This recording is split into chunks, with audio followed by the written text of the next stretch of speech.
fortress? The garrison is threatening to pull their sentries from the markets. I would speak with this Duke about it. Saw the captain just now. Your town needs you.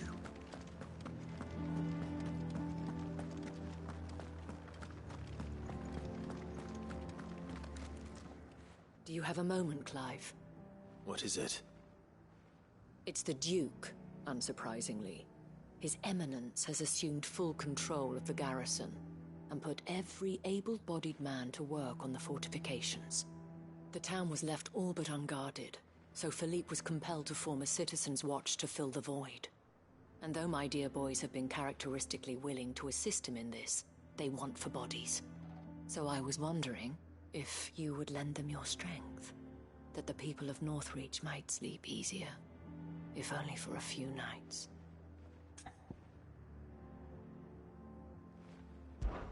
Of course. Whatever you need. Thank you, Clive. What would I do without you? Philippe told me he had men stationed at... Where can I find the mistress of this establishment? Here, my lady. To whom do I have the pleasure of speaking? My name is Sabine, and it is my displeasure to be the daughter of the Duke of Oriflamme, who I understand is causing you and your town no small amount of trouble. I wish to speak to you about what might be done. Very well. Let us speak. I trust you'll forgive me, Clive. Absolutely. Our conversation can wait. Please, proceed. As you know, my father is a most overbearing and supercilious man, and I join you in objecting to his every action. Indeed, I owe you my thanks for continuing to argue against his reckless plans. Yet I fear he is not one to be swayed by reason. No. He must be made to face the consequences of his actions. And who would make him do this? I would. Myself and several other like-minded individuals. Were you to join us, we would surely have the strength to drive him from Northreach for good. Does that not seem a trifle... drastic? Drastic action is precisely what is called for. Unless you are content to see your people downtrodden and dispossessed. My father would have it that citizens exist only to serve the Empire. That they should be forced to make every sacrifice to ensure her revival. But he is wrong. It is not the people who must serve the Empire, but the Empire who must serve her people. He's always been like this. Scornful of the opinions of anyone he judged beneath him. But he cannot be allowed to ride roughshod over the common folk any longer. We must fight him, by all possible means. Fight him? No. My purpose is to quell the tension in Northreach, not to stoke it. Respectfully, my lady. Our only chance of saving this town depends upon every one of us uniting against our common enemy. Your father and his followers included. While I understand your frustrations, I cling to the hope that he may yet be won round. False hope, I assure you. But I see that your mind is made up. I shall bother you no longer. If you will extend me the same courtesy, I bid you good day. She certainly has spirit. Indeed. But unfortunately for us, that spirit is only likely to harden the Duke's resolve, which may be enough to seal the fate of this town. Not that she cares. This is all about her and her father. Families. I'm sorry, where were we? Ah, yes. I was about to tell you of Philippe's plans for the town watch, but perhaps it's better that you heard them from him. I believe he's in the market, if you'd be so kind as to seek him out. Right away. It's just a pity I cannot join you. I'd like to see the two of you in action together.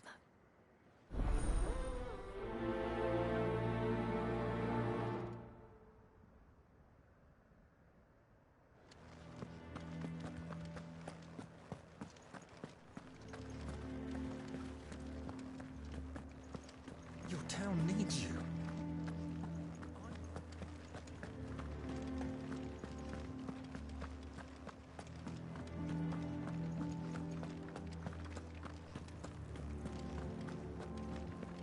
What does the dame have to say about all this? So you are content to abandon the... Please, I beseech you. If you are a true son of Northreach, you must fight to defend your home. That's exactly what I am doing, milady. Or trying to, at least. The land is crawling with fiends, and someone has to keep watch. Even when our true enemy is hiding in the garrison? Fine. You're not the only able-bodied man in Northreach. Thank you so much for your help.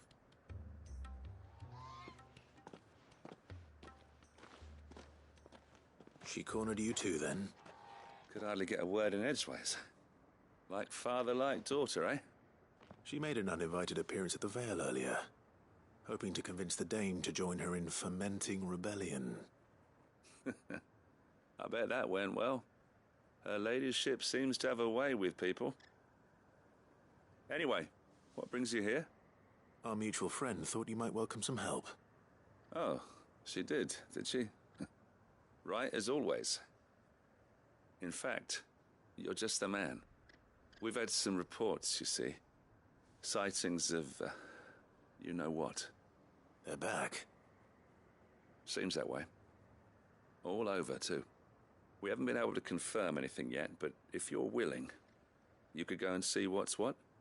Right. Where should I look? You know Grieger's Weep? One of the sightings places them somewhere on its shores. I'm on my way. Thank you, Clive. I'll look into one of the other sightings. Let's rendezvous back here later.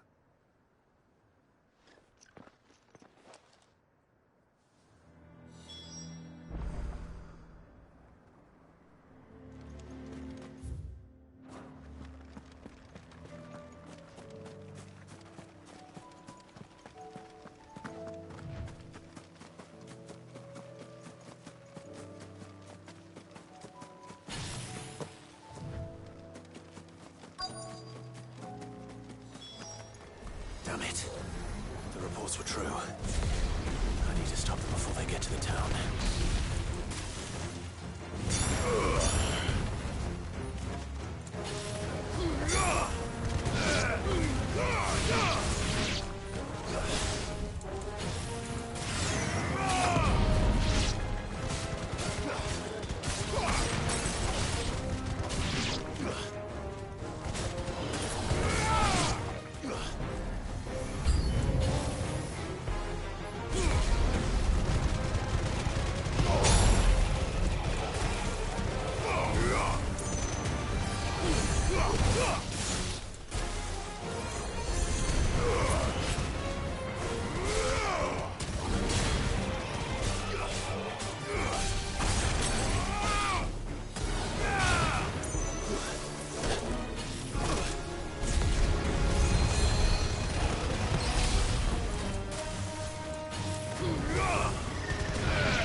Call that a test, Ultima? Clive, it's me. Are you all right? I am. But it seems the reports were true. The thralls have returned. I dispatched the few that I found, though. Well, that's something, I suppose. But what were they doing south of town? They all came from the north last time. We might be able to fend off an attack from one side or the other, but from both? Do you have eyes in the north? Some. I should probably go and have a look, though, just to be sure.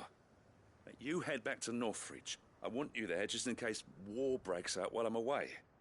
What do you mean? Her ladyship's been busy working her magic on the townspeople, stirring up ill feeling towards her father.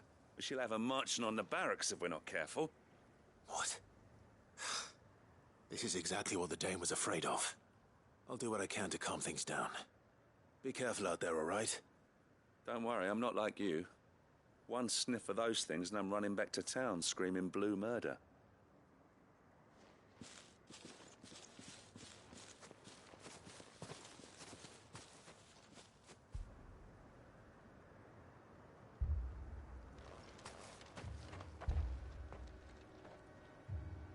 Do you not see, Father? The people of Northreach have given enough, and only a fool would ask for more. Listen to me, Sabine. Where would our people be without their country, hmm?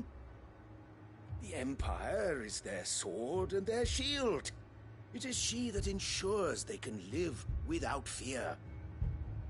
And now she teeters on the brink. Without their sword, how will the people fight? Without their shield, how will they protect their kin? Can the unarmed stand against the advancing hordes? No. But there is yet hope. A new shield, a new sword. A new empire. We can rebuild Sandbreck, just as Great Grieger wills it. Perhaps we could, Father. But we don't want to. Not if it is built on the broken backs of the people. Please, let us not quarrel in the street. You must see that no good will come of this. Our fight is not with each other, but with the threat that draws ever closer to our gates. A threat that your sword has yet to rid us of, Your Eminence. You will hold your tongue, whore! You may have filled my daughter's head with your heresy, but I will not be corrupted. Corrupted? Your daughter's opinions are her own, as you would know if you had ever deigned to listen to her. At least I hope they are your opinions, and not posturing born of a family feud. Northreach deserves better than that. Northreach deserves better than you, Carla. Yes, I know who you are. The slut of Twinside who bedded a Brandit. Jealous, are you? That a woman might choose a bearer over a pious man of Grieger. Clive! I met a swarm of thralls coming south from Oriflamme. Hundreds of them. Too many to count. No. Work on the fortifications has scarcely begun. We will retreat to Caer Norvent and there make our stand. Did you hear me? That was an order! While this is but a heartfelt plea, let us make our stand here and protect our homes. Protect those that we love. Together, for Northreach!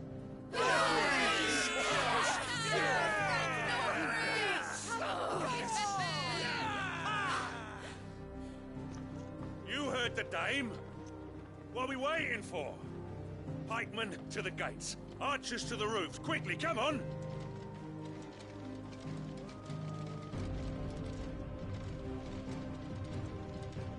But she is but a common... Whore, yes. And we'd follow her to the gates of hell.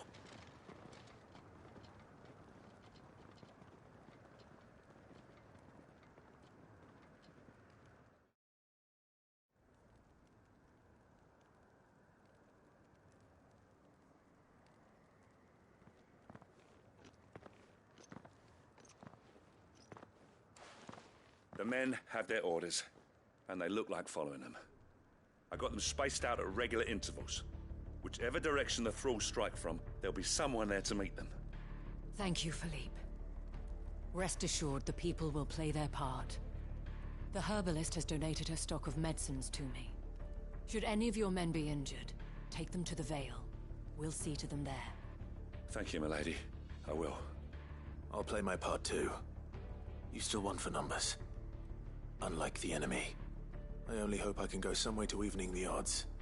Philippe, can I leave the South in your hands? I doubt the thralls by the lake were the last of their number. Of course. I'll lead a party down that way so we don't get taken by surprise. What about you? I'll make my way up the road to Oriflamme. I fought a few of these things. And while I can't promise to hold them all back, I should be able to thin the herd. All right. But take care. Thank you. Both of you. You can thank us when it's over. Till then, madame.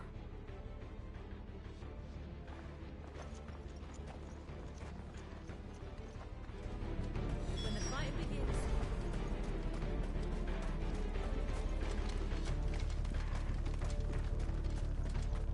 I want steel in the hands of every man.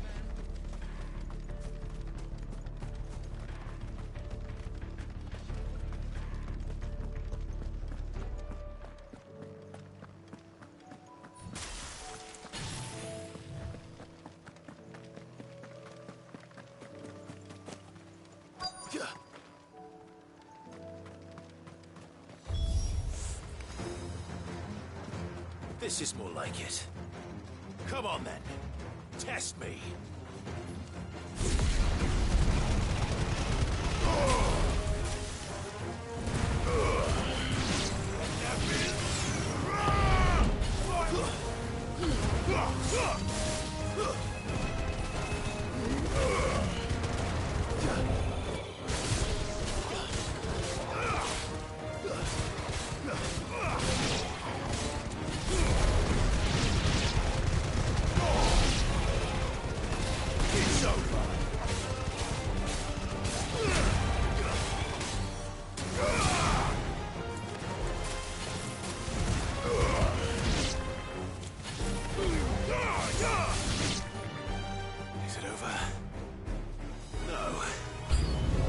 Just begun.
We're all ready.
That looks to be the last of them.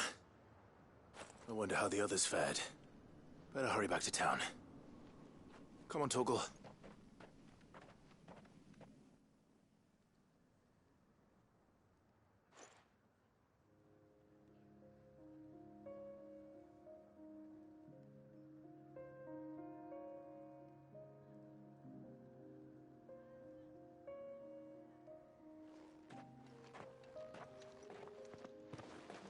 Clive, it's good to see you. And you. The road to Oriflamme is clear. How did you and your men fare? Well, we ended up fighting for our lives down by the lake. Took a few nicks, but nothing the girls of the Vale can't put right. Glad to hear it. Well, it seems we've survived. For the time being, I thank you both for answering the call. You were right. And I was wrong. About everything. I had thought that the only way to unite the people was under the banner of Empire.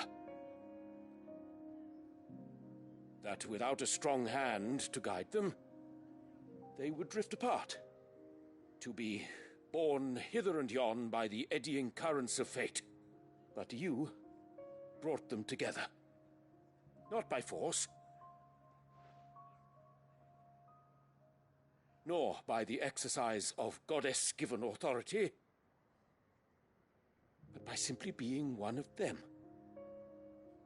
By knowing what they feel, because you feel it yourself. Our purpose was ever the same, Your Eminence. You were merely distracted by a loftier vision of empire and glory, while our eyes beheld matters closer to home. You have the right of it again. As did you, Sabine. His radiance said it himself. Sanbreque is naught without her citizens.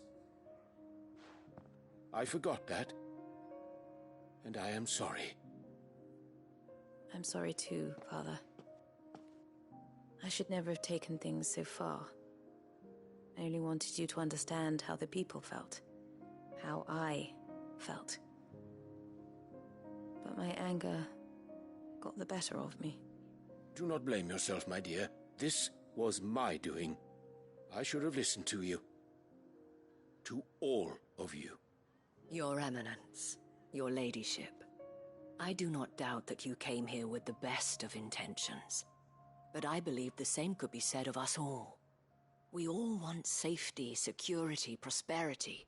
Not just for Northreach, but for the entire realm. And we may yet achieve it. If only we work together. Will you join us in this? Yes. We shall. Thank you, Your Eminence. Now that that is settled, I must go and see to the wounded. The Vale's doors are always open to any soldier in need of relief. And today there are more than ever before.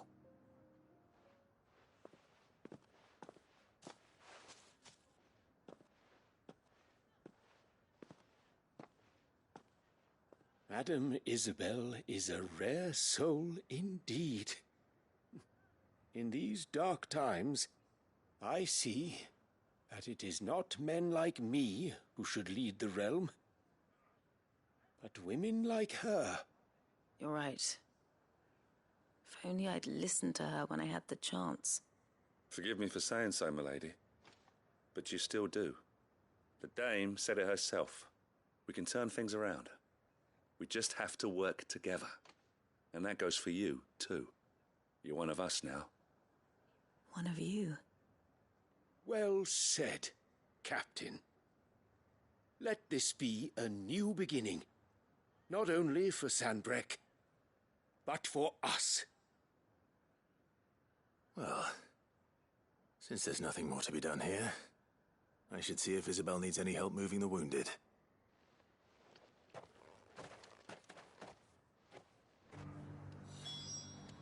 Can we get you anything?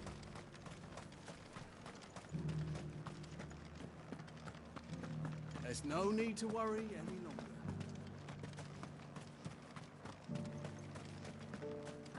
saw several soldiers being carried to the Vale. How goes the treatment of the wounded? I'd be happy to man one end of a stretcher if it would help. You've helped quite enough for one day, Clive. Thank you. Don't mention it. Oh, but I must. After all you've done for this town, it is the very least you deserve.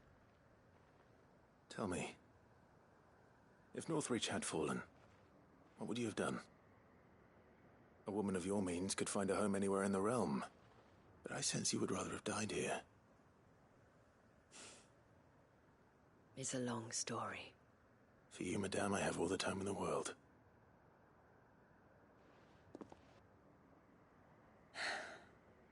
Very well. Long ago, I had a life in the Crystalline Dominion. I was Carla then, courtesan to the nobility. So sought after was I that it was only they who could afford my time. Alas, those halcyon days were not to last. For naive as I was, I fell in love with a bearer. He was my master's guard, the gentlest man I have ever known.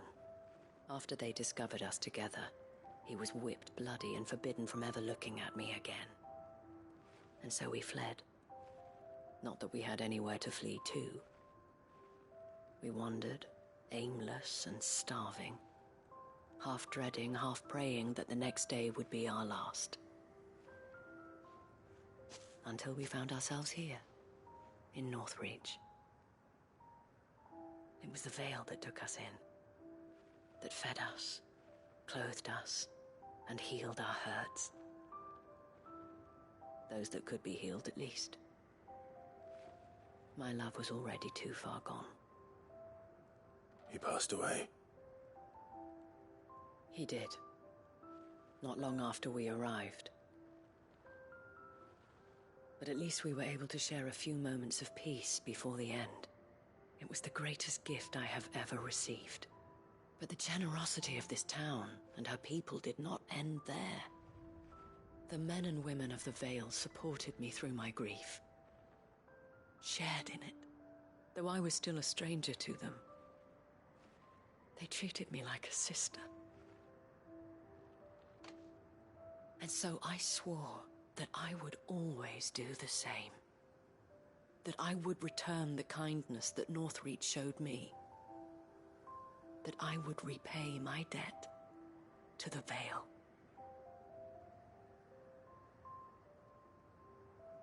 Thank you, Isabel, for sharing this with me.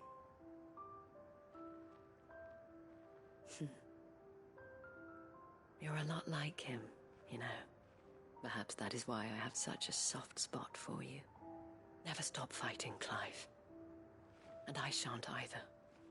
I know that it will not be easy to keep Northreach together. But our efforts will be rewarded. Just look at us now. The people, the soldiers, even the Duke of Oriflamme and his daughter, all united in defense of this town that we have come to call our home. And what of you? Can we count on your support too? Always.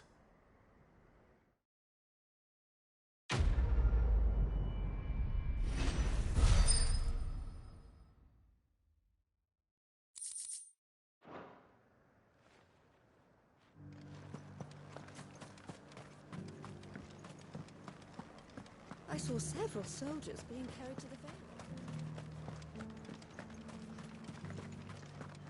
There's no need to worry any longer.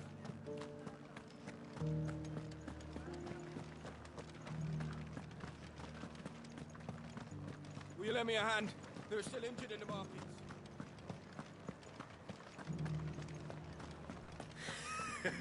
You held your own.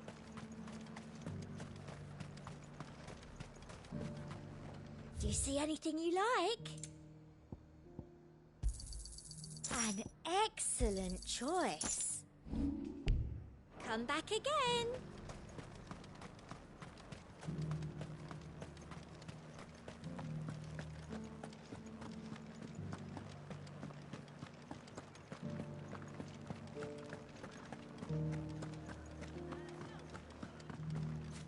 Just a little further. This the last one?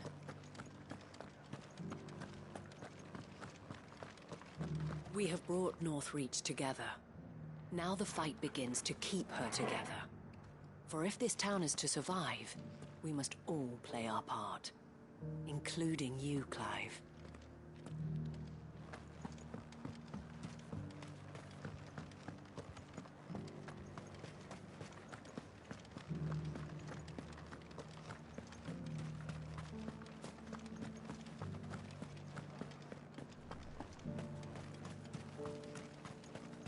Can we get you anything?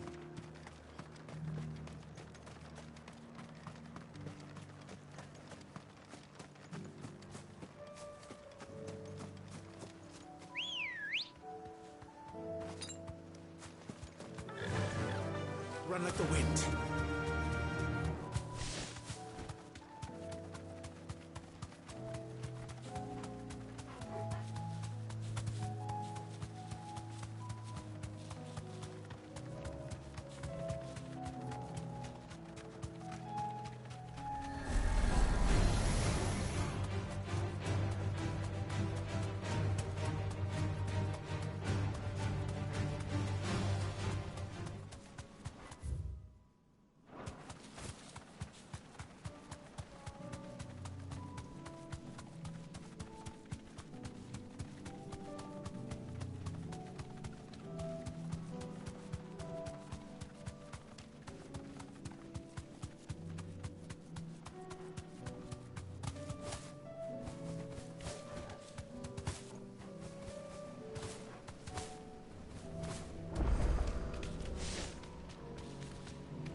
Don't get surrounded.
Sid, I was wondering if you could help me.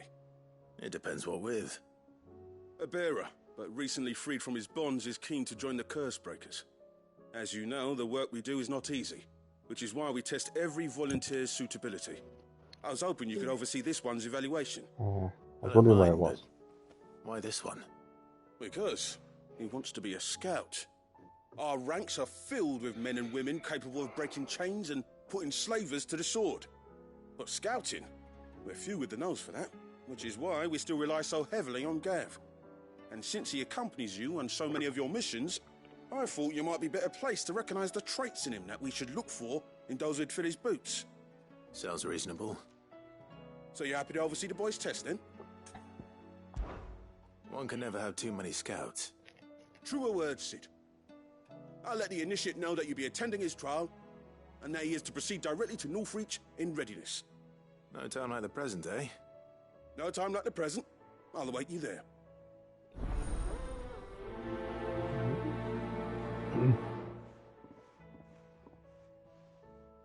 Northreach.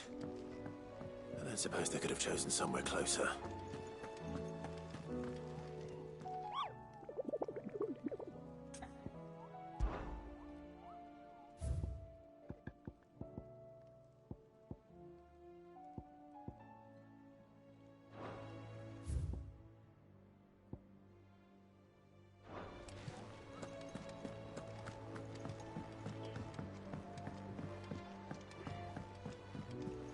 There's something about it.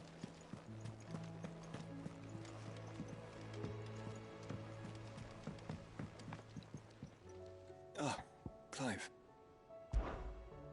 Joshua, what's wrong? And don't say nothing. It's... not nothing. I've received word from Cyril. The Undying have found Father's will. Or something akin to it. His will? How? Where? In the crypt beneath Rosalith Castle. After Kupka was kind enough to drive out the Imperials, the Undying took the opportunity to recover what relics of the Duchy yet remained. And in the process of doing so, they found a letter from Father. I'm surprised anything survived down there. Cyril asked that I join him in Tabor at my convenience. I have been meaning to go, but... would you join me?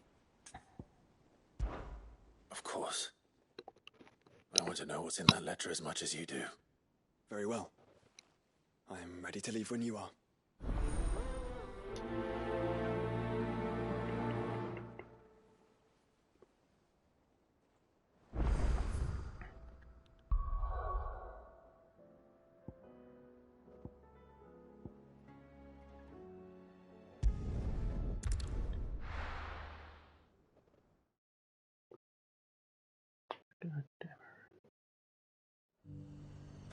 Nazaire might at least have mentioned where in Northreach he'd be testing this recruit.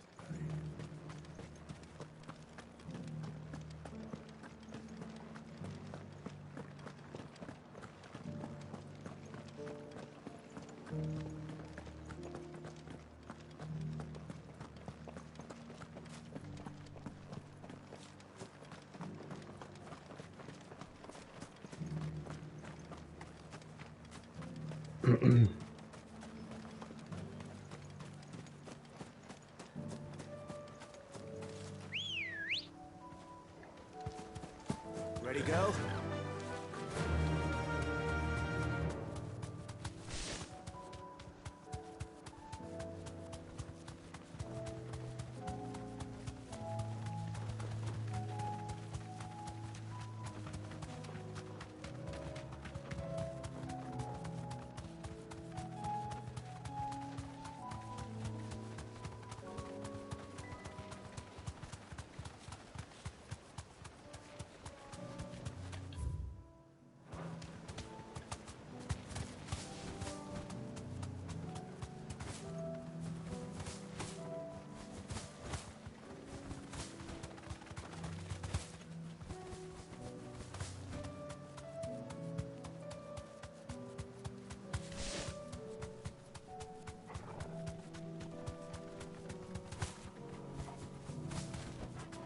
Straight home now.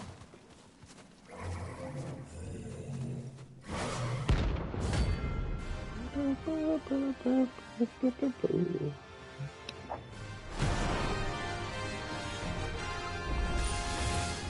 another one.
Yeah, it's pretty useful. Why, what are you using? Oh, using Garuda, right? Getting tired of these things.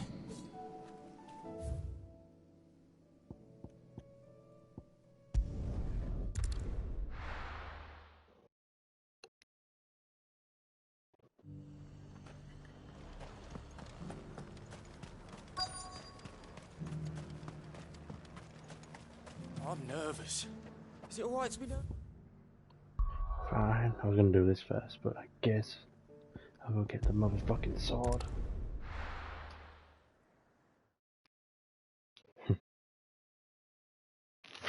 Against gear.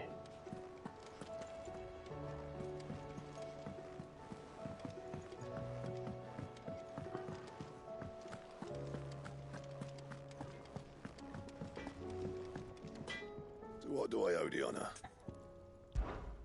What do you want? It'd last you a good while. No scratches, all right? Anything else?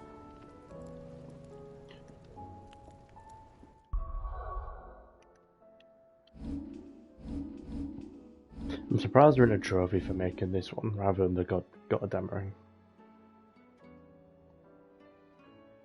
Yeah, looks cool.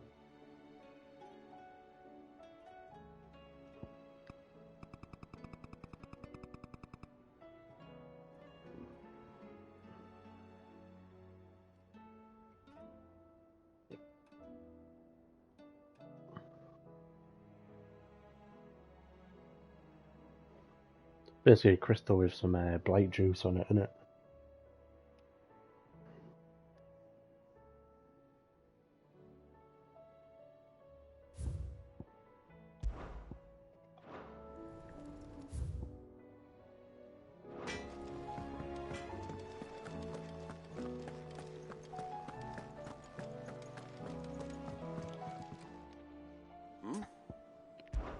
Clive, my boy!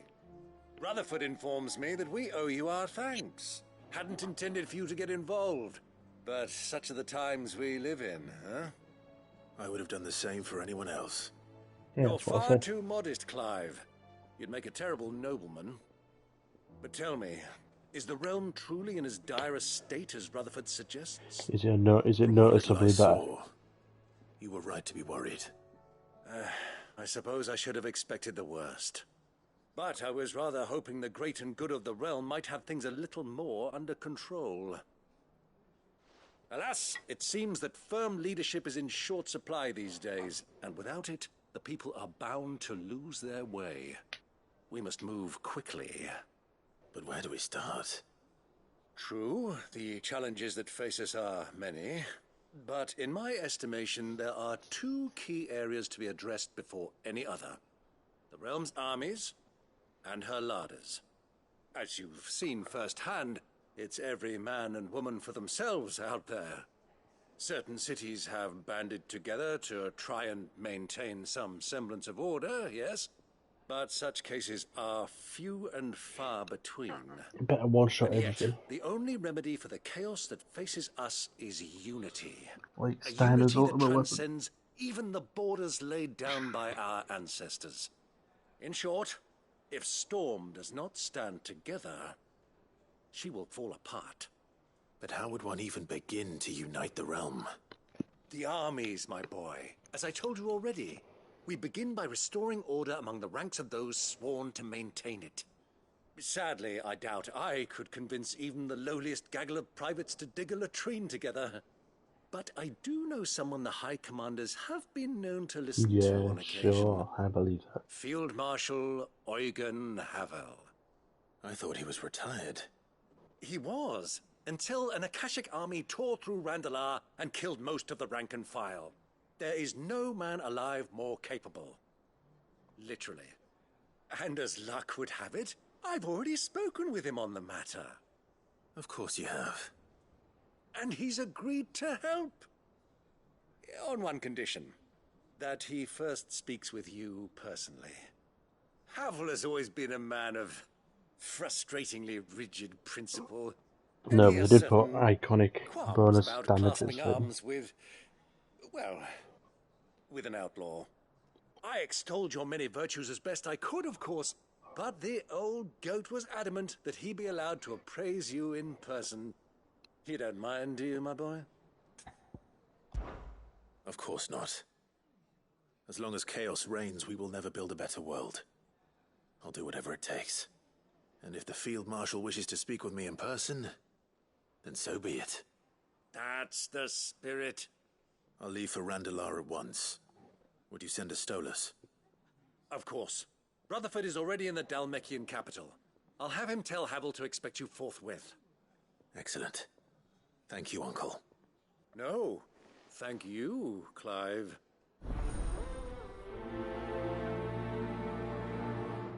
Yeah, it comes up with a thing on the side, like iconic weakness or something.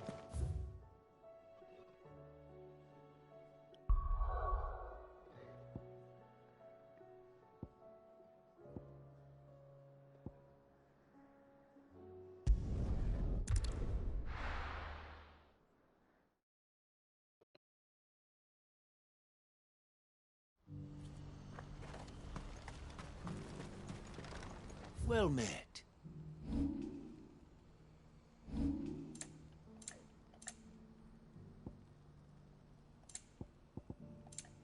Farewell. Do you see that too?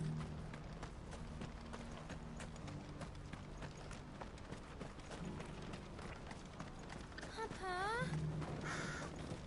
What is it? Oh, please, just make it stop. I'm scared.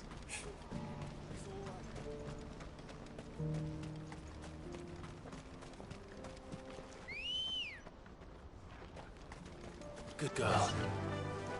Fly, Ambrosia.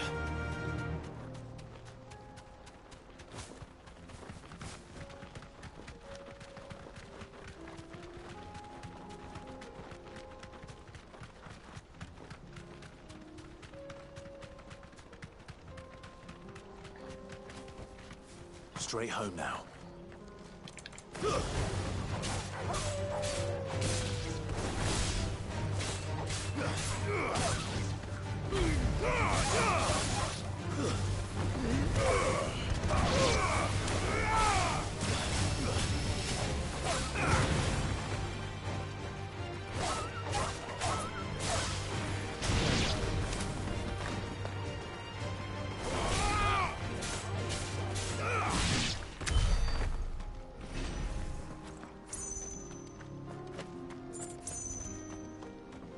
Look at all those ability points.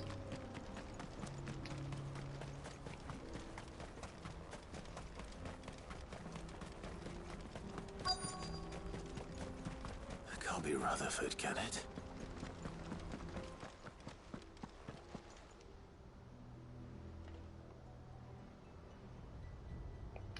Turncoats and cowards, the lot of you! Alright. If it's a fight you want, Enjoy. it's a fight you shall have! Allow me. I don't need your... Please, Field Marshal, oblige him. This won't take long. It's raining. You're right. It won't. Men, finish him. Stop, Blizzard!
A little longer than I'd have liked.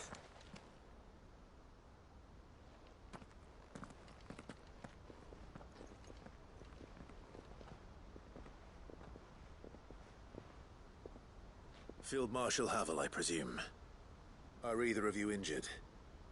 No, my lord. You arrived just as our escort turned on us. Fucking traitors. I'd heard reports of soldiers in the outlying regions abandoning the oaths they swore. But I hadn't thought the corruption had reached so close to the heart of the Republic. It's a fucking disgrace. Your interfering old bastard of an uncle tried to warn me, of course. My lord Marquis. Or is Sid the Outlaw more to your liking? Call me what you want. It doesn't change who I am, or the urgency of the message I bring. My uncle has a plan to right the realm, and he needs your help to see it through. Before I agree to anything, I'd have you answer one question. What do you stand to gain from all this? I won't deny that I might benefit from further chaos. But I seek a new beginning for all of us. And while the choices I've made may not always have been the right ones, I know I made them for the right reasons. For so long, so many of us have been told how we could live, how we could die, when it should have been our decision all along. Now we have a chance to put things right. But in order to take it, we must stand together. Even if it be beside those with whom we don't see eye to eye.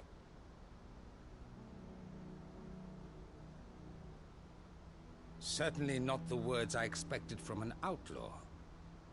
But perhaps your uncle was right. You are no ordinary outlaw. I'll never hear the end of this. All right. I'll start by ordering my most trusted guard to bring the Dhalmekian fringes under control. Next, I'll make contact with my counterparts in the Imperial Army and see if I can't convince them to try and restore order in their own territory. Thank you, Field Marshal. But they are not the only ones we will need to convince. What do you mean? I don't doubt that I can bully some sense into a few generals, but those they answer to require a different kind of persuasion. And when it comes to honeyed words, well, we will need an envoy. One who can court even the most stubborn of statesmen. You, perhaps? I'm flattered. But I'm no diplomat either. And I have other problems to attend to. What we need is a skilled arbitrator. And I may know just the person. Is that so? And would he happen to be an outlaw too? Of a different kind, perhaps. Well, beggars can't be choosers. I suppose we'll all have to find a little of the outlaw in ourselves if we're to make it through this. Very well. Send your man to me right away. I shall.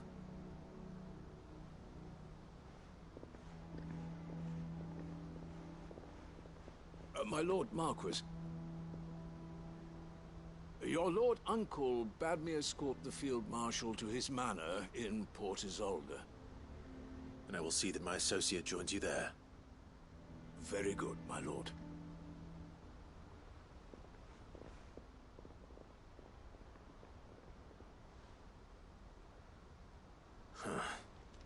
An envoy. I'm not sure I'm the man to talk anyone round. I can barely convince my brother to take his medicine. No. This is a job for someone with experience. Someone like Quentin. I hope I can convince him at least.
Quentin, I have a proposal for you. Do you now? Something tells me you'll be asking more of me than a cask of Gotand gold. Go on then. Propose.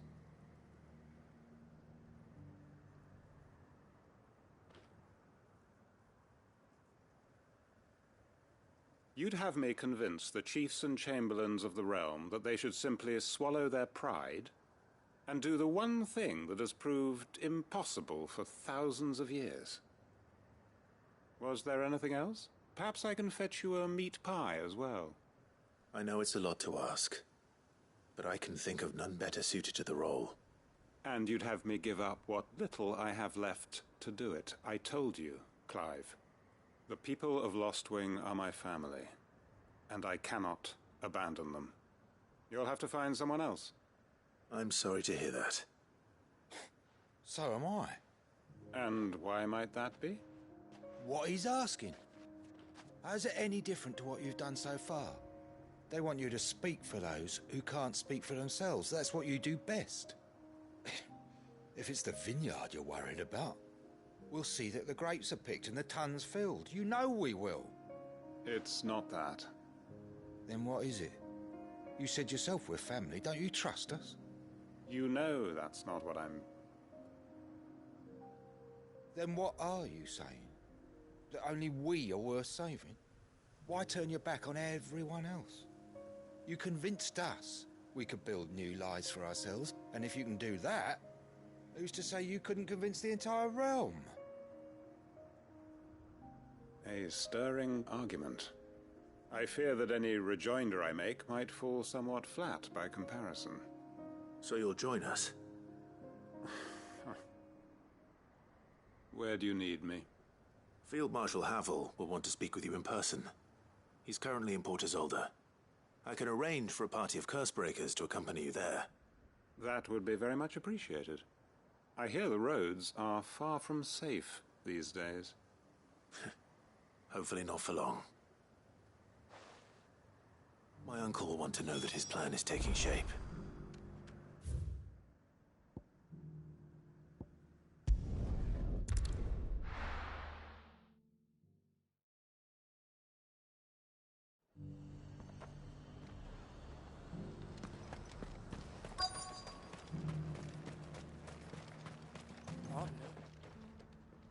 Well met, Sid.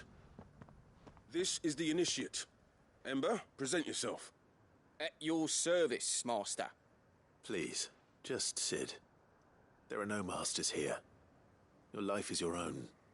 Oh, of course. Thank you, Sid. The Sergeant says you'll be evaluating me at my trial. To become a scout, yes. You are aware of the dangers inherent in that role. I am. But I swore I'd face them. Just like the man who saved my life. And who would that be? Gav. It was him who found me and freed me. No magic, no support, just one man and his nose. Came and sniffed me out. It taught me what one man can do if he puts his mind to it. And I've been training ever since, so that one day I can be someone's saviour, just like Gav was mine. I'm sure he'd be flattered. You clearly have good intentions, Ember. And it sounds like you're under no illusions. Stick to this path and you'll make a fine Cursebreaker. So, what? Have I passed? You haven't even started yet. Now listen.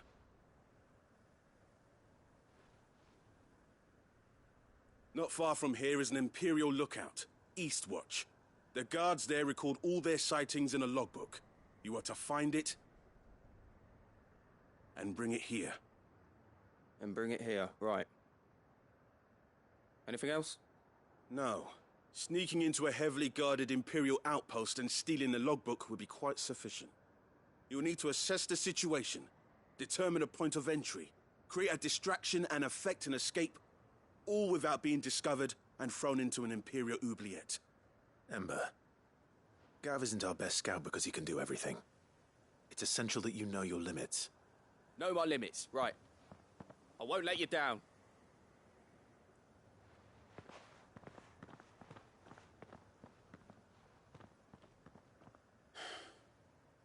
It shouldn't be as dangerous as I made out.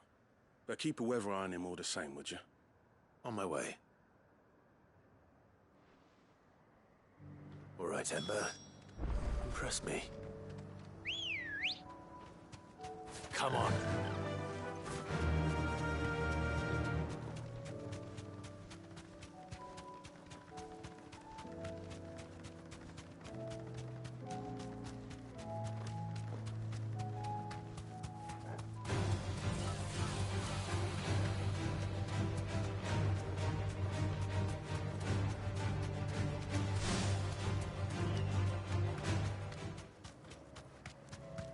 These are clean kills.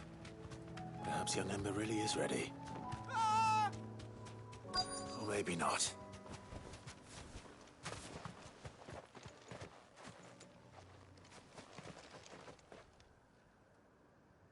Damn it.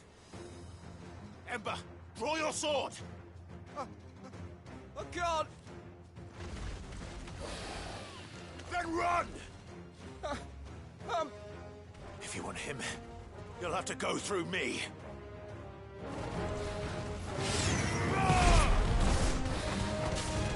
Slow.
Ember, are you...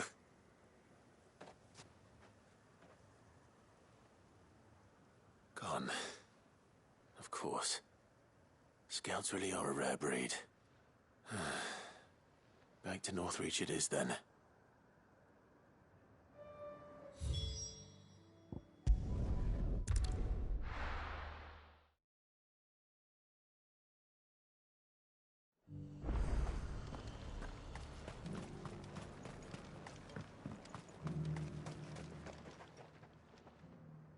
I didn't expect you back so soon. Where is Ember? How did he fare? I thought I'd find him with you. He must have fled. I followed him to Eastwatch, where I found him being set upon by a wild Avis. He was just standing there. Didn't even draw his sword. I had to step in and take care of things. But by the time I had, he was nowhere to be seen. I assumed he'd set off in your direction, but apparently not. I'm sorry, Sid. I knew the boy had a nervous streak, but he seemed like... The right man for the job? I believe this is the logbook you tasked me with retrieving. Eh? How did you... Don't you tell me you breached the tower while Sid was busy saving your skin. What? Wasn't that what you asked me to do? To bring the thing back without getting caught? He has you then, his heir. And he did it all on his own. But Sid, he did what he thought was best. And now I have to decide whether I agree. Of course. We'll await your evaluation back at the hideaway. Don't you leave my sight. Yes, Sergeant.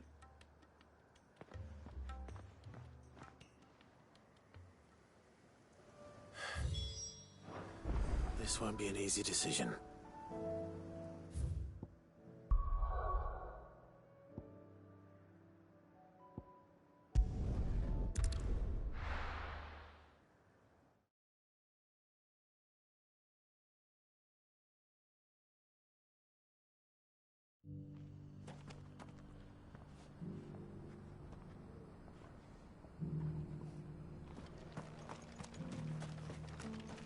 Welcome, welcome.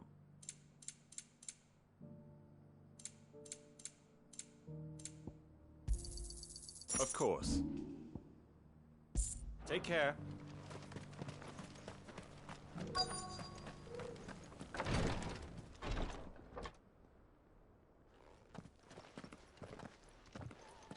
Your Grace, my lord, I trust your journey was not overly onerous.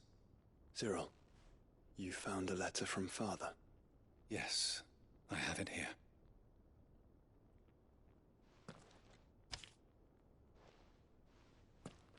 If you would do us the honor, my lord.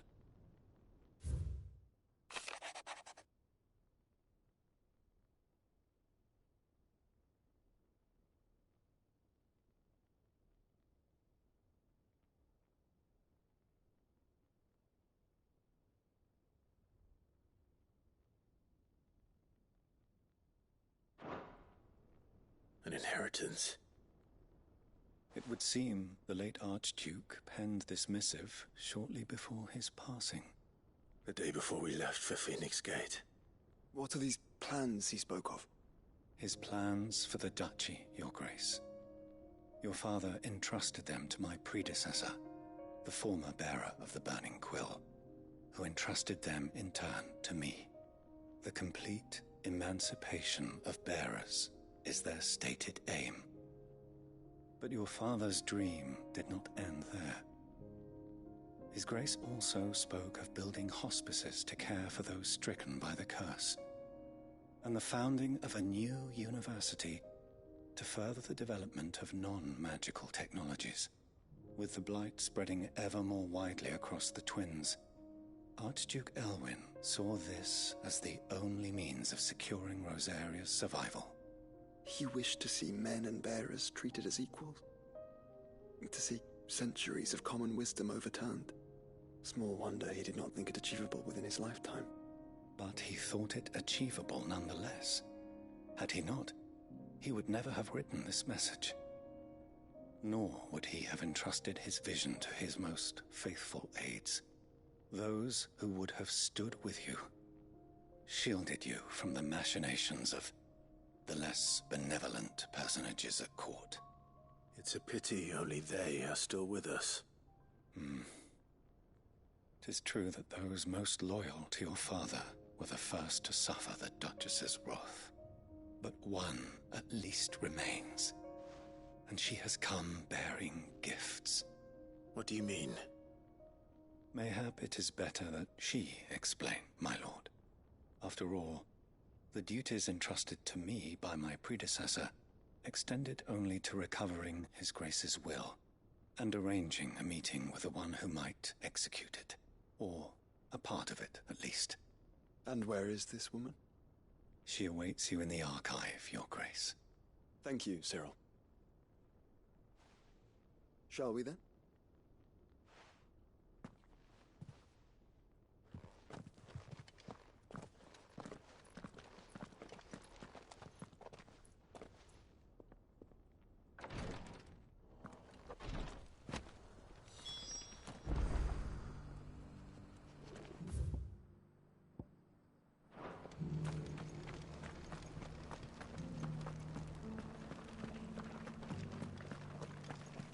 This is the Required Tree, an archive where we of the Undying collect and collate our findings. Fragments of Ultima's true nature surely lie buried within these pages. We have only to unearth them.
The Undying are not the only secret fellowship in this realm, you know.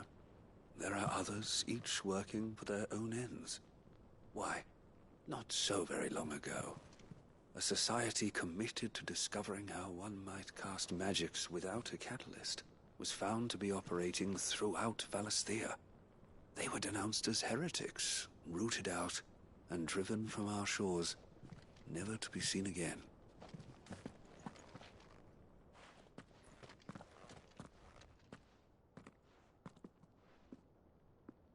My lord, your grace.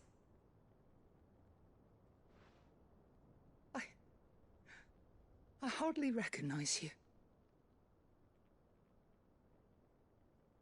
I am Goditha, retainer of House Rosfield, loyal servant to the Phoenix and his shields. Your father, the Archduke Elwyn, entrusted me with the delivery of a gift. I only hope you can forgive my tardiness in bringing it to you. Lift up your head, Lady Goditha. You have our gratitude for your service to our house and to our father. I merely did my duty, as any proud Rosarian would. My lady, perhaps you could explain a little more? What exactly is the gift you bring? As I'm sure you know, it has long been the custom for the children of House Rosfield to be presented with certain keepsakes upon their coming of age. Indeed it has. Our father often spoke of the day when our turn would come. And had he lived to see it, he would have presented you with the treasures I bear. Matching armbands for you both. Alas, he did not live. Indeed, he was taken from us even before they could be completed. He had intended to claim the Heartstone with which each armband was to be finished himself, but it was not to be. and his gifts remain incomplete. I see. It saddens me to bring them before you, as they are. It was your father's wish that you be presented with the finished articles, not these works in progress. But with his grace long since gone, and the stone left unclaimed, I had little choice. You are grown men now, and his house is yours. And while I would not presume to insist upon your claiming the Heartstone in his stead, I know that nothing would have pleased him more than for you to do so. Thank you, Lady Goditha. What say you, Clive? What else? Of course, my lady. May our father's will be done. Oh, I am much obliged. Do you know where we might find this Heartstone, my lady? I do. Though it may be a matter of a good deal more than simply happening upon it. It is found in the bellies of elder griffins, you see. We do at least know where to find one. A certain specimen has made its nest in Titan's Wake, not far from here. A certain specimen? You are most perceptive, Your Grace. In answer to your unspoken question, yes. In fact, this is the very same beast your father meant to slay. I have been tracking its movements since you were but a boy. Were you to slay it in his stead, as men of House Rosfield, it would surely make your father proud. What say you, Joshua? What else?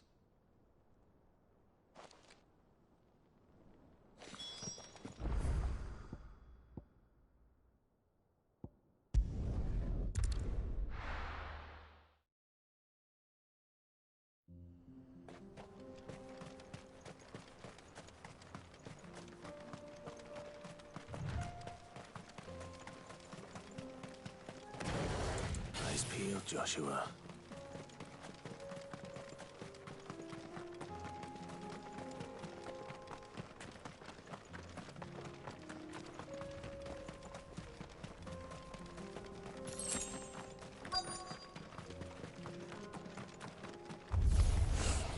There it is.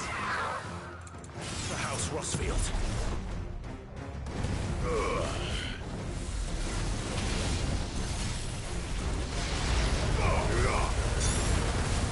Nice try.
Is this the Heartstone?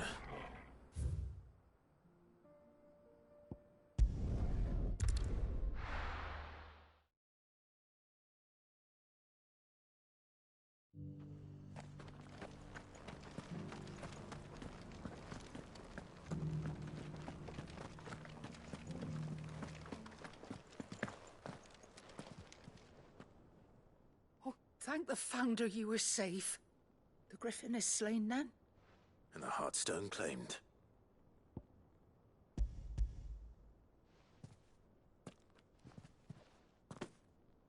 Yes. This radiant luster, like frozen flame, is just as your father described it. Thank you, my lord. Your grace. Your father would be so proud. Lady Goditha, the lapidary is ready. Thank you, Cyril.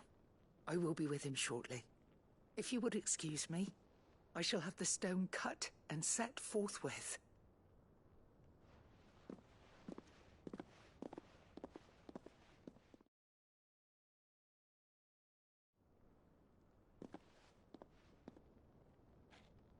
The armbands are complete.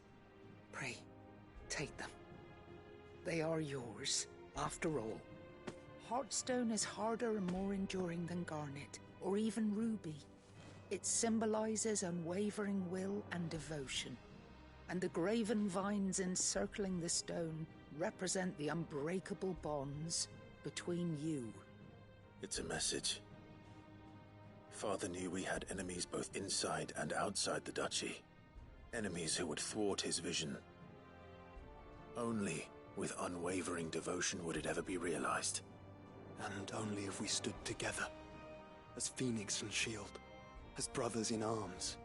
Only then might those enemies be overcome. Indeed. His Grace knew the enormity of the task he would entrust to you, his heirs. But this was more than just a message. It was a promise.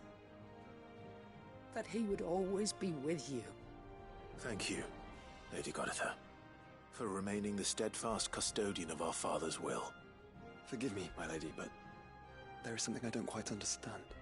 The Undying told me that after Father died, Mother claimed all of the ducal treasures for her own.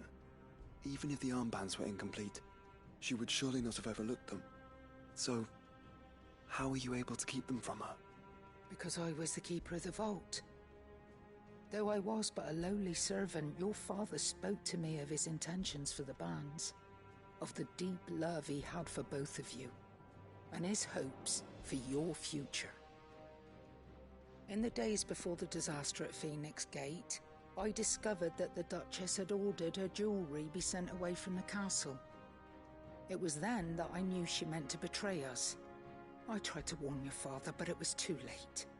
When word of the fire reached Rosalith, I knew my time was short. So I took up the armbands and I fled into the night. And thank the Founder you did. Yet my duty to your father was incomplete. Not knowing what else to do, I followed the Griffin, thinking I might claim the Heartstone on its passing. And so my pursuit continued, until Lord Cyril appeared before me. He informed me that His Grace's will had been recovered, and that his sons were alive and well. Lady Goditha, on behalf of my father and all the people of Rosaria, I thank you for your loyal service. As do I. Thank you, my lord. Your Grace, for coming back to us. For giving my service meaning.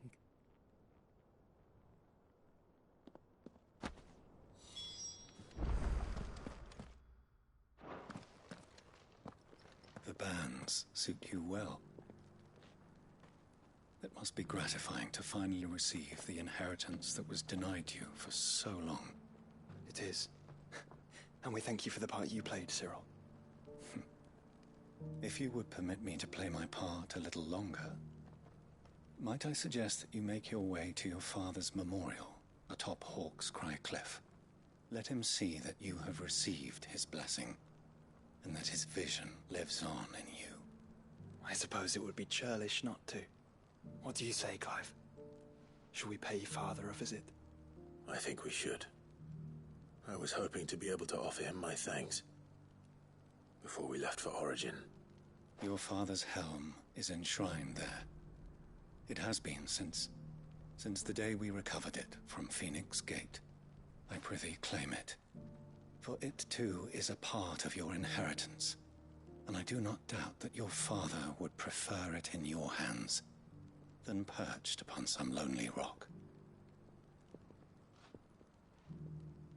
Thank you, Cyril.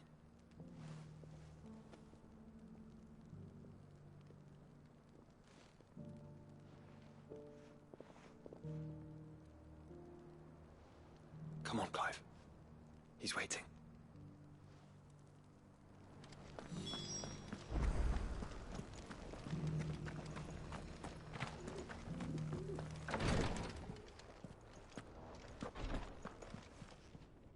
Lord Marquis, if you have a moment. What is it, Cyril? One of our brethren lately journeyed across the strait in order to pursue a new avenue of inquiry in our ongoing investigation. He sent an owl some while ago, but we have heard naught from him since. Was he surveying another fallen ruin? No. The object of his study was a savior cult that has arisen in Ash in recent years. We believe it may have some connection to the Circle of Malleus, an ancient religion that worshipped Ultima as its god. By gaining an understanding of this new faith, we hoped to learn more of the Circle's original beliefs. And so you sent one of your brothers to Ash, a continent teeming with orcs and Akashic. Fully cognizant of the risks, yes. I entrusted the mission to one of the most able of our order, the Third Chair, a master of the arts of combat and survival both. Though he has been silent for some days now, I have thus far refrained from sending any others in search of him, lest they be lost in turn. Yet, it seemed only right to inform you of the situation, given your unique experience of the perils of Ash. For as you so earnestly advised me, it would not do to abandon a man to his fate, when he might yet be saved. It would not. But Ash is a big place. Can you be any more specific?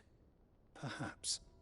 The last owl I received from him mentioned a village where he had heard the cult were wont to assemble.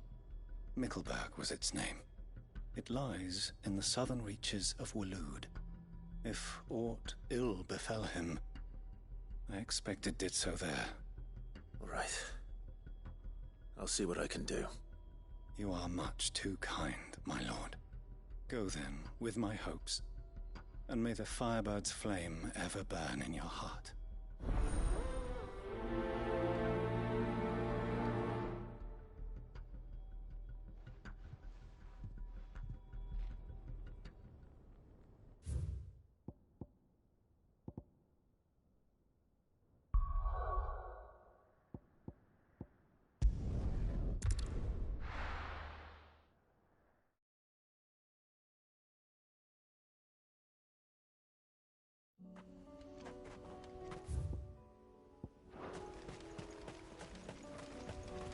Unwavering will and an unbreakable bond. Do you really think we're strong enough? To save the world? Of course. To have overcome Father's political enemies? That I'm less certain. Especially knowing what we know now. Father was truly capable of. Perhaps these bands would have helped. But if he was with us, it would have made all the difference.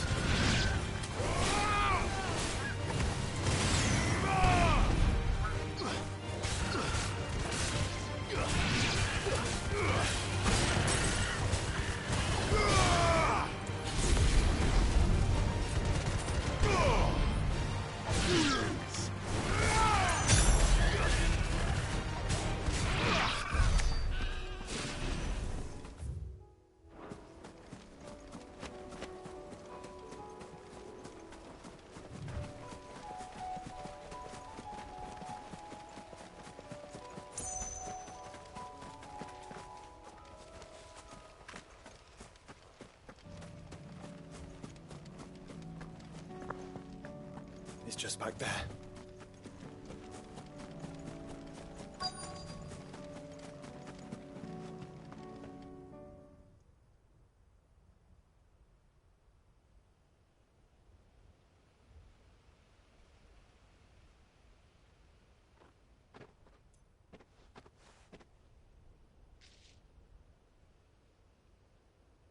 Father always fought for what he believed was right.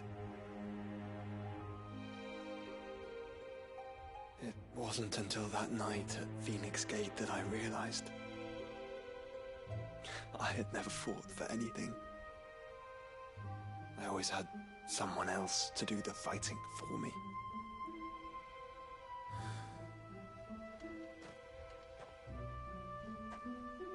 No matter how fate conspired against him, he never lost heart, never looked back, never stopped fighting.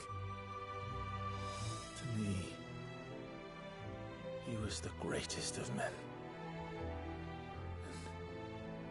And I've been trying to live up to his ideals ever since.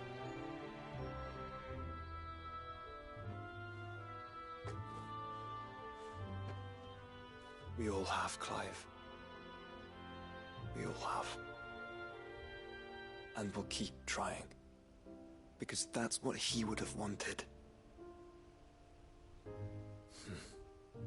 What he would have done himself.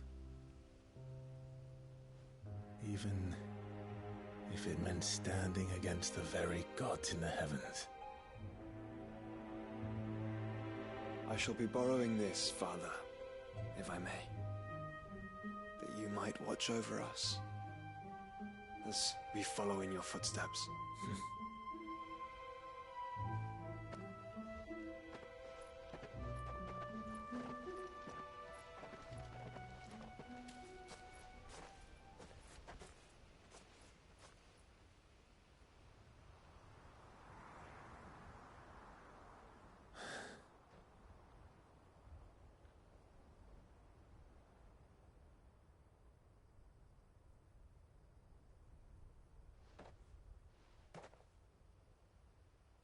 We won't lay you down.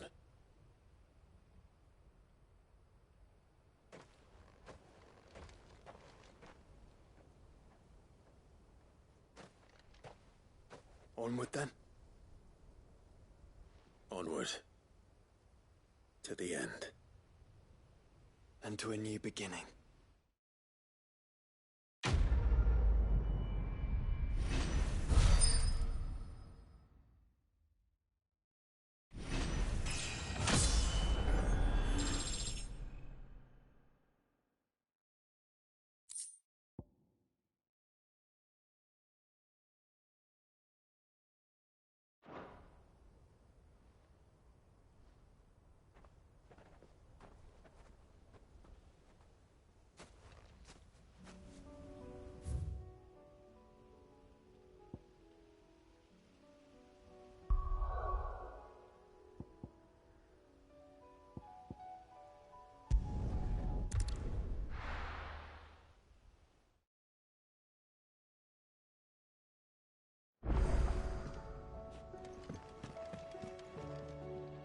Uncle, I bring good news. The Field Marshal has agreed to your plan. Ha! Of course he has. I didn't doubt you for a moment, dear boy. Rutherford is accompanying him back to your manor in Port Isolde as we speak. They will await your return there. As will one other. One other? Who, exactly? Lord Havel was concerned that even if he could get the realm's armies to agree to an accord, he might not be as successful in convincing those with political power. He asked if I might have a solution, and I suggested a certain Imperial Lord Magistrate turned Liberator. One of your co-conspirators? Master Quinton would probably call me one of his, but yes. Another outlaw, then. Just the thing we need to put these rotten politicos in their places. Good thinking, Clive. I'm glad you approve. The more the merrier, eh? Uncle, assuming Havel and Quinton can solve our problem with the armies, you still haven't mentioned how we might manage the grain shortages. Oh, don't you worry, my boy. The 7 high houses will be seeing to that. They have all agreed to make the most generous of donations. Oh, of course, it did take a little persuasion, but luckily I had some unexpected help. From who? Why, you, my boy. Rumor has it that you rescued the Lady Ariane's head steward Rockford from a horde of bloodthirsty bandits. It was more of a handful. Well, the old battle-axe was so pleased. She had a shipload of talents delivered to my private docks by the next new moon. And when the other houses saw the parsimonious old crone's purse strings finally loosen, they as good as tripped over themselves in the rush to follow suit. I'm happy to hear it. Now, I must be getting back to the manor.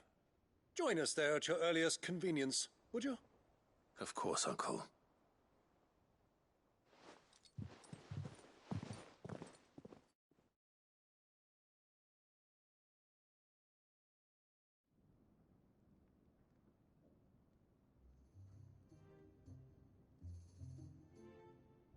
And how, pray tell, will we get that grain to the capital if the roads are still overrun with akashic? You find another bloody road. I only have so many men, and I'm not about to send them headlong into an ether flood. That is, unless you'd have them turn as well. Well, I'd certainly eat less. Says the man with a belly bigger than a band of curls. My soldiers actually need their rations. Without any food to keep them going, they'll be dead even before you've sent them on your fool's errand. If I may, gentlemen, perhaps I might suggest an alternative approach. Though supply routes are indeed disrupted, there is no shortage of ships. Indeed, they bob away in every bay from here to Randalar, awaiting a safe haven. Allow them to make port and fill their bellies full of grain. And once those who crowd the cities are fed, ferry the displaced back to the countryside to work the fallow fields. But I'm sure that you wish to continue your discussion.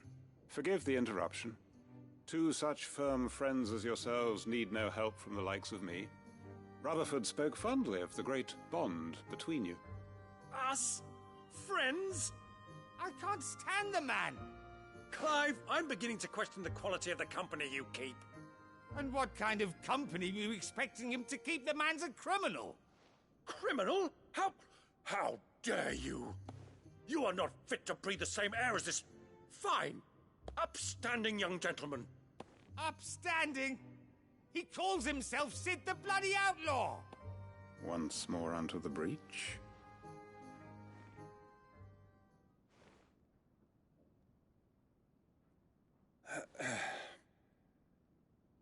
Shall we begin again? What we seek here is not to create a new nation, nor to claim the thrones of those that already exist. We wish simply to bring stability to the realm that mankind might weather the current storm. And to do that, we must convince those in power, the generals, the statesmen, the nobles, that our cause is just. There will be disagreements, yes, and I imagine some resistance, much resistance. But we cannot let that deter us. If we show them the path, show them that we walk it ourselves, then I am confident they will follow. The fate of the world lies in my nephew's hands, but the well-being of her people lies in ours. And we must not squander the chance that Clive has given us. Uncle Byron, Now, with that settled, let's move on to the signing of the Accord. For what great moment in history hasn't been accompanied by a little ceremony?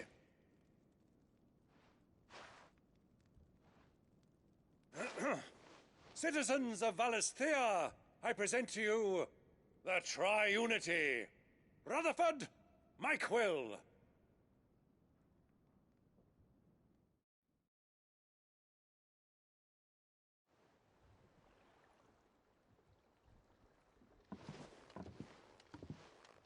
Well, my boy, the stage is set. That it is. This is the role you were born for. Now I ask only that you trust in the talents of your supporting cast. We shall play our parts to the best of our abilities. that you might have the opportunity to shine. The realm needs its Sir Crandall. And there is no better Crandall than you, Clive. I want you to keep this signed accord as proof of our faith in you. I will. Thank you, Uncle.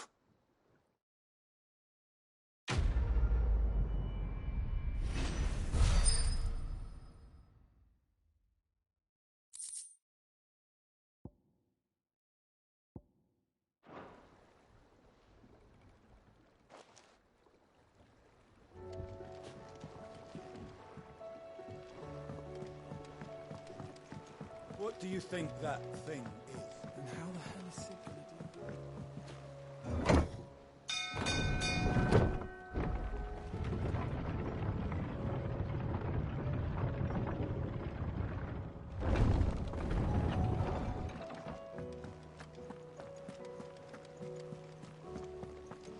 There's something about it. You should have seen.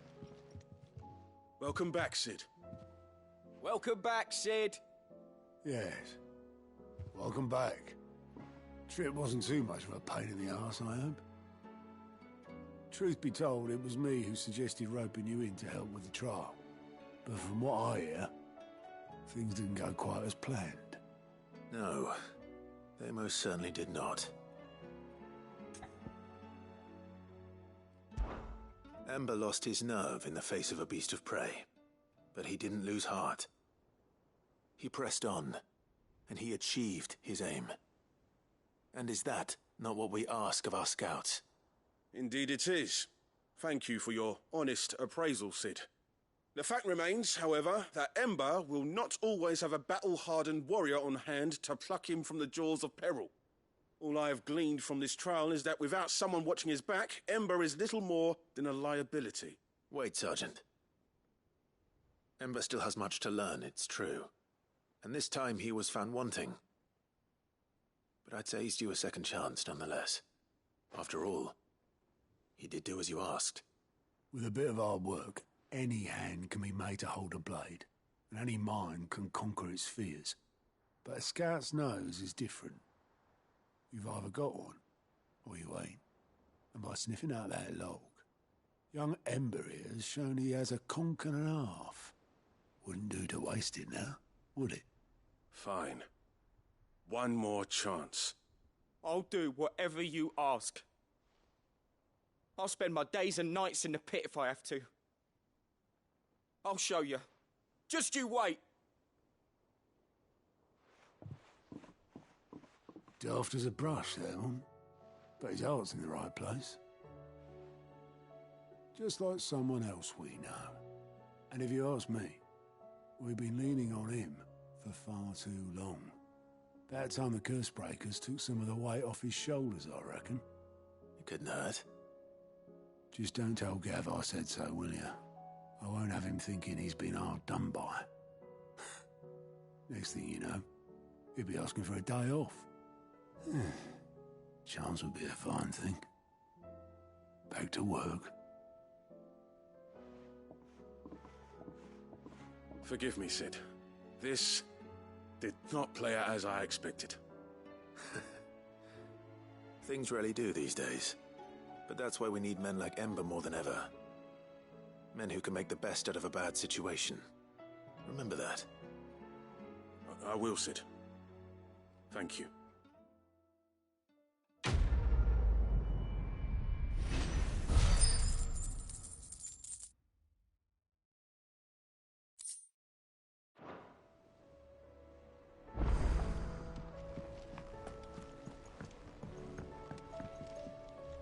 Sid, do you have a moment?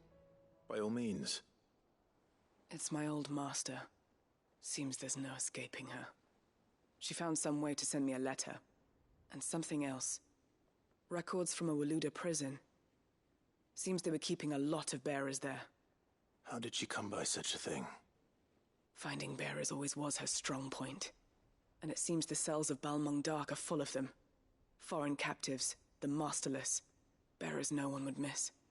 And even better for her, bearers with no one to look after them. When ether started lapping at the walls, The jailers fled. Leaving the bearers to be liberated by whoever happened to come along next. Sid, I'd like to believe that I've earned your trust by now. And while I'm well aware that you've forbidden Cursebreakers from traveling to Waloed, I can't let those bearers die in their cells. I'd rather risk shipwreck on the Shadow Coast than leave them to starve. We'll be needing the Enterprise if we're going to navigate the Narrow. Does that mean... I'm making an exception, but we travel together. And we stay no longer than we have to. Ash is an inhospitable place at the best of times. We save as many as we can, and we leave. Thank you, Sid. There was a name in the prison register. A name from my past. Chadwick. Another of my former master's protégés.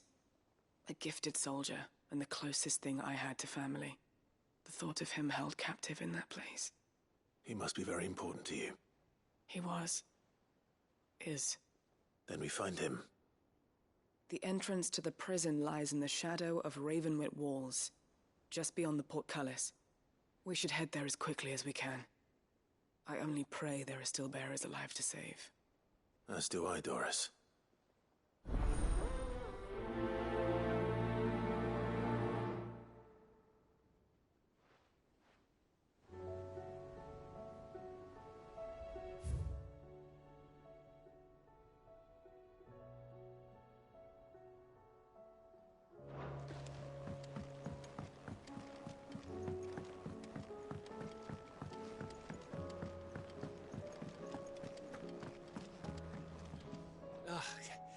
You alright? Something troubling you? No more than usual. It's just... Eda's baby will be coming soon, and I wanted to make something for it. I'm sure she'd like that. Back in the north, families would always make gifts when a bairn was on the way. Yeah, let the little tykes know they were welcome in their new homes, like. So, what's the problem? The problem is that Eda's due any day now. I don't know if I'll be ready in time. Is there anything I can do to help? You know, there just might be. All right then. What exactly are we making? A good luck charm. But not just any good luck charm. Not just any. No. One made from the feather of a silver chocobo. There's naught luckier in all the realm, or so we used to say back home anyway. Thing is, they're hard to come by. Had Otto and Karen check with their suppliers, but nothing. I'd try and track one down myself, only... Only the big day is fast approaching. And that's all you need, a feather. That or the bird whose horse it's attached to, aye. I was gonna start by asking around with traveling traders plying the northern borders. Well, there's no shortage of those passing through Martha's. I think I might make that my first port of call. I'll let you know if I find anything. You're a good friend, Clive. I won't forget this.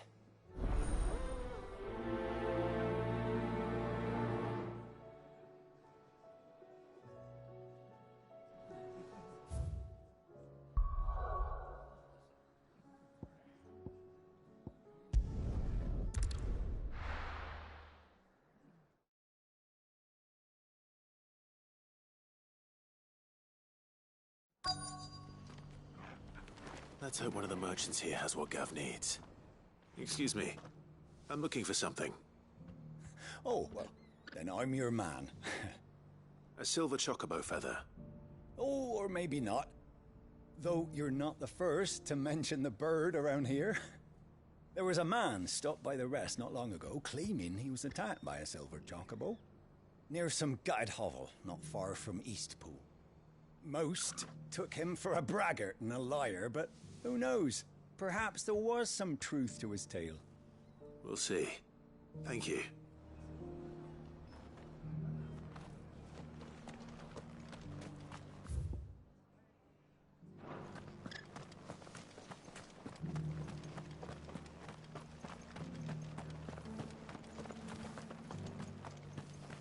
It doesn't still hurt, does it? Oh, 1,000 the cash.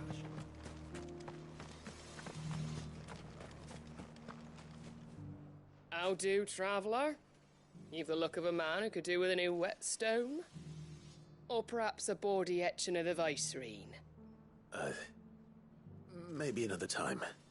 I'm looking for a silver chocobo feather. If that's the case, rumours are all you're likely to find. No one has seen a silver chocobo for years. Word is they were all hunted for their feathers.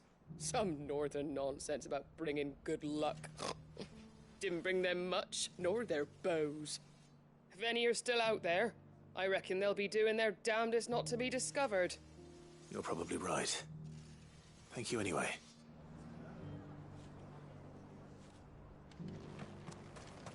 I've got greens of all shapes and sizes. The heavens have gone to rack and ruin, it don't mean we have to.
whoever's idea it was to take those bearers away. Look, Daddy. Shiny. I'll build a barricade so sturdy, even a bandit. Can I help you with something? You wouldn't happen to sell silver chocobo feathers, would you? I deal in fruit, not fancies. But if it's fancies you're after, I suggest you try Rhiannon's ride. Was a silver chocobo seen there? Oh, yes. If you believe the ravings of a madman. It wouldn't be the first time. A silver chocobo sighted in the hills near Rhiannon's ride. It sounds almost too good to be true. But since I'm already here...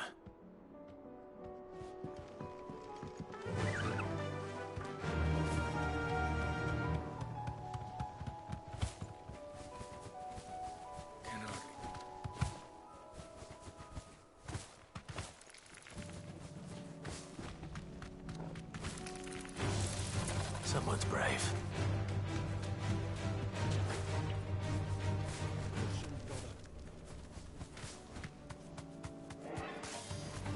All right.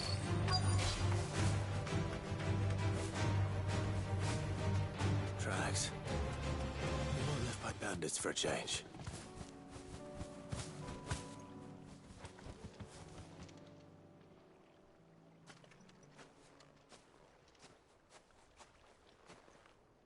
More tracks. And these look fresh. The chocobo was here. And recently. Perhaps it still is.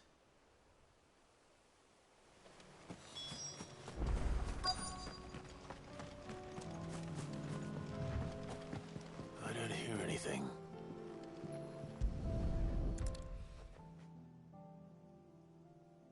Well, I'll be damned.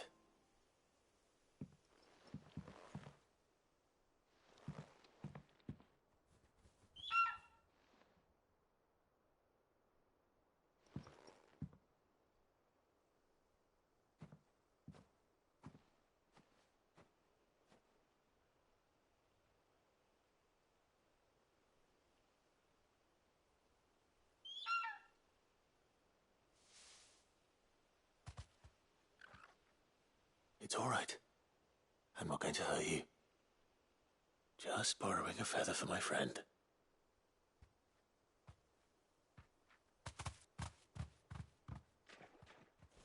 Thank you. Let's get this back to Gav before they change their minds.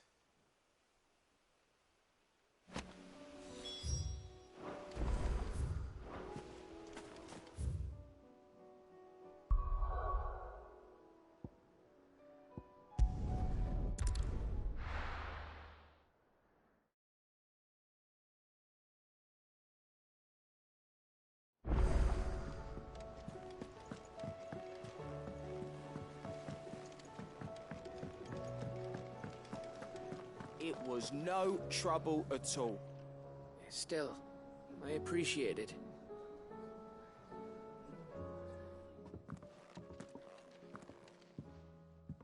Clive, you're back. How'd you get on? Any luck? Any luck, you say?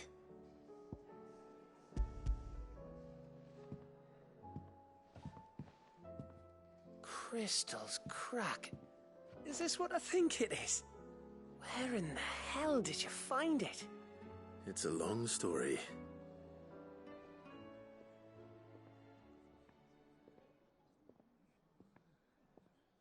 Right there on the road to Eastpool. Who'd have thought it?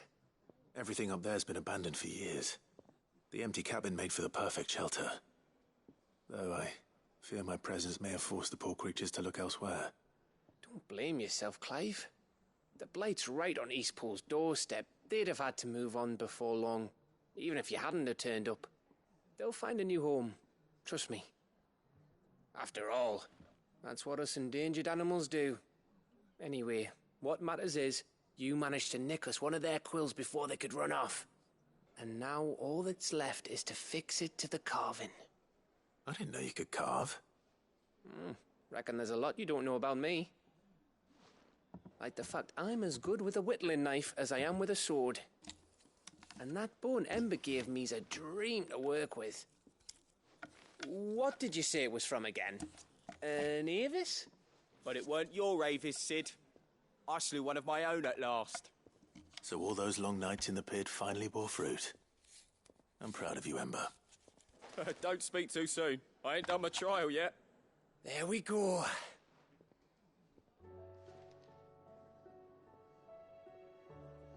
What do you think? I think if you ever hang up your scouting cap, you'll be able to make an honest living. Oh, will I? I should go and see if Ed is awake. Give it my best. You can give it to yourself. Come on.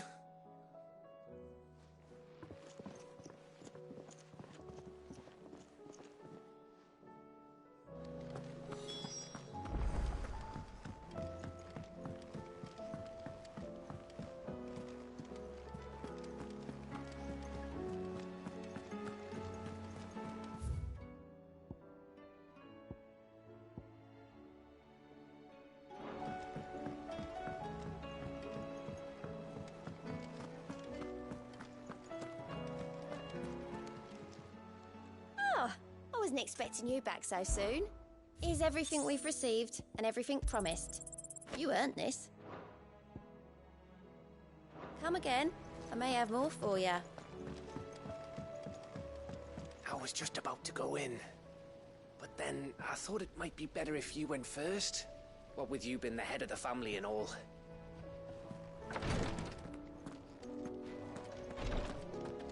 Tyre's tea stopped the... Clive, I wanted to give you something for the kindness you showed my mentor. What's this? A chest of all the medicines you're ever likely to need. Seeing as you're so reluctant to come to the infirmary, I thought you might as well take a part of the infirmary with you. I'm sure it will be very helpful indeed.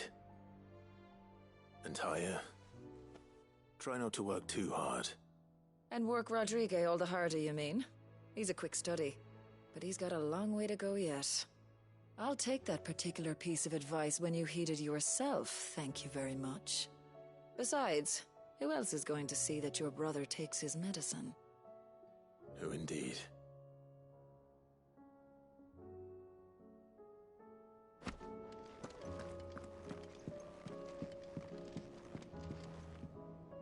Yes, my lord? His Grace and I. At first,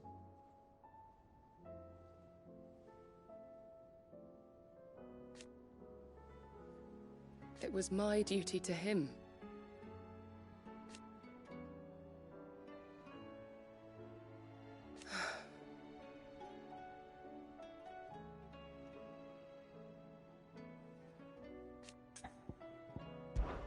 My lord. I am. I do not doubt it.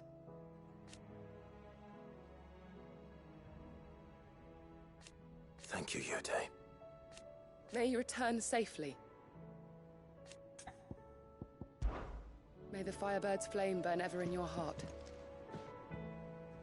Ah, me lords. How are you feeling? Well, thank you.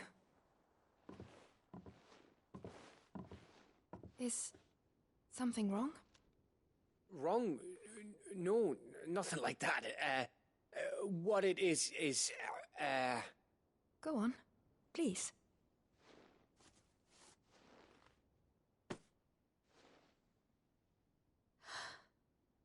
It's beautiful.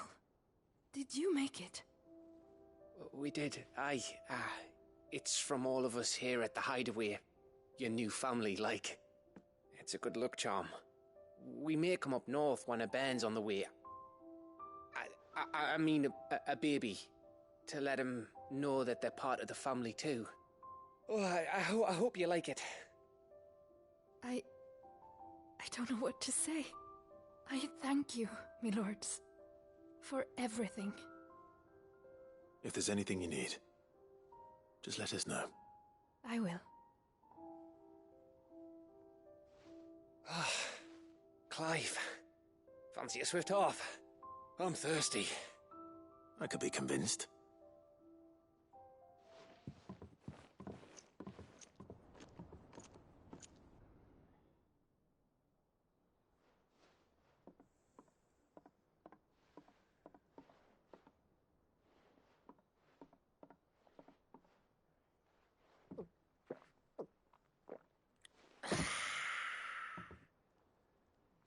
Don't you think you've had enough? Oh, we're celebrating. I'm gonna be a father. I think Edda might have something to say about that. You know what I mean.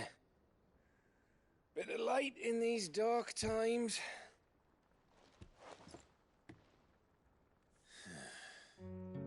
Wasn't long after me 10th name day, my mum told us she was with child again.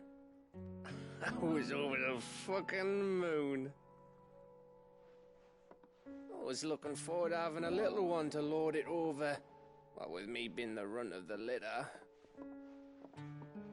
Thought I'd finally have a chance to prove to the world that I could be a big brother. Imperials came the day she went into labour. Had myself a baby sister. And then I didn't. Me whole family gone in a blink, while I hid in the cellar like the spineless little arsehole I was. Great brother I turned out to be.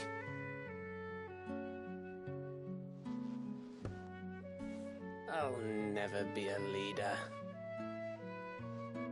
And I'll never be a hero. I'm just a daft little dog who comes running when his master calls. I'll never be like you, or Sid, or Jill, or even Torgal. Have you finished? Maybe.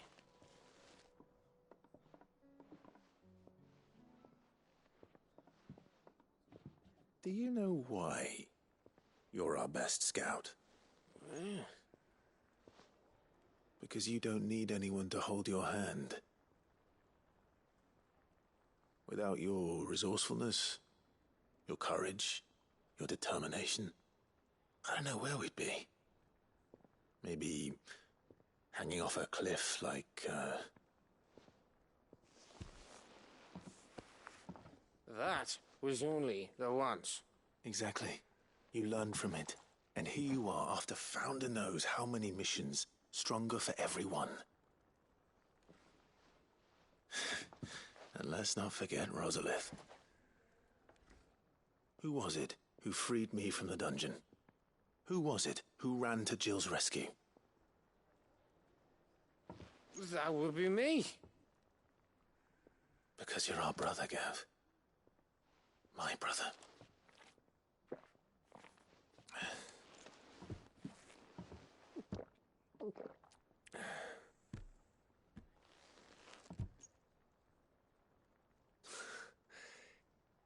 Your brother.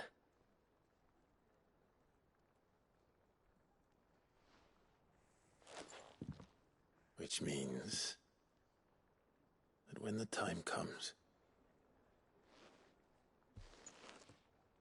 I get your room. And your sword.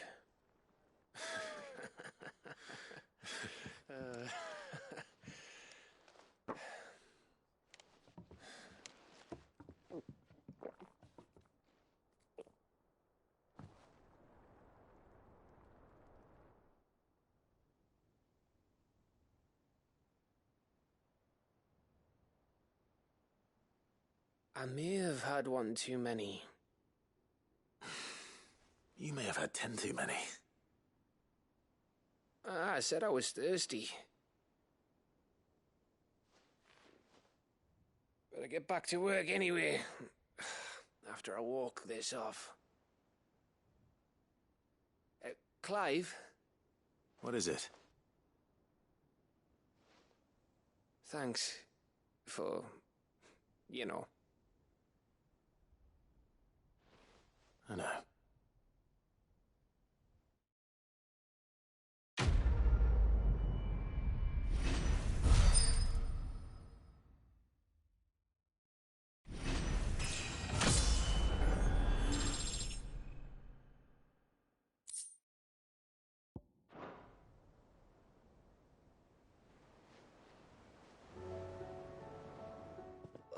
One of these days. One of these days, I swear it's gonna be me who drinks you under the table. If by under the table you mean retching on my boots half the night, I reckon one of those days was yesterday. Ha ha, you think you're so funny. But just wait till we crack open the bottle I left in your chambers. That stuff's strong enough to burn the horns off a behemoth. Sounds like I'll be needing some new boots.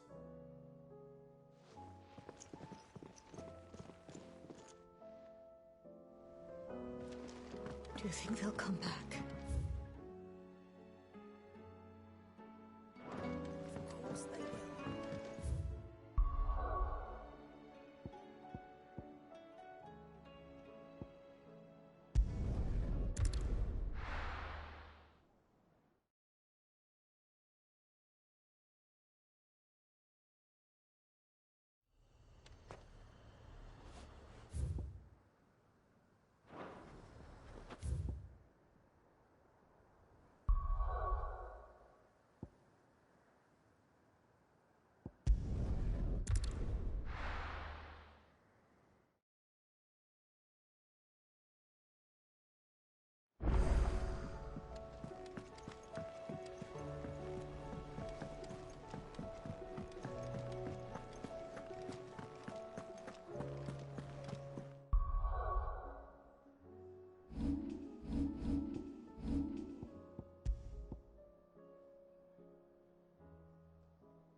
So what do I owe the honor?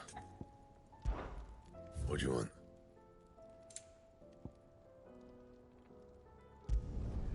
Not bad, if I do say so myself.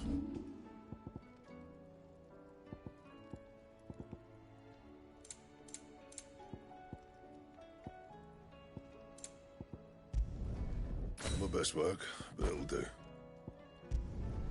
You can thank me later. Yeah, that should do you. Not my best work, but it'll do. First the skies, then the crystal.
If Joshua's worried about Jill, I should go and speak with him.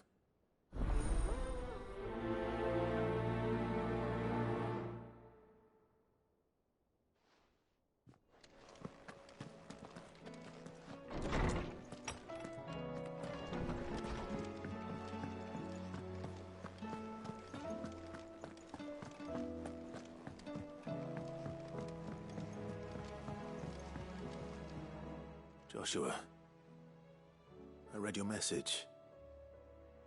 You're right. Jill is different. I don't think I'd realized how different, but since we returned from Drake's spine, I've felt it more and more.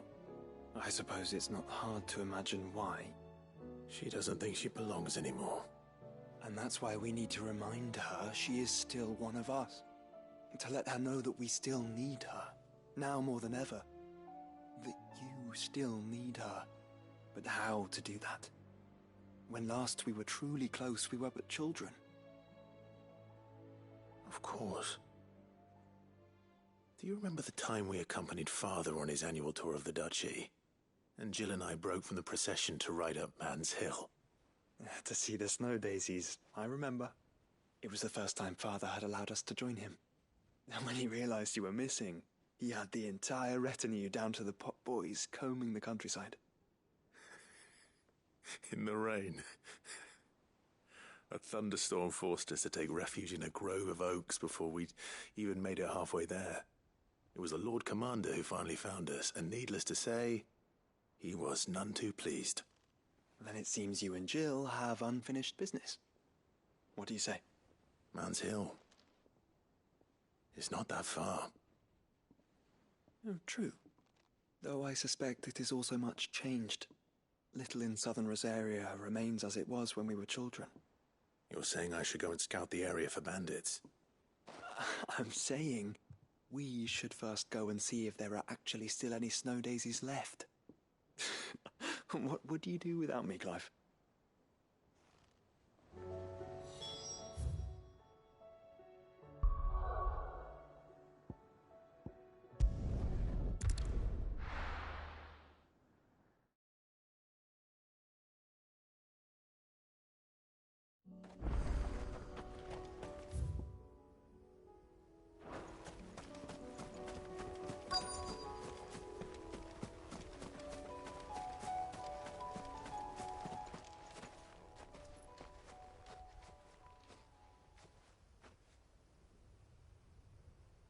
This is the place, but...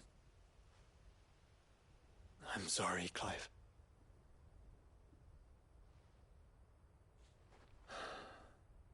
Has nowhere been spared. What do we do now? We keep looking. Man's Hill cannot be the only place where snow daisies grow.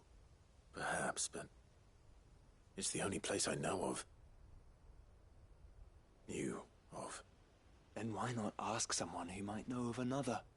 Someone at the backyard? To the hideaway, then.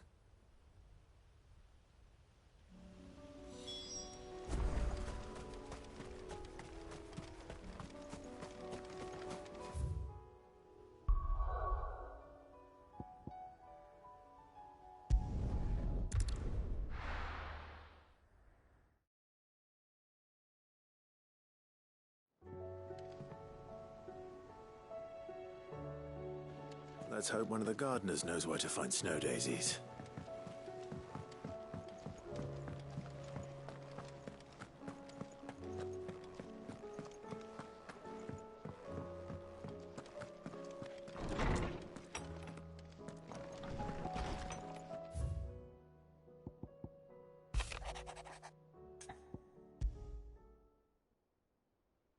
Something tells me this is no mere adventure story.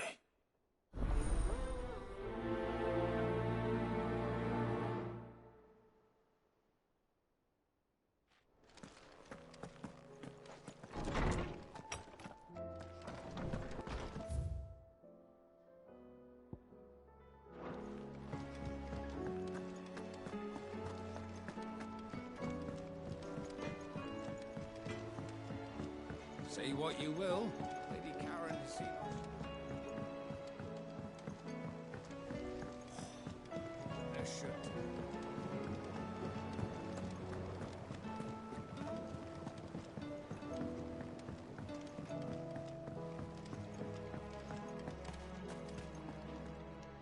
Oh.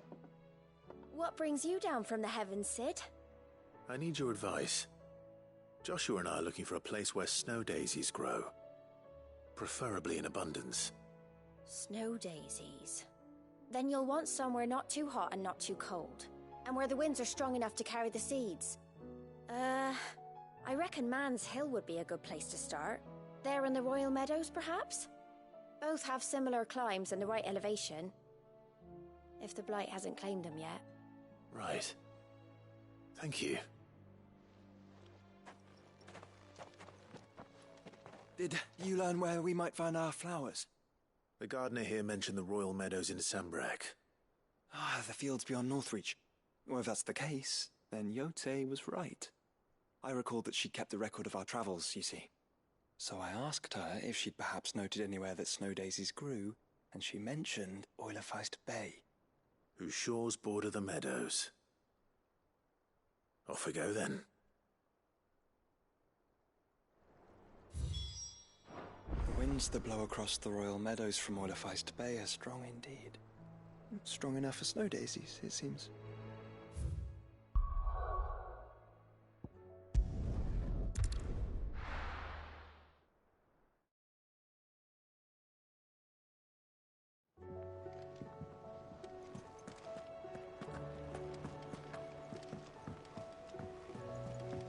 The winds that blow across the Royal Meadows from Oilafeist Bay are strong indeed.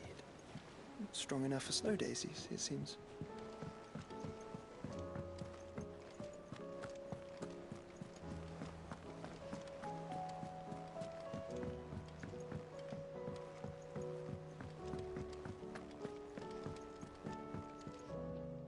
Vivian, I read your note, and I'd be happy to help you find the book you're looking for.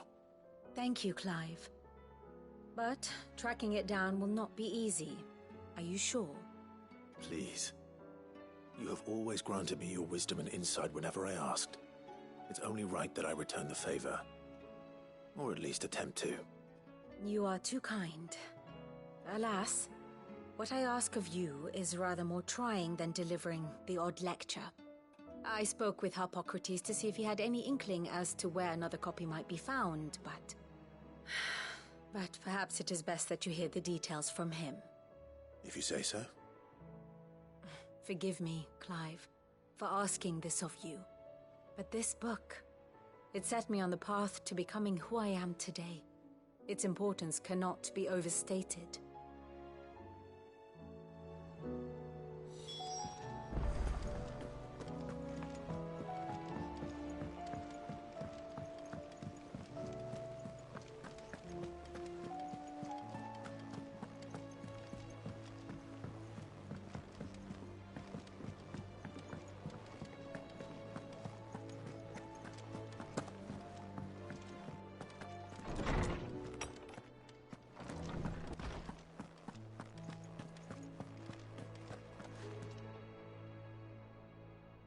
Ah, Clive, my boy. What a pleasure it is to see you. Harpocrates. There's something I need to ask you. I've been charged with locating a book called From a Distance. Then you seek a rare gem indeed. One whose name I had not thought to hear from your lips. You've been talking to Vivian. Right as always. But she didn't seem keen to tell me very much. I take it she didn't like what you had to say. And yet I gather it did naught to dissuade her. Clive, if the young professor has tasked you with obtaining a copy, I fear she asks the impossible. The executors would not allow it. The executors? Coveters of Secrets. A clandestine organization committed to the collection and intenebration of forbidden texts and technologies. One such text being the tome Vivian seeks, chronicling as it does the true history of the enslavement of bearers, a tale which could overturn the established order were it ever to become widely known. Or, so rumor has it. I've never actually read the thing, or even set eyes on it for that matter. How is it that I haven't heard of this organization? Why, secrecy is the executor's watchword. They lurk in the shadows, emerging only to seize that which must be seized, be it books, inventions, or people, before disappearing again leaving nary a trace. Which would explain why Vivian's copy was snatched from her grasp not long after she found it. By the hand of the executors, yes. But what drives them? Self-interest or ideology? Fine question. Sadly, all that is known of the executors can be recounted in a single breath. You may just as soon ask me of their origins, numbers, or the identities of their leaders. Any answer I give would be pure speculation. Then my hunt was doomed from the first. What was Vivian expecting? That I'd pluck it from thin air? Not from thin air, no. From ash. Rumors of the executors are rife among the scholars of Storm, but rather less so across the strait. I have a friend. Well, I had a friend in the village of Garnick, a collector of rare tomes, upon which subject we would oft correspond. Alas, I have heard naught from him since the skies fell dark. And no doubt he too has turned. But though he did not mention it by name, it is possible that a surviving copy of From a Distance yet rests upon one of his many shelves, quietly awaiting discovery. If you were, by some chance, able to save even a single book from the poor man's library, I know his soul would rest easier. Very well. When I next find myself in Waloed, I'll be sure to pay Garnick a visit.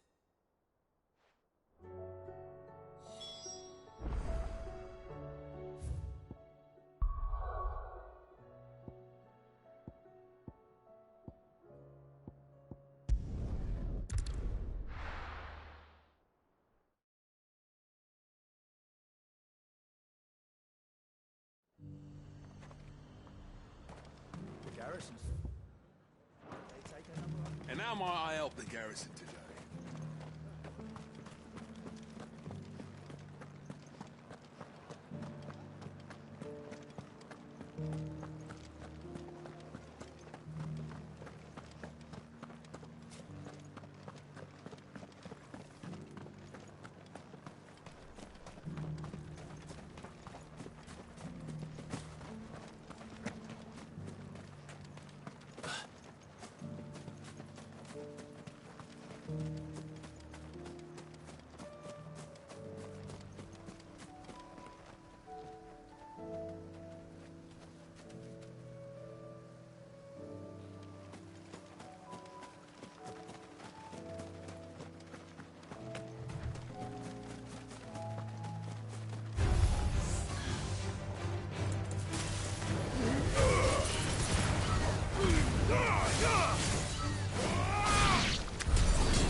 The meadows are vast.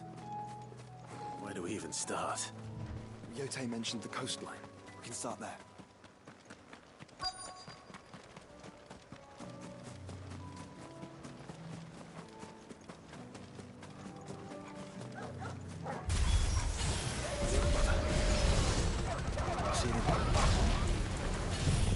I do.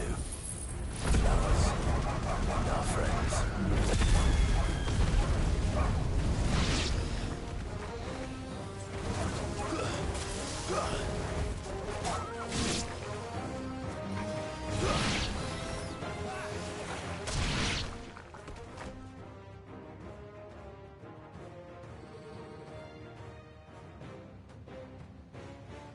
What do you see, boy?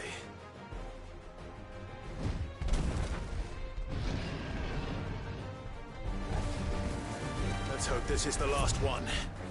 Only one way to find out.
That was harder than I expected.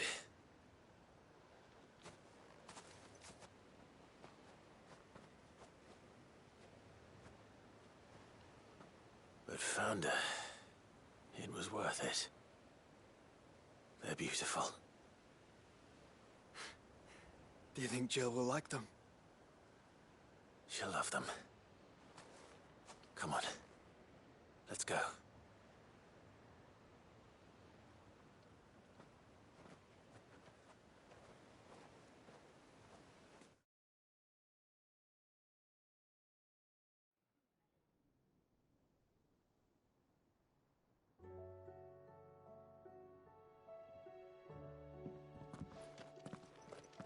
It appears my work is done. The rest, as they say, is up to you. Well, you and the skies. We wouldn't want another thunderstorm now, would we?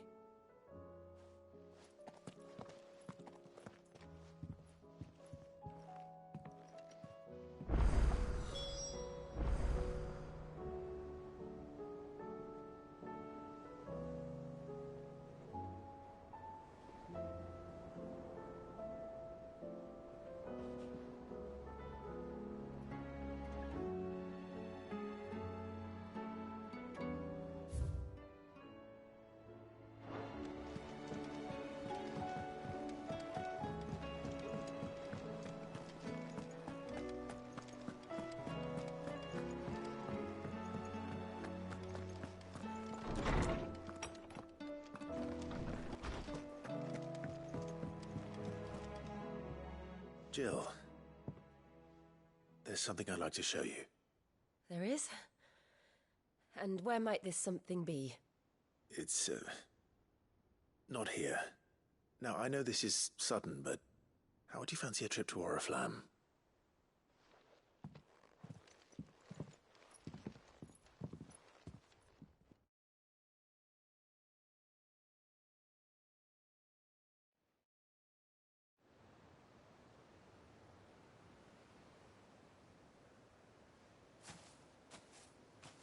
There are so many. This is what you wanted to show me.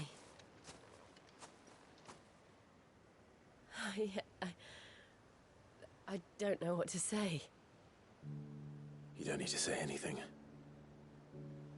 The smile on your face is enough. We've been worried about you, Joshua and I. Do you remember when I took you to Man's Hill? Or tried to? How could I forget? You saw me crying and thought a change of scenery might lift my spirits. In the end, it earned me a nasty cough and a stern scolding from your mother. But I felt wonderful nonetheless. I'm sorry. I had no idea what I was getting us both into. But I couldn't bear to see you like that. Before we left, my chambermaid told me she'd overheard your mother talking about my marriage prospects with some of the noblewomen at court.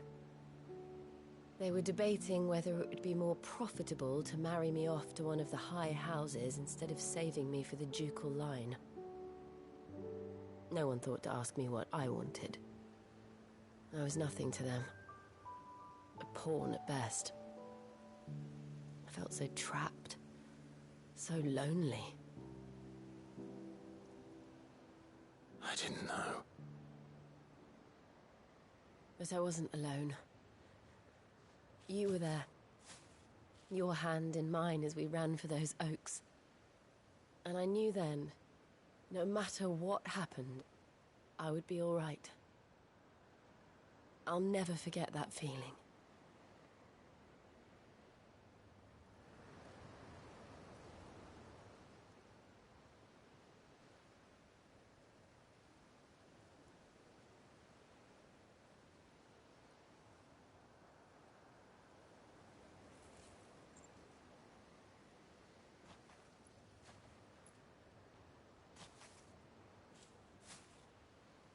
Before we broke camp, the morning after the storm,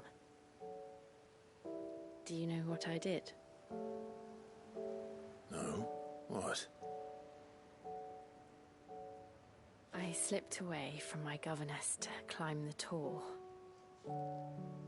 And from there I saw a sea of petals, all reaching for the sun. And I realized that no matter how terrible the night, dawn would always come.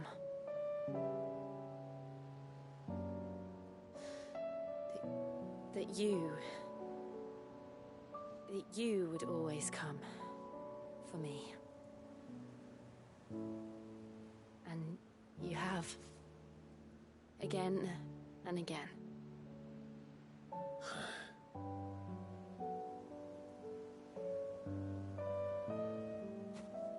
Where do you see us?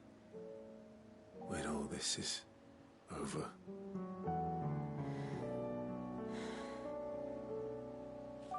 I don't know.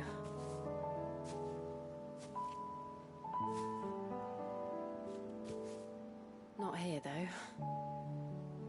I think I've outgrown the twins. After everything we've been through, the realm just seems so small.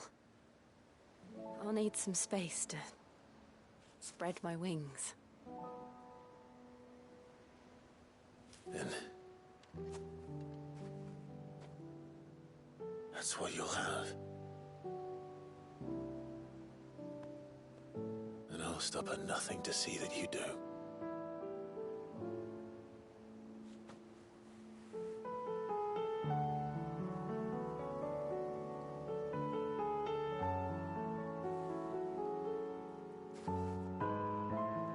I never was much good at garlands, but it'll have to do. I'll treasure it forever. Thank you, Clive. For this, the flowers, for everything. It's exactly what I needed. You are my treasure.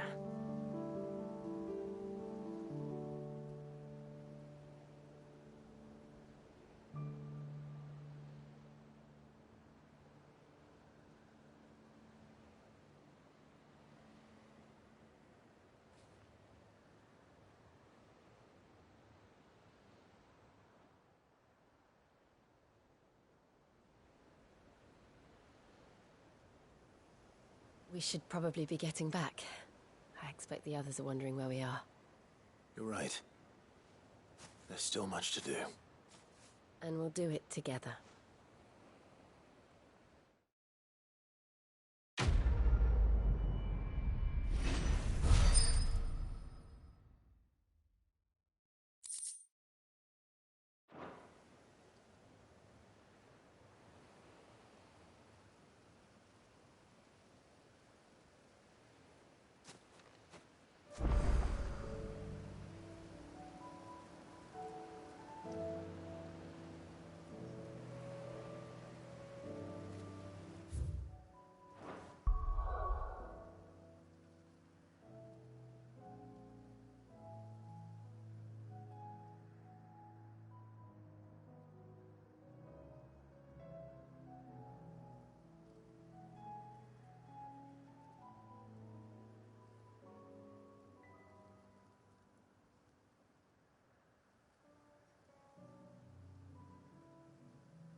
This be Mickelberg.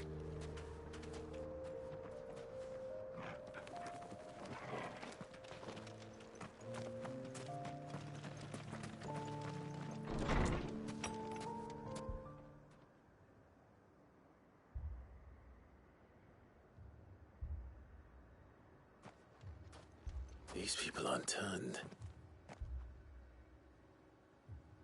And the village seems safe enough at least.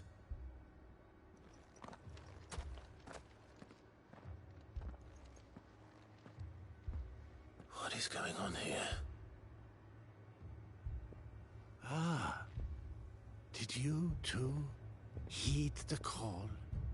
Heed the call? No, I came here looking for someone. To be honest, I wasn't sure I'd find him here. Let alone all of you. Is that so? What are you doing here? Is this where you live? It is my home. The others, they heeded the call. You keep saying that. What do you mean? They came here to perform the rite, just as King Barnabas instructed. This village is their altar, where they shall cast their shawls upon the gentle waters and give themselves to the Lord. Give themselves? Oh, Lord, cleanse us of our sins. Let us be reborn in your loving arms. Free us from the torment of this mortal realm. They want to be saved. Forgive me, but did another foreigner like me come here? He was probably wearing a cowl. You mean the traveler from Storm? Yes. He's staying at my house, toward the rear of the village. Thank you. If you don't mind, I'll go and greet him. They seek the same salvation Barnabas did. At least the third chair still lives. Let's go and find him.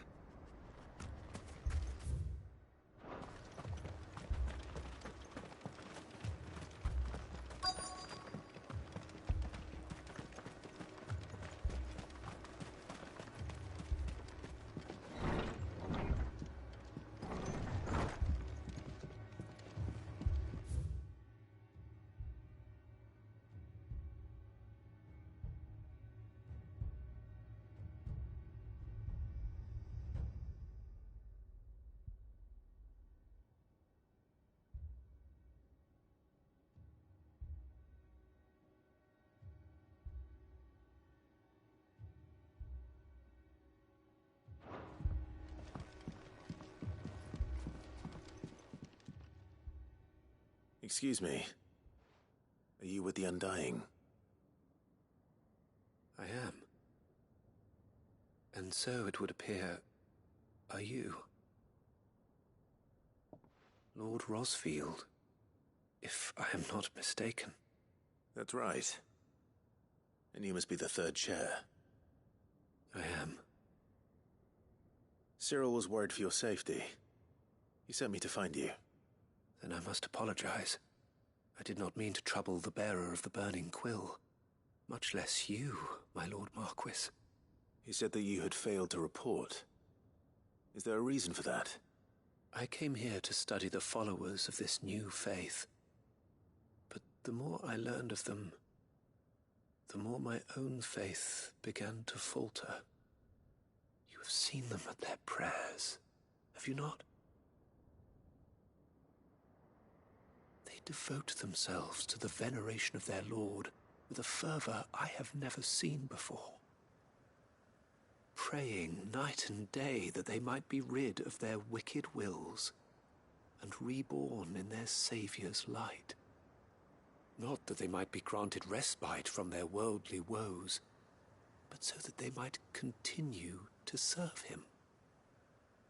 Serve him with all of their beings. I, too, swore to devote my life to the service of my Lord and Master, but this... it is different. It is more. And so I would see it through to the end.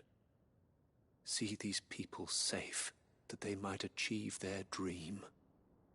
That they might do their duty to their Lord. Even if it should keep me from doing my duty to mine. You do understand what their dream is, don't you? I do, my lord. They would cast aside their wills and become Akashic. I know that it may be hard to believe, but to these people, that is the very essence of salvation. Forgive me, my lord, but I must remain here. If you are to return to Master Cyril, I would consider it a great... Did you hear that, my lord? Something is happening. I'll go and find out what. Stay here.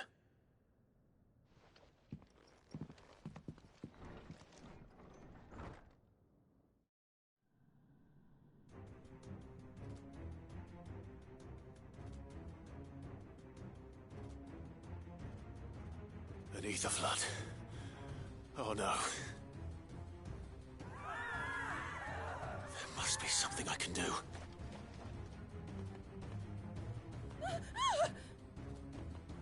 Echoes as well. Found her. Ready, brother? Ready.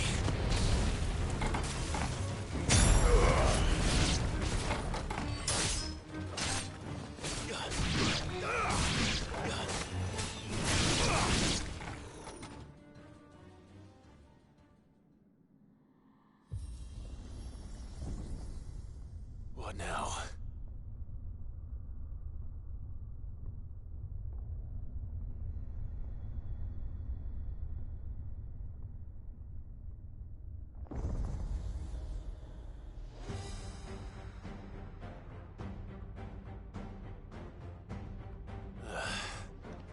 We meet again. I've killed your kind before.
Damn it!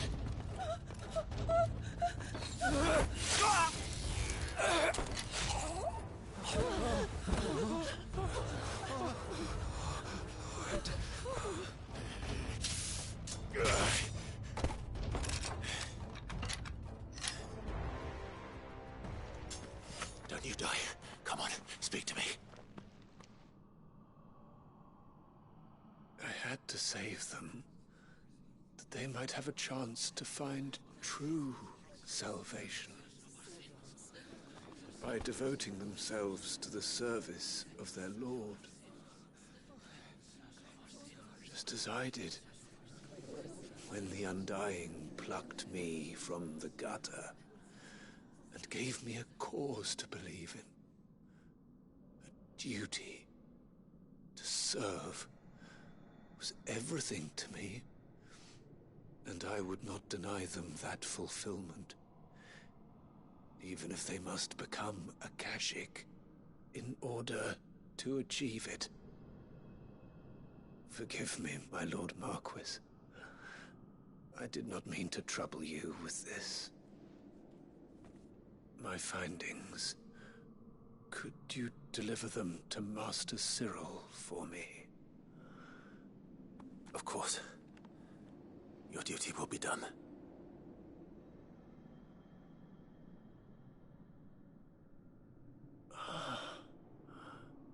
Look, my lord. They are saved.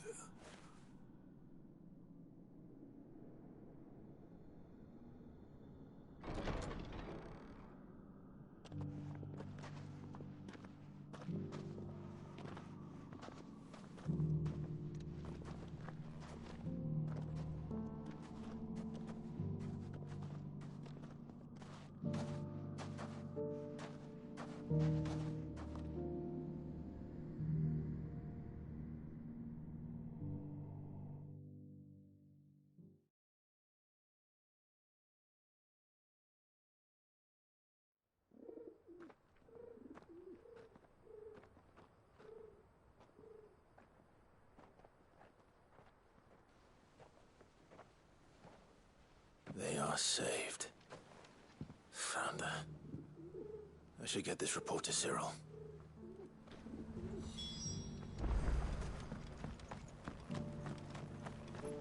Welcome, welcome. Anything else? A fine choice. Of course.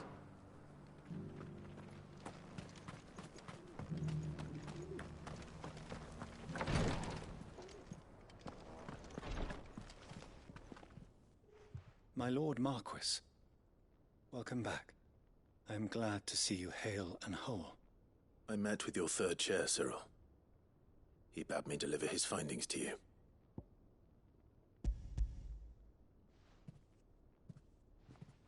Thank you, my lord. He remained in Ash? He died protecting the villagers from an echo. I buried him in Mickelberg. I'm sorry that I couldn't save him. If you could not save him, no one could. The villagers, they were believers in this savior cult. They prayed to their god that they might be unburdened of their wills. Then an ether flood came, and their wish was granted. Your brother sacrificed himself that they might live, even knowing that that life was death by another name. Then he perished defending liberty. A hero's end. For the right to choose how one dies is no less sacred than the right to choose how one lives. Sid would agree. He wanted to build a world where people could die on their own terms. A noble ambition. To die for one's cause is the most perfect expression of one's faith. It matters not how misguided others might judge one's decision to be. Only that the decision is one's own. We live according to the teachings of our order. We believe in them, we protect them, and And yes, we die for them. For better or worse, that is our creed.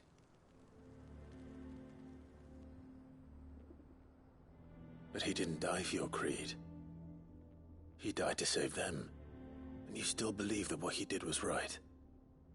I believe that he believed it was. We of the Undying are not slaves, but willing servants. And this was his will, the ultimate expression of it. All right. I'd like to know this man's name, Cyril. To know the names of all the Undying who've fallen in the line of duty. They died serving my house. It's only right that I remember them. That is my duty. Of course. I shall fetch the Book of Martyrs at once. My lord, it has been, and shall ever be, the greatest honor of my life to serve House Rosfield. Though our duties may differ, yours is no less important. I pray with all my heart for your success. And were they here, I have no doubt but that every one of my fallen brothers and sisters would feel the same.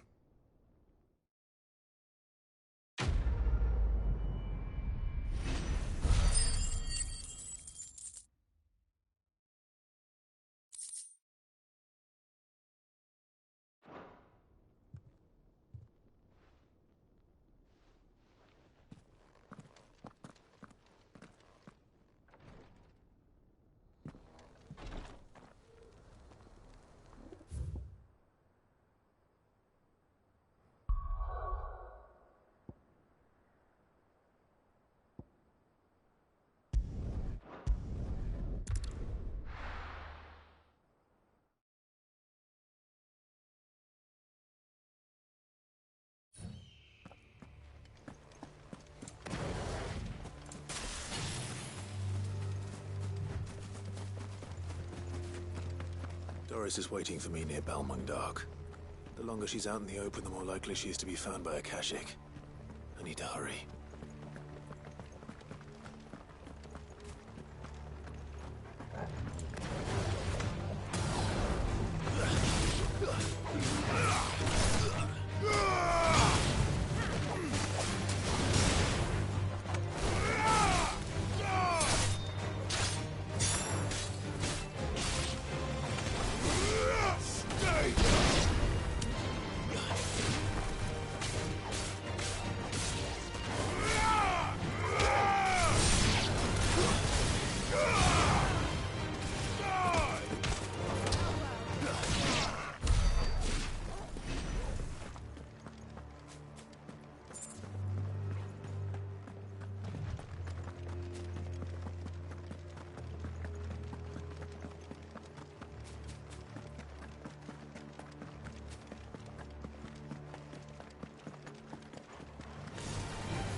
There were no guards, I take it? None manning the gates, no. It's a different story inside, though. The corridors are crawling with Akashic. Most likely guards left behind when the Wardens ran. If Chadwick was being held here, I worry that he may already be. Don't give up hope just yet. But let's move quickly. Let me check the ground floor. The ether stick is there. Then I'll search the upper level. Good luck, Sid. Stay safe.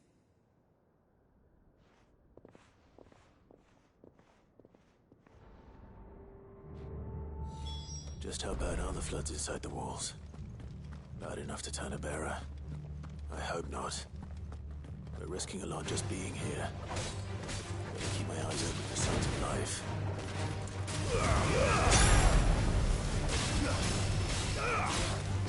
It's over!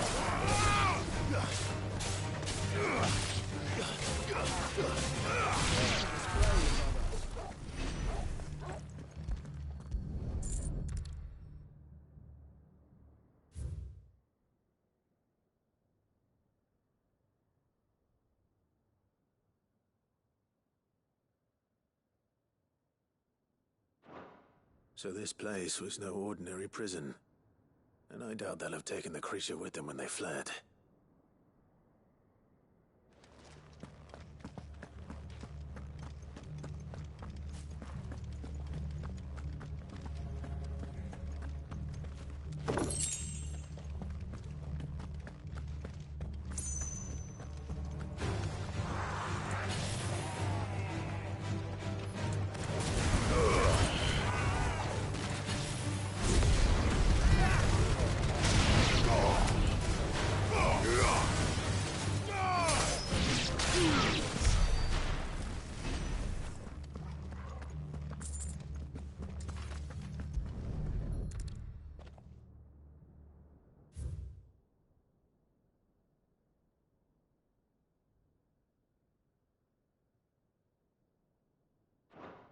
Minimal loss of Waluda lives. And what happens when they run out of bearers? Even the Imperials take better care of their branded than that.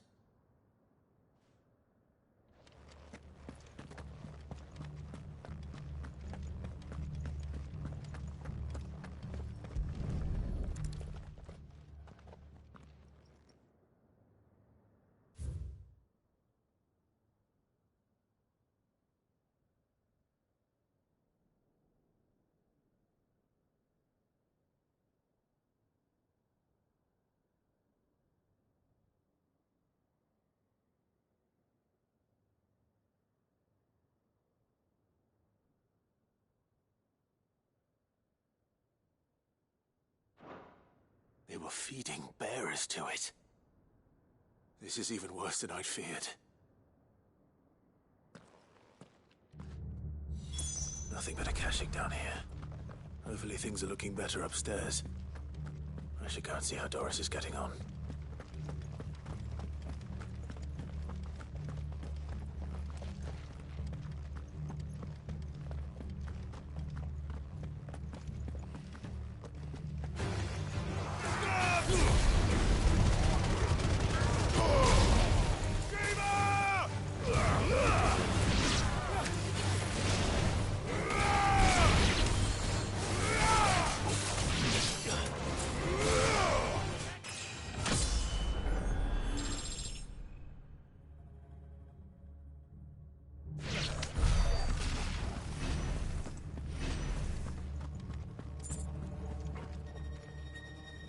No lock downstairs.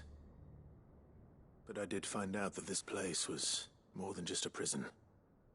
Something far more sinister was happening here. I know. I've been reading some of these documents and... it can't be true, can it? Bearers die every day in service of their masters, but this is so much worse. Pitting bearers against a wild beast armed with nothing but their wits? And all in order to bring about more death. And not just those who could fight, but the elderly, children even. And those who wouldn't or couldn't were disposed of. Whatever that means. I'm afraid it means they were fed to the monstrosity they kept here. Then we're too late. And I was a fool to bring you here. Don't say that. Did you find anything else? A key. But it doesn't fit any of the locks on this floor. Perhaps it will fit one of the doors downstairs. There's a corridor I haven't searched yet. Finish up here, then come and find me when you're ready. All right. I'll be there in a moment.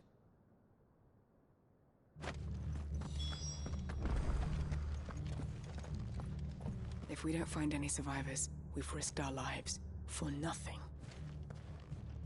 Take care. That creature might still be here somewhere.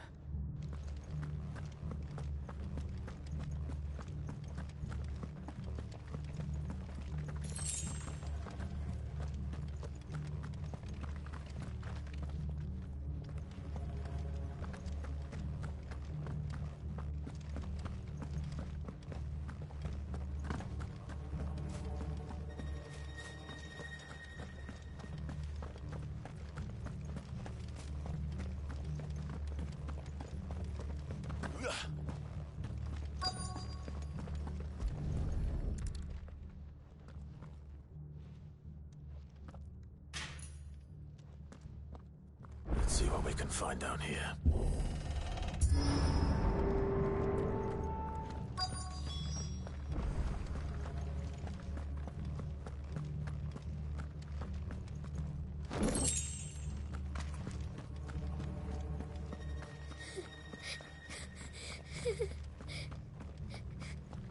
A survivor. And she sounds close.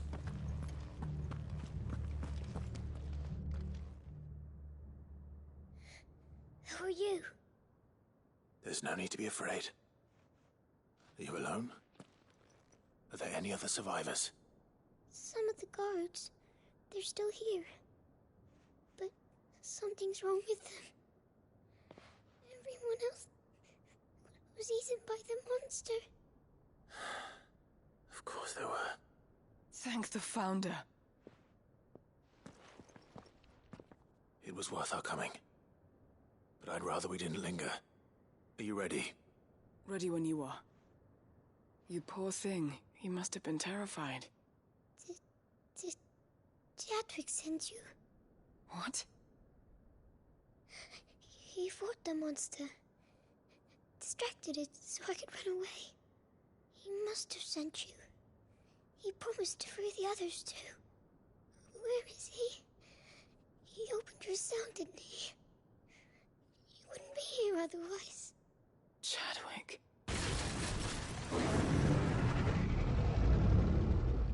Was that? Monster's back! Chadwick, help! We have to get out of here. Doris, keep the girl safe. All right. You put that bearer-eating bastard in the ground. I'll look after the girl. You teach that thing a lesson. It's out there waiting for me. I can't let it live. Not if it's got a taste for bearers.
Finally. Sid, are you hurt? I'm fine. I think.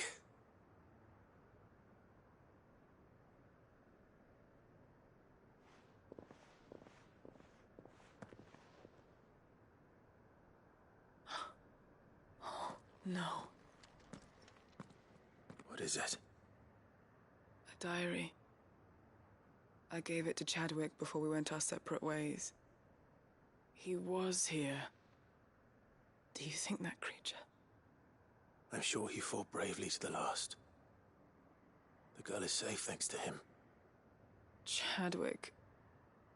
You fool. Come on. We have to get her back to the hideaway. We don't want his sacrifice to have been in vain. No. Of course not. I'll see that she's looked after from now on. It's the least I can do.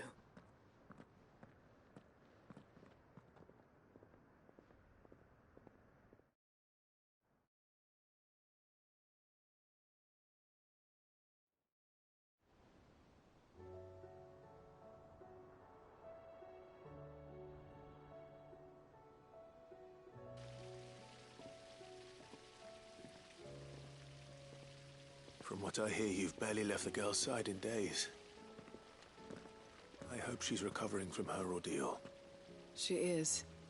Slowly but surely. She's far tougher than she looks. I thank the flames we found her. If we hadn't... I know. But we did. I'm sorry we weren't able to save Chadwick. There's no need to apologize. Without your help, I would never have found out what happened to him. How he fought to the bitter end to save her. To save Haida Marie. That's the man I remember. The man I thought of as a brother. I wish I could have met him. I'd like to hear more about your past. If you don't mind, that is. Of course. You already met my former master. She trained Chadwick and I to do two things. Kill and obey. We were supposed to be sold to the highest bidder when the time came. But no bid was ever high enough to convince her to part with us. For years, we were her daggers in the shadows. But we could never quite shake our doubts about the things she made us do. And then, one day, we just couldn't do them anymore. So we escaped. But staying together was out of the question. They would have found us too easily. After so many years of training, the pull to serve was always strong. It scared me to think he might have taken another master, become a dagger in someone else's hand. But even in captivity, the battles he fought were his own. And he died not as someone's tool, but as a hero. Haida Marie is proof of that. Bearers can cast off their shackles. And the Cursebreakers will show them how. I'll fight until my dying breath to see it done. For Chadwick, and for all of us. Thank you, Doris. We'll be counting on you.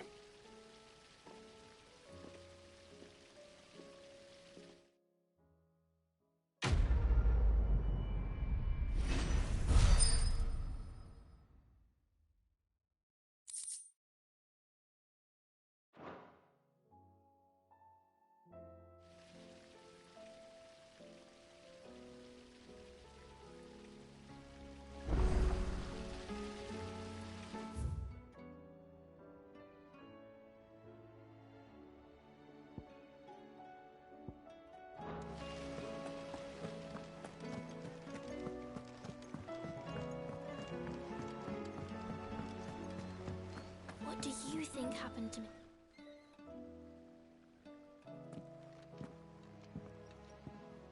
Sid!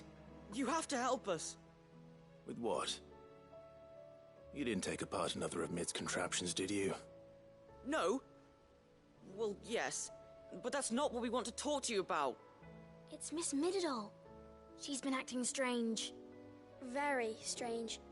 She's barely ever around. When she is, she acts like we aren't even there. Her head's in a crowd.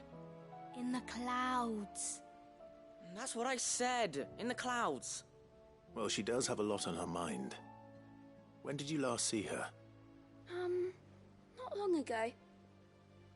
Ah, right after she got back from saving you from Stonehenge. Then it's probably just about the Enterprise. It did take quite a battering on the way there and back. You didn't break it, did you, Sid? You really should be more careful around Miss Mididol's inventions. Oh, don't listen to her. Even if you did break the Enterprise, you could put it back together, couldn't you? But who's gonna put Miss Mididol back together? She seems really sad. Why don't I go and see if I can cheer her up? You do that? For us? She's in her dungeon. Don't scare him. It's not a real dungeon. Thanks for the warning.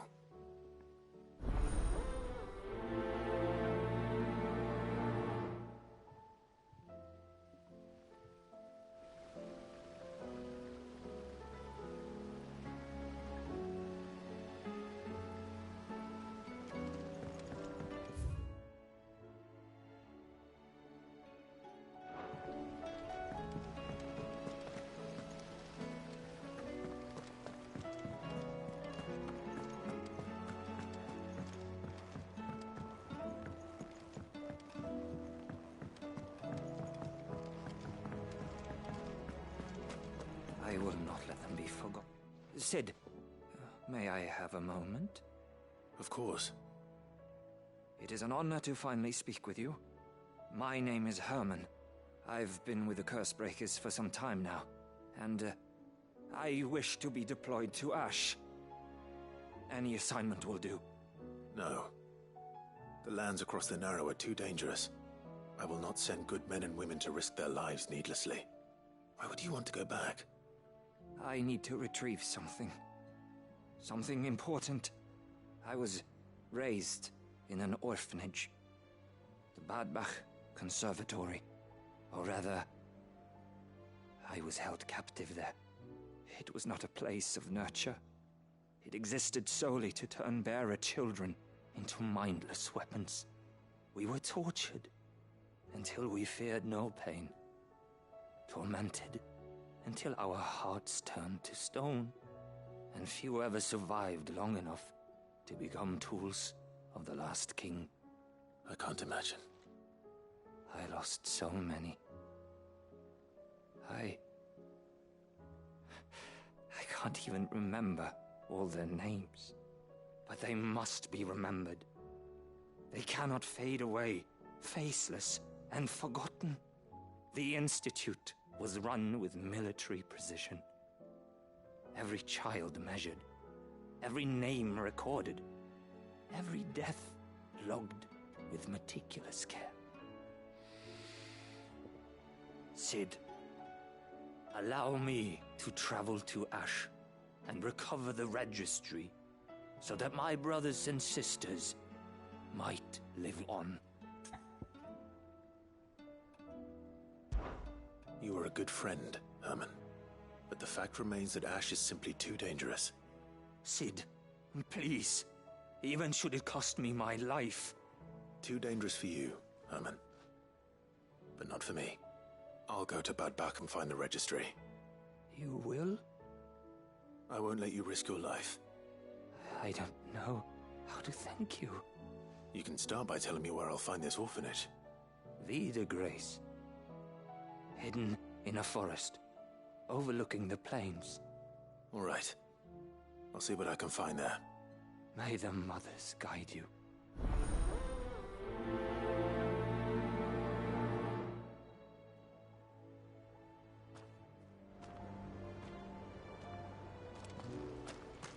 Do you suppose it's magic?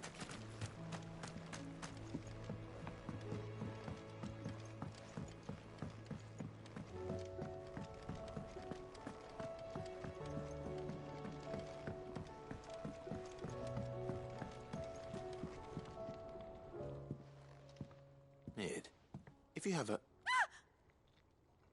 That's it! I knew it! The answer was right here under my arse all along! If this doesn't steer to the skies, nothing will. To the skies?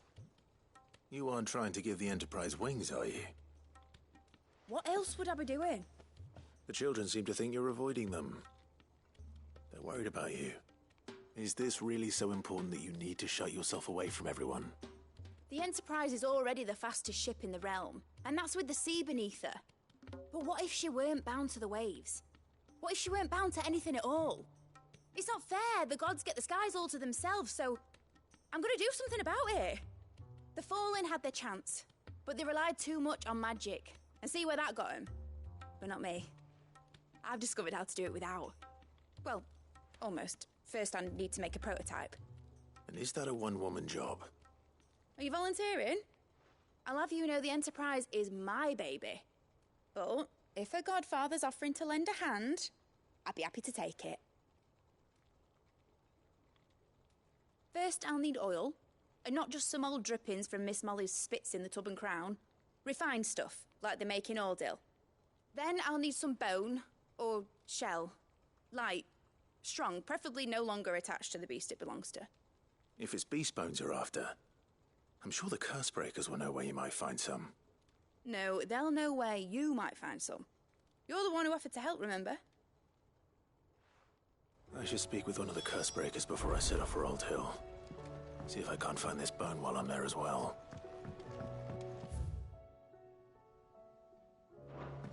Has Midadol mentioned a new project yet?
All right, Sid.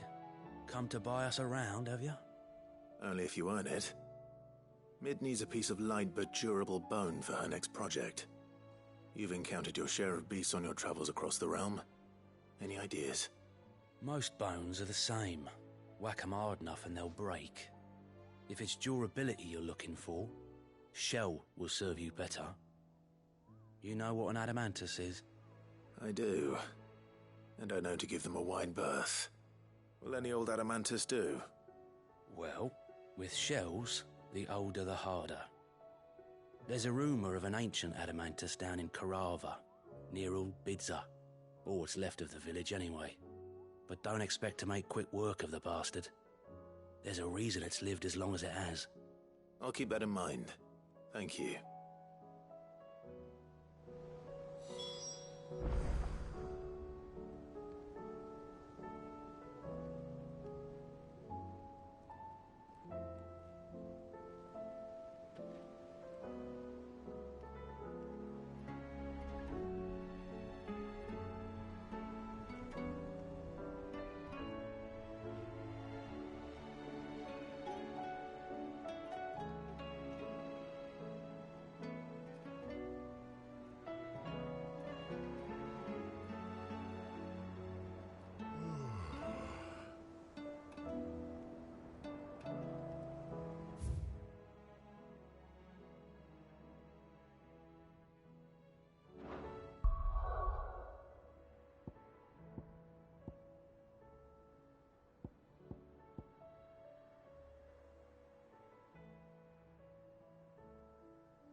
dogs.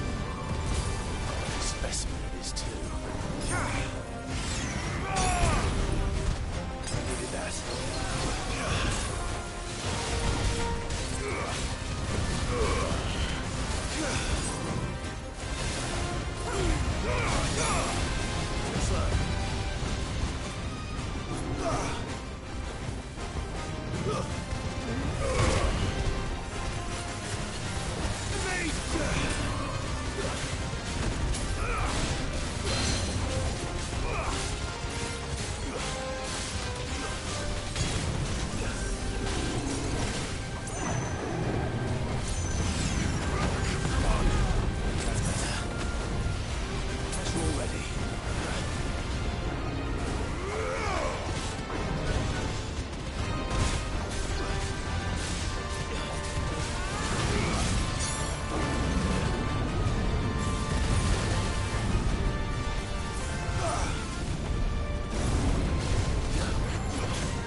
No match for you, eh, Torgal?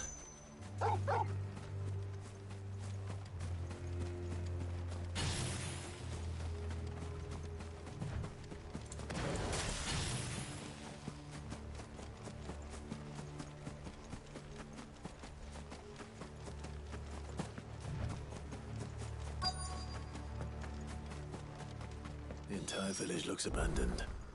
Now, which house would a bookworm live in?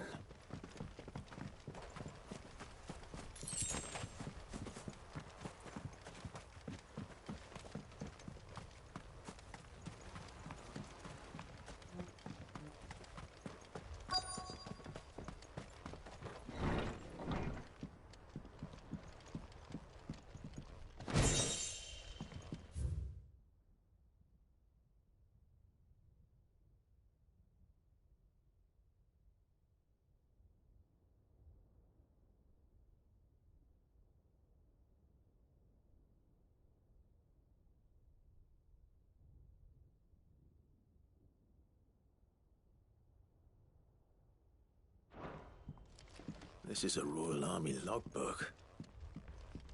Did he take...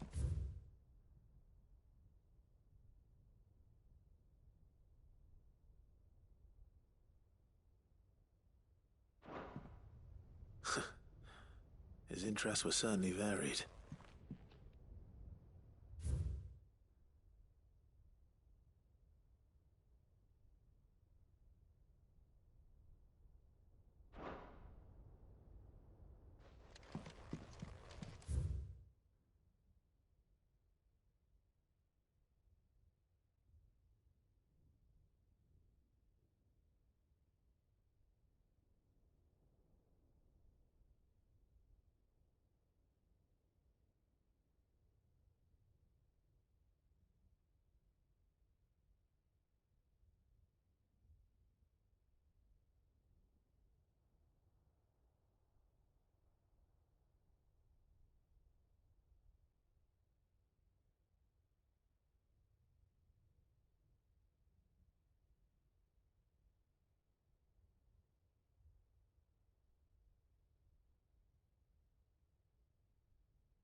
This is it.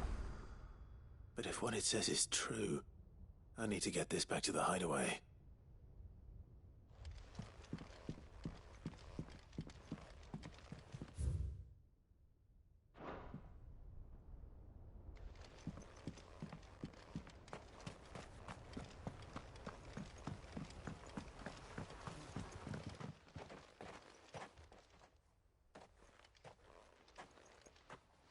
Leaving so soon, stranger? We've been watching you. From a distance, so to speak.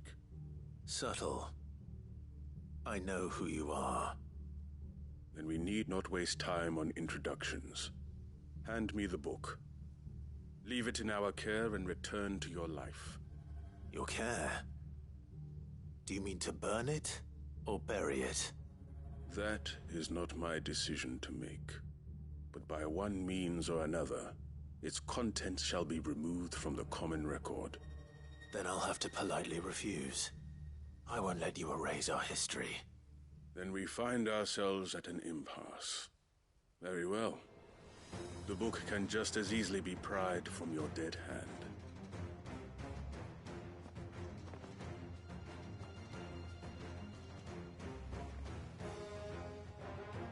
Let's see, shall we?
Impressive.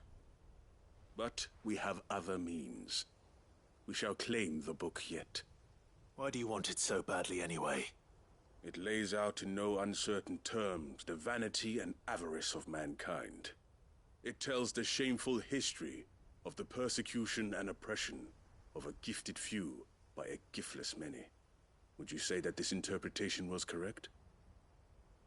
I don't know. You don't know. Your sword may be sharp, but your wits are dull. So let me answer for you. There is no correct interpretation of history. That a series of events took place may be proved beyond a doubt. But there can be no single, immutable explanation as to why they came to pass. It is a question of numbers and of belief. If enough people believe that a set of events occurred for a reason, that belief becomes the truth. So you're trying to control the truth?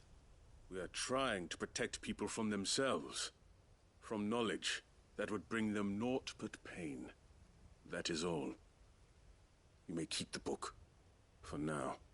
The world is small. We shall meet again. Until then. Wait! Damn it.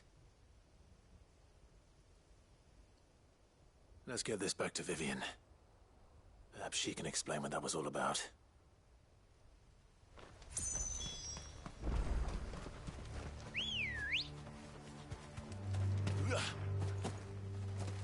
Come on.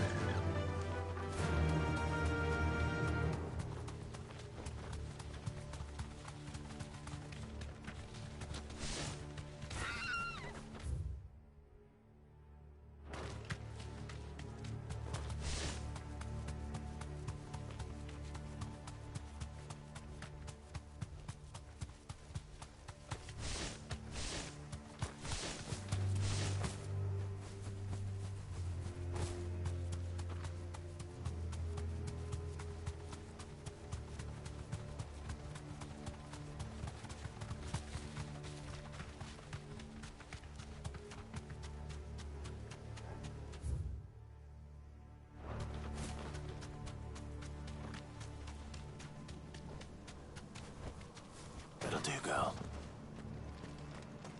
This must be the orphanage. Hopefully the registry is still here.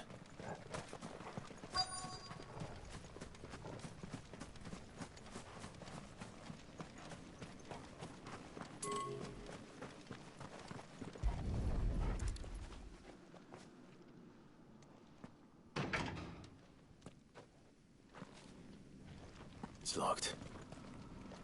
I should look around some more before I start breaking down doors.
Disposed of.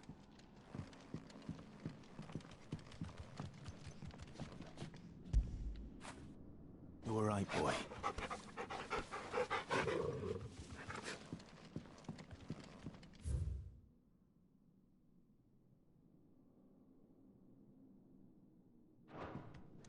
Conditioning. This is nothing short of torture. Herman wasn't exaggerating. It's a wonder he survived this place. I need to find that registry.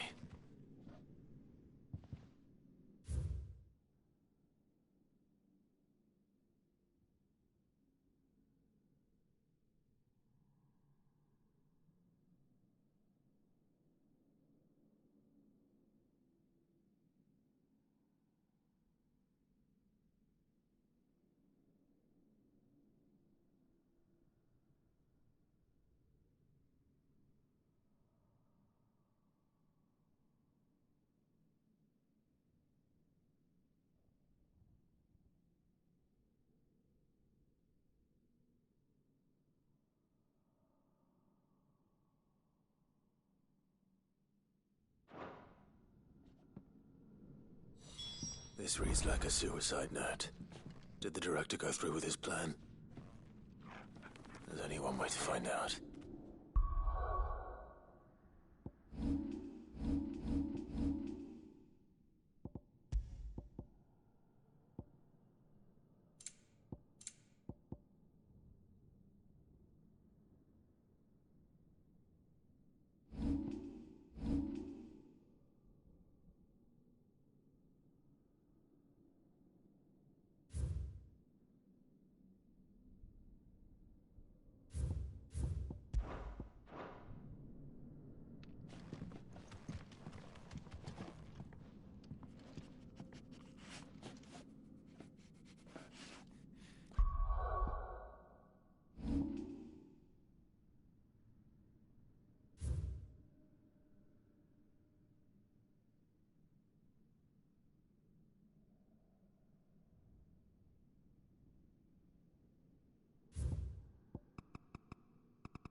forked white tree. This must be the place.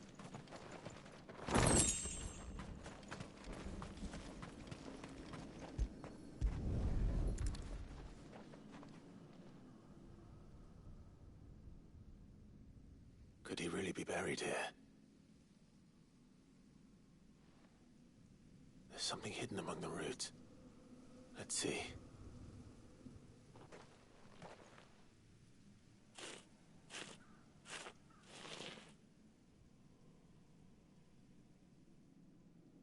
This must be the registry.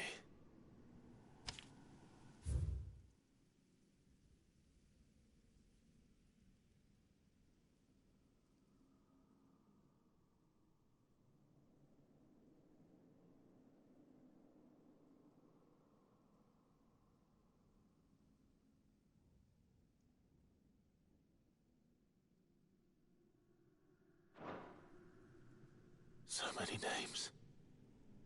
This place was a slaughterhouse. But where is the architect of all this misery?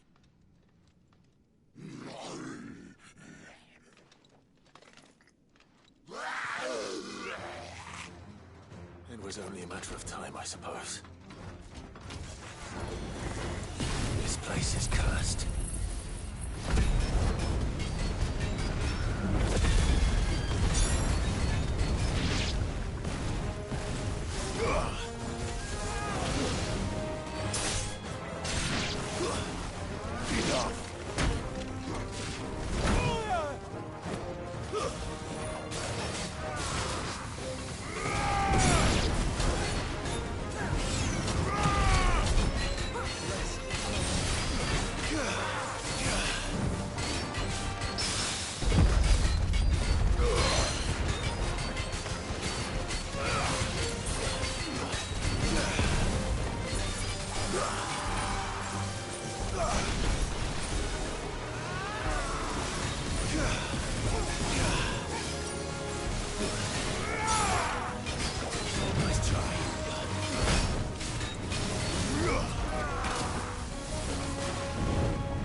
I'm done here.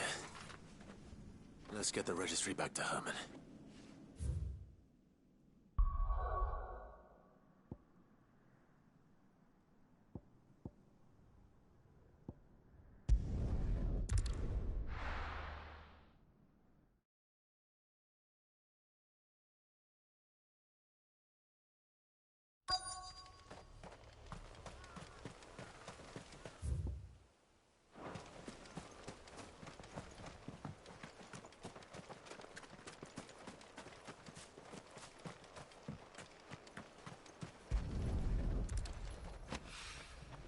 It's oil.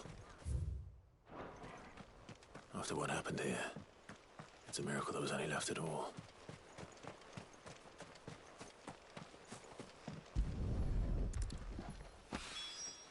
This should be enough.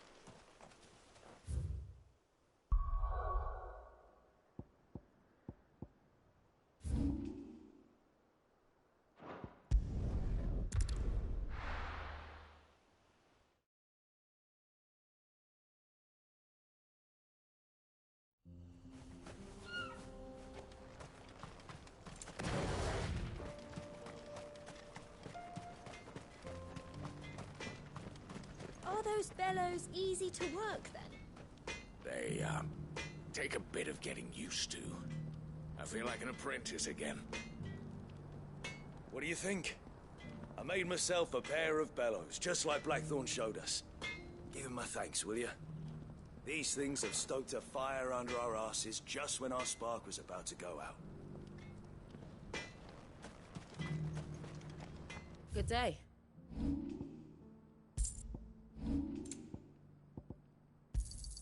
Thank you. Certainly. Here you are.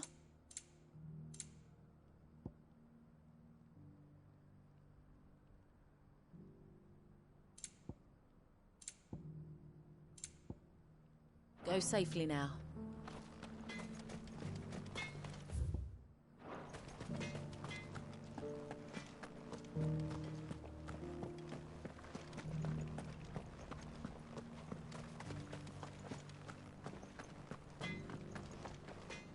Sid, come. Make yourself at home.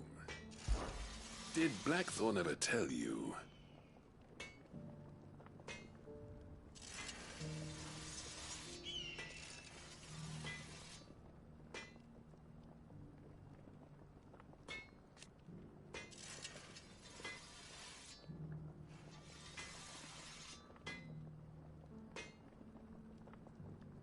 I still remember.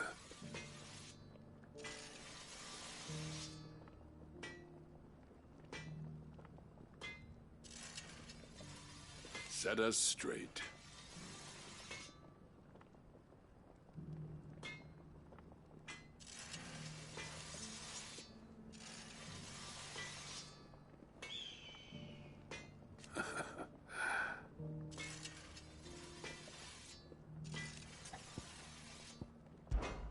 There was a time.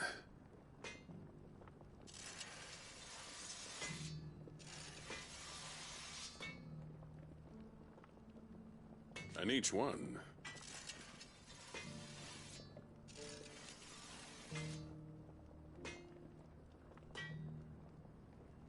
but then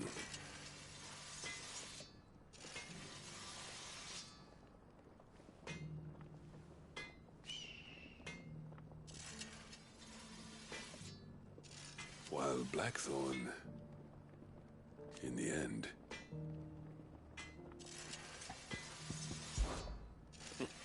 don't ask me. And there still might be.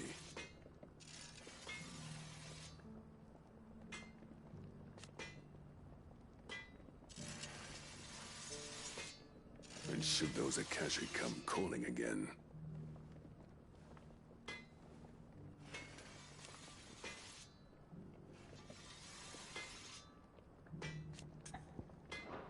safe travels.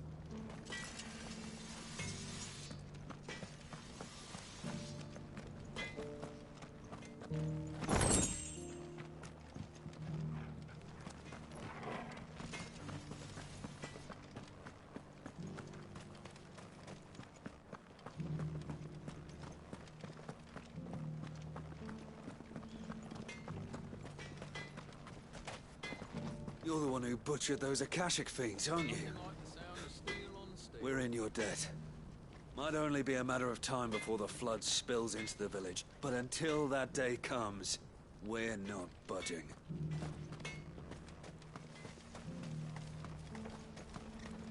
Welcome to Dravoj, Sid. Our gate's always open for you and yours.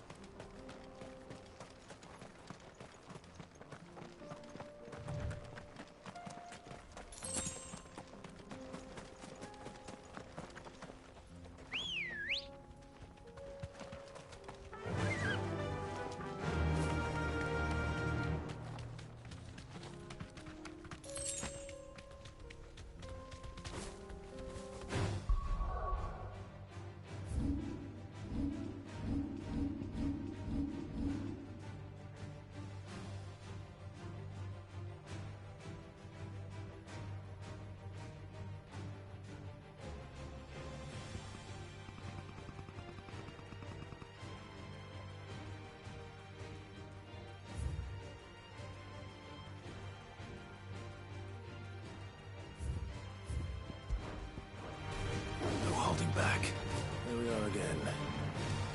Carava. If you were a tortoise, Torgal, where would you hide?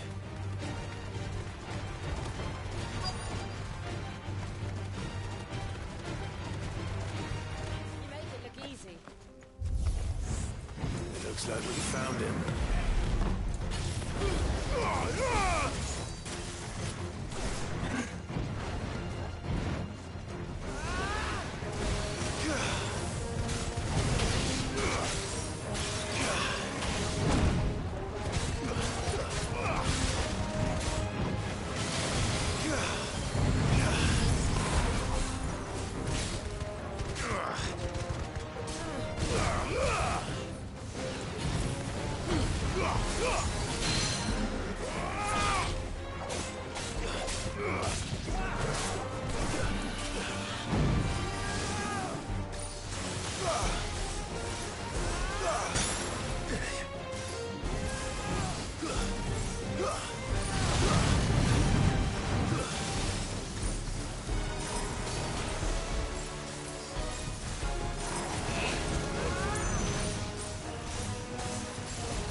I better get these materials to Mid so she can finish her prototype.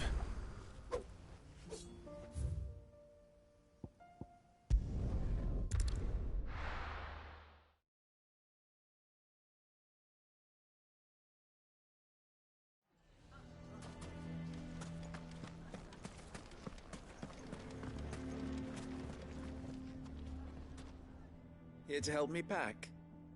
Thanks, but I'll be traveling light. I'm almost finished already, in fact. You're really going to go through with this, then? I am.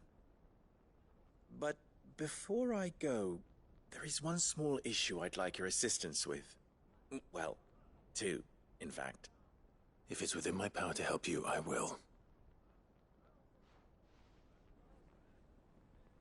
It's the children. I refuse to let them share in my disgrace. And if I leave them here, they surely will.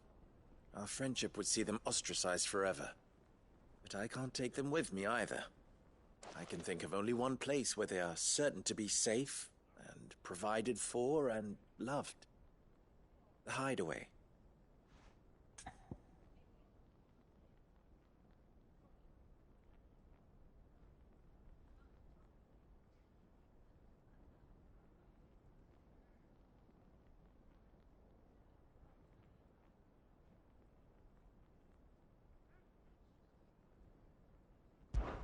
Of course. The children would be more than welcome. Thank you, Clive. I will not forget this. Lubor, are you still here? What is it, Ferda? You look pale. There's been a flood in the Velcroy, a damn big one. The League of Outlaws encampment was completely submerged in ether. What? Every last one of the bastards has turned, and they're headed this way. Bandits are one thing, but Akashic bandits are quite another. The town guard won't stand a chance against them. We need to evacuate. There's no time to lose. Ferda, gather the men. The Akashic may strike at any moment. We must make ready to cover the townspeople's escape. Well, what are you waiting for? Yes, my lord. Clive, change of plan. The children stay with me for now. I need you to find Conrad and Natalie. Tell them to prepare for a full and immediate evacuation. Understood. I'll do what I can to convince everyone else.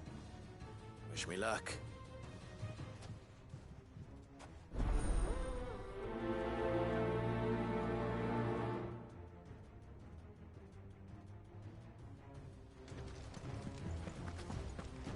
What's You have to listen to me. They're coming. You need to. Why do they always have to make such a... What's the commotion?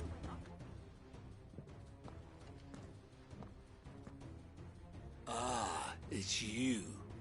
What do you want, Lord Underhill? To pass on an important message. There's been an ether flood out in the Velcroy. The camp where the so-called League of Outlaws were gathering has been swallowed. They're no longer just bandits. They're Akashic now, and they could be here at any moment. You need to begin preparing for a full-scale evacuation right away. Oh, do we? And who was it who gave you this disturbing news, might I ask? Lubor, perhaps? The man spreading the same poison out in the square as we speak. You may believe his lies, my lord, but we know better. But why would he lie about something like this? Some twisted attempt at revenge, perhaps. If he had not been unmasked, he may well have been elected our leader. A great honor for one of his kind. One he might well feel aggrieved at having been denied.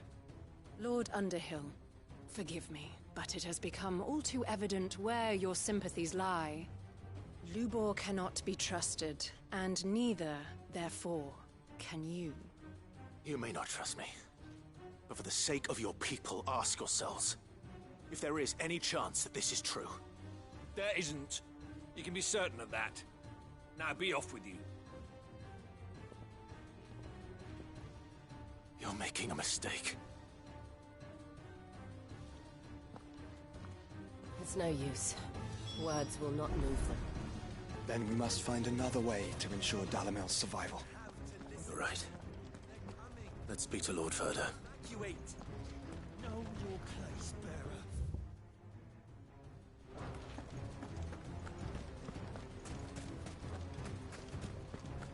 I think we'd better shut up. What's Lubor raving about now?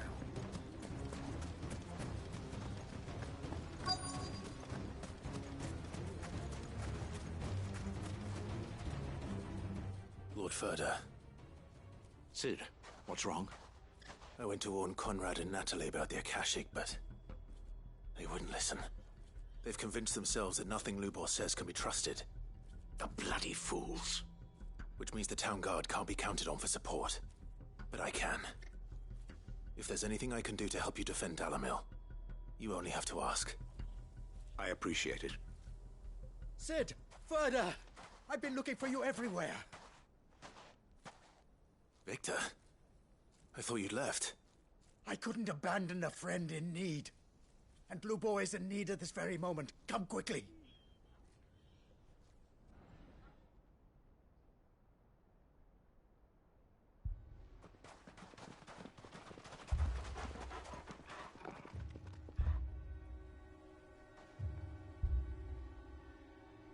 You have to believe me. The Akashic are coming. They don't eat. They don't sleep. They don't tire. And they don't care who they kill. They're unlike anything that's come before. There will be no parley, no mercy granted. We may have saved the town once, but this is different.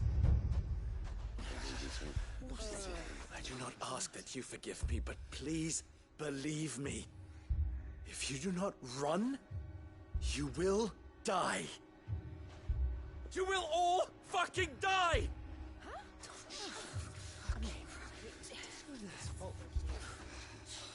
You'd like that, wouldn't you, bearer? Yeah, with us out of the way, your kind will be free to claim Dalamil for yourselves. It's you who should run! Run, bearer! Yeah, run! Run! Far away! Run! Just go on, bearer! Yeah. Yeah. Yes! Go! Come on, then. Go on! Go! Just go. Just go. Lubor. Wait. Someone's coming. Go. Come on. Stop! You're hurting him!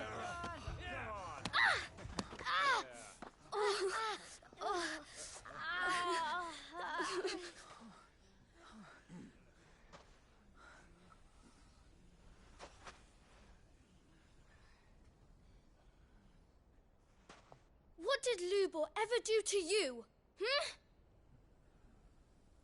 He solves all your stupid problems, and he keeps all of you safe. You know there's nothing he wouldn't do for this town. Who was it who made that cleaver you use every day, Conrad? And what about your counting table, Natalie? Who fixed that? Whose men make sure the streets are clean so all your boots don't get dirty? Who spends all day, every day making sure things run smoothly round here? And none of you ever say thank you. Ever. But did Lubor ever complain? Well, does he ever stop smiling? He keeps this whole place going. And you act like he doesn't even exist.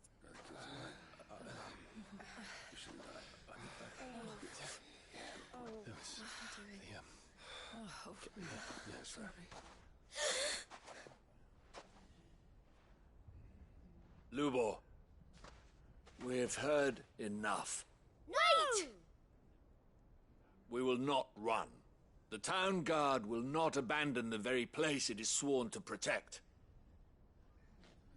And I will not give up for lost the stores that we labored so hard to fill.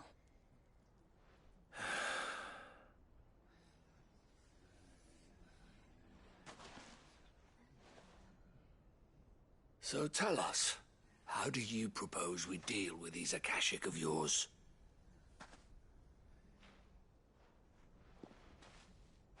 We won't run, but we will fight.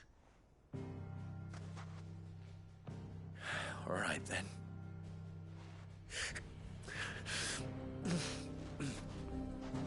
Fine.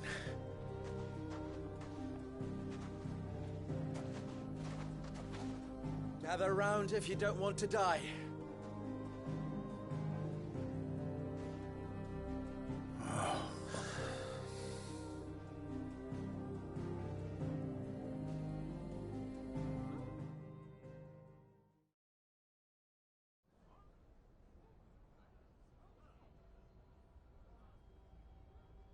Allow me to explain the situation.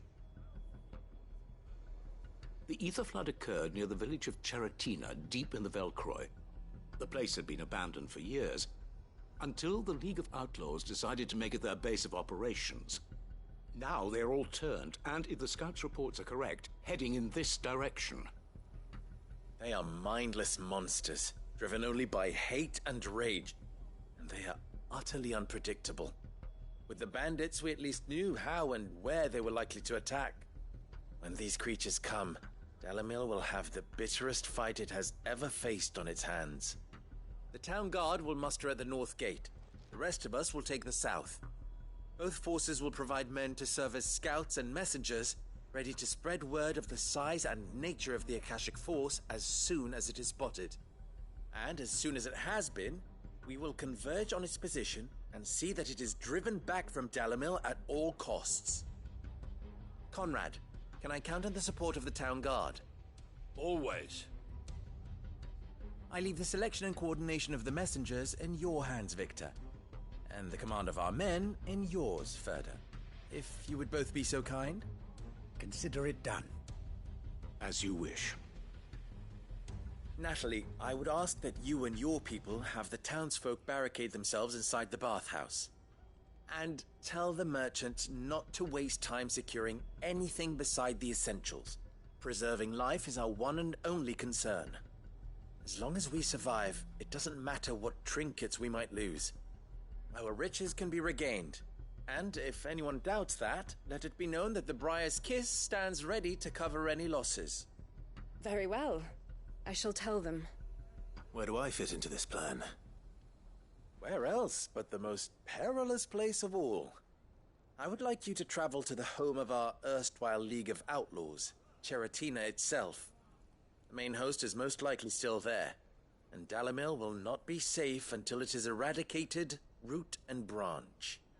A little gardening. How pleasant. I doubt it. I have a feeling these weeds will be particularly stubborn. Luckily, so am I.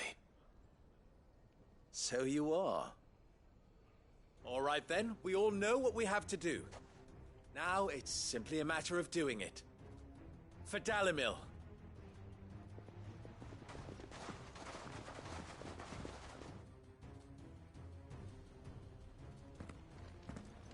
Looks like everyone's ready. I'd better not keep them waiting.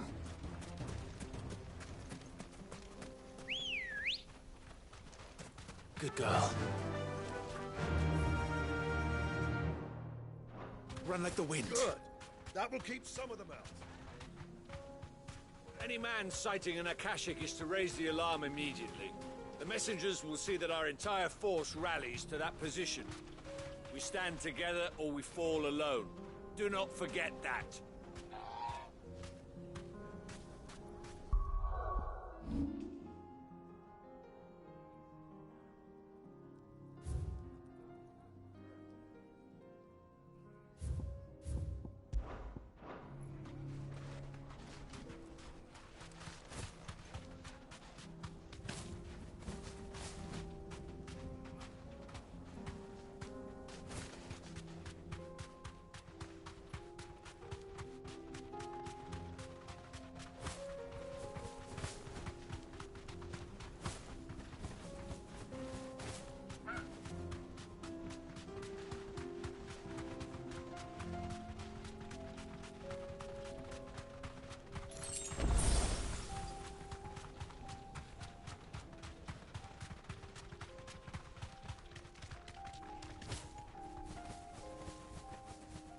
There it is. The flood. But what's waiting for us inside?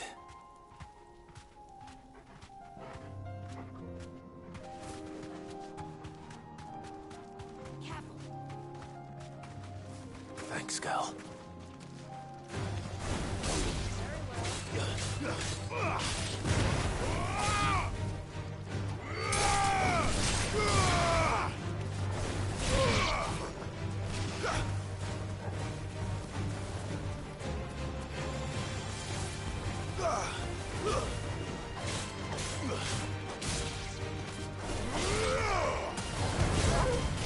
It's over.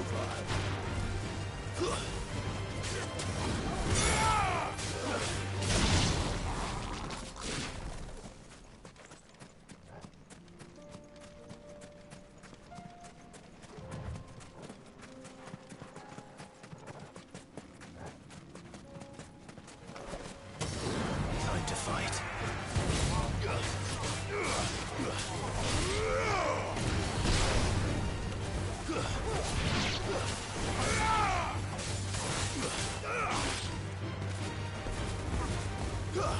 Stay down.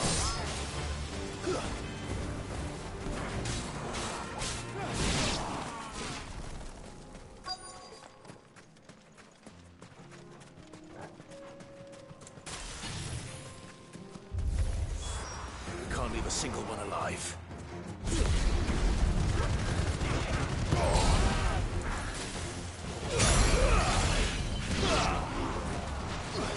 You're finished.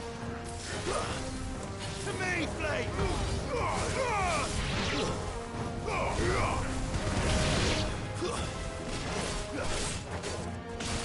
Over here!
The League is disbanded. I should get back to Dalimil and see how the others fared.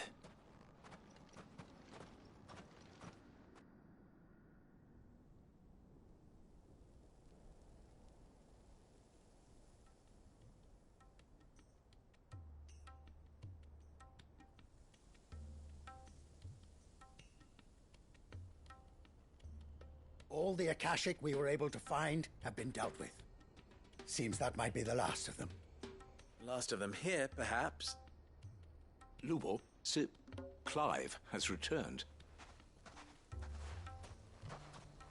Clive! What news from Charatina? It's done. Root and branch. I knew you wouldn't let me down. Thank you, my lord. Friends, the Horde has been driven back. The Akashic have been defeated. And we need not fear the arrival of any more, thanks to Clive. Victory is ours. We bloody did it! We saved Dalimil. Lubor, allow me to apologize. After all you have done for this town, we should never have doubted you. But we did. And for that we are truly sorry. We only hope that you can forgive us. We need you, Lubor. Dalimil needs you. So, if you would still like to be considered for the position of mayor, you have our backing. You do remember that I'm a bearer, don't you? We do. But that is not a stain on your character. It is a stain on ours. We thought only of what we perceived bearers to be, not what you truly are. The man who saved Dalimil twice over. I see. But I will only accept your proposal on 2 conditions. Name them. Firstly, that you will both do everything in your power to rally your people to my cause. If the Town Guard and the Merchants League do not accept my leadership, it will be doomed from the start. Unity is the key to defending Dalimil, and I do not doubt that we shall need to call on our combined strength again. When that time comes, I will expect us all to pull together, just as we did today. Of course. You have our word. And secondly, you will accept that if I am to lead you, the mistreatment of bearers must end here in Dalimil. Any bearer within our walls shall be afforded the same rights as any other citizen. They will not be judged by what they are, but who they are. As we failed to do, and came so close to losing everything. We agree to your conditions. And we have only one in return. That you continue to work for the good of Dalimil, as you always have. Condition accepted. Well then, it seems my mayorship is all but confirmed. Do I get some sort of special hat?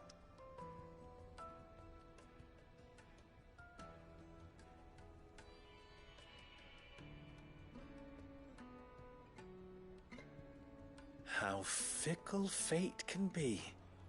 Not so long ago, I had resigned myself to leaving Dalimil in disgrace. And now, I find myself her leader. Here. For everything.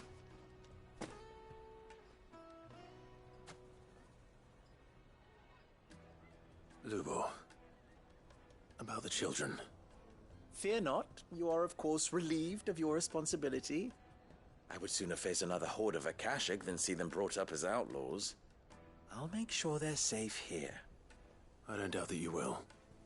And not just the children, but everyone in Dalimil. I'll do my best. Can't have all your hard work going to waste.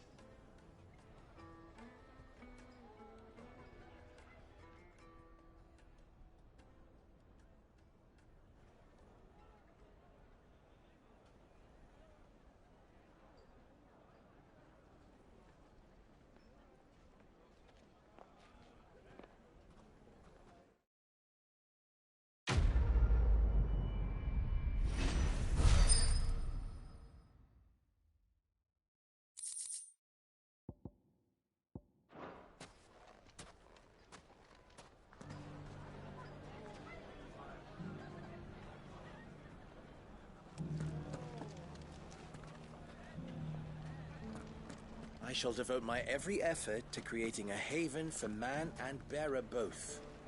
Just like a certain someone else I know.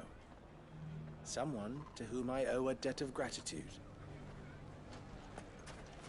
From bearer boy to mayor of Dalimil, how far Lubo has come, and how richly he deserves it.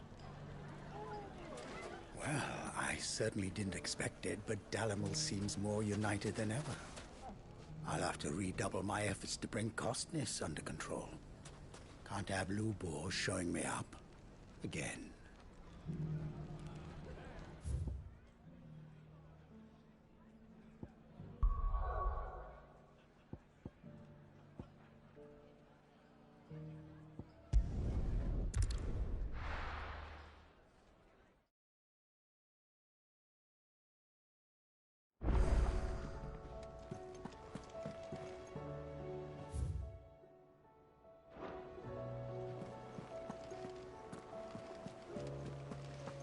There's something about it.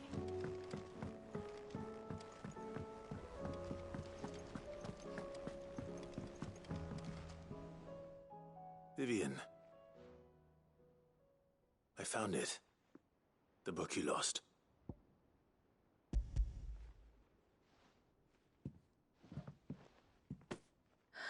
You found it. Thank you, Clive.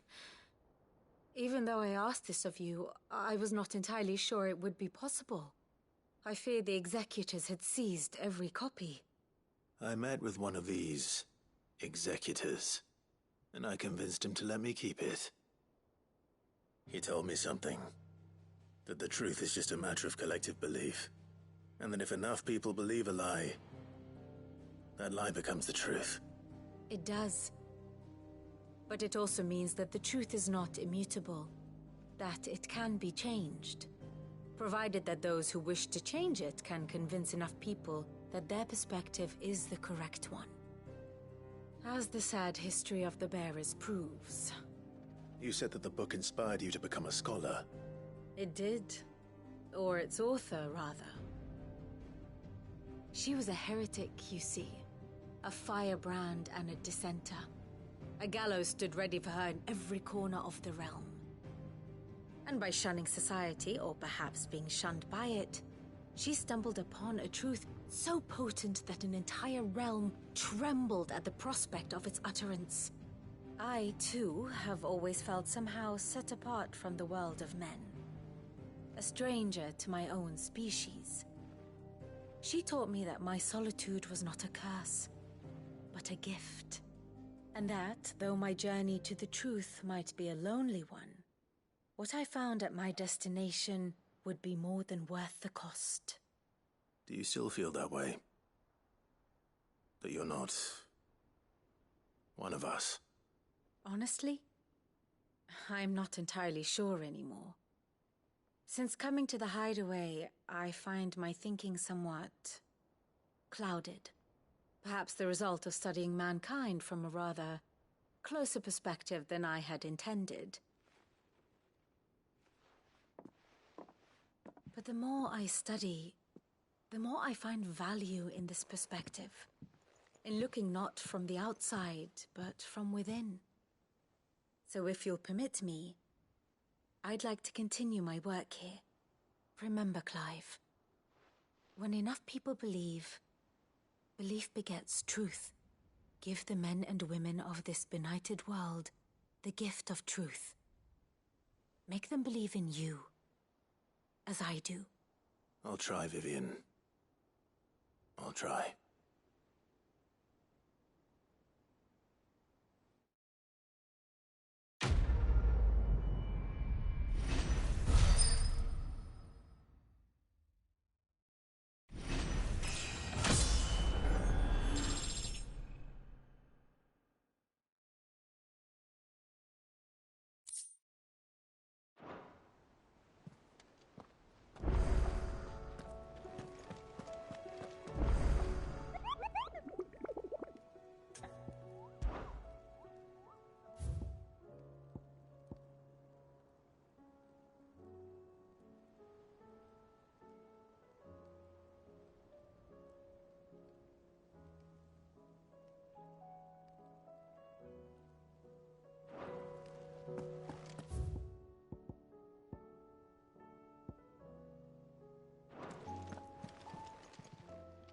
How may I help you today, Clive? Here you are. Come again. I may have more for you.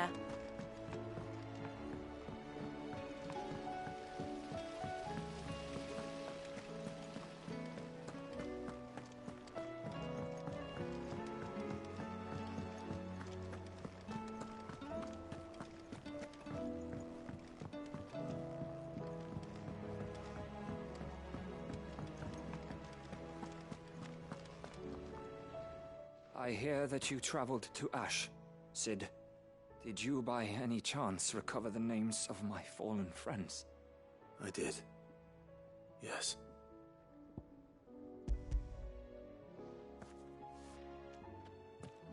If I may? The Bearer Registry.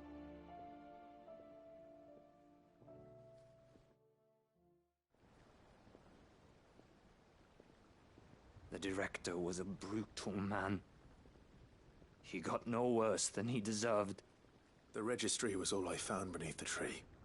There was no sign of a body, nor any record of what happened to the children after the orphanage closed. I pray that at least some of them survived. All their names are here. The ones we lost. My friends. My light in those dark times.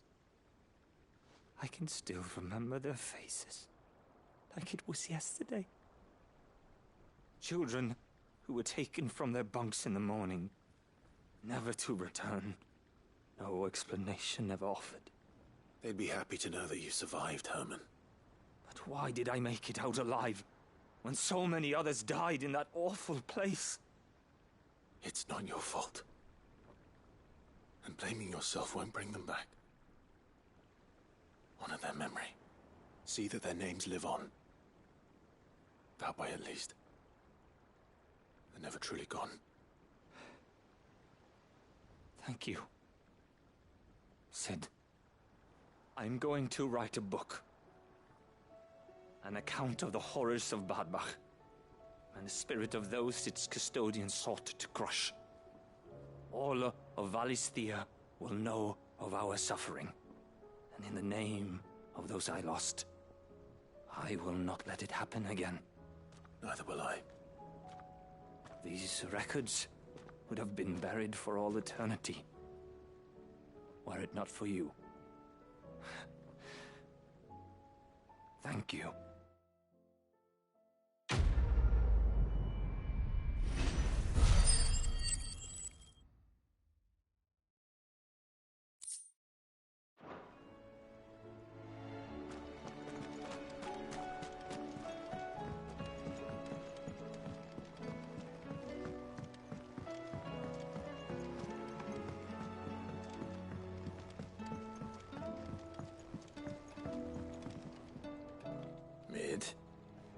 Tell me this is all you need.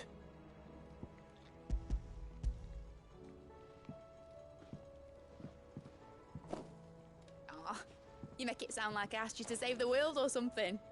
Tell me this is all you need. It's most of what I need.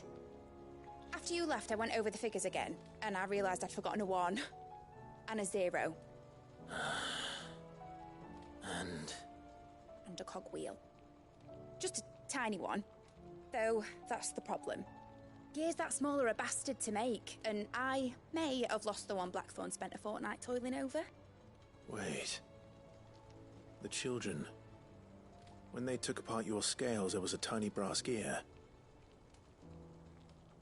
Now that I think about it, they didn't use it when we put the scales back together. The young'uns? But why would the... You know what?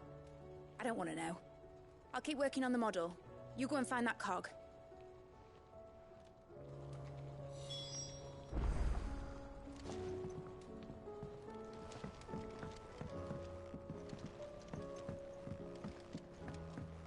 Has Midadol mentioned a new project yet? Sid! Is Mid still hiding from us? She wasn't hiding. She's fine. She's just busy working on her next project. A new invention? What is it? What is it? Is it an airship? I bet it's an airship! Do you think she'll let us help? That just so happens to be why I'm here. She needs something special, something only you three can provide. A brass gear. A tiny one. One that might fit on, say, a set of scales? Oh, the one you forgot! We remember! We saved it, just in case. It's in the bag of bits.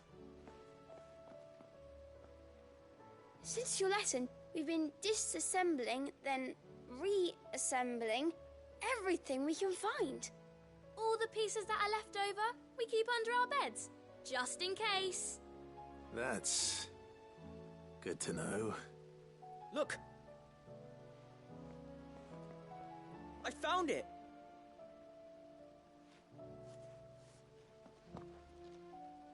Is that all? Just the gear? We have more parts if Mid needs them. That's all for now. But I'll let Mid know about your hoard. Just in case. Thanks, Sid.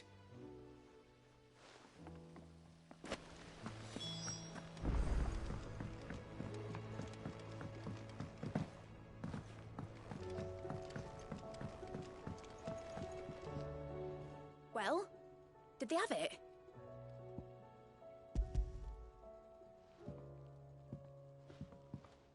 They did. And they kept it somewhere nice and safe. Will it work? Will it work? He's perfect! You're a genius, Clive. What exactly are you going to use it for? Only the most important job of all. The wings aren't going to move on their own, but with the right cog in the right place. Well, you just wait and see.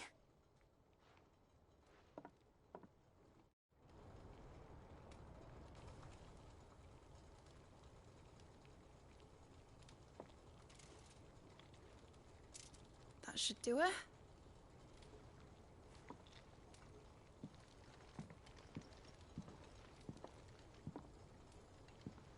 Here goes nothing.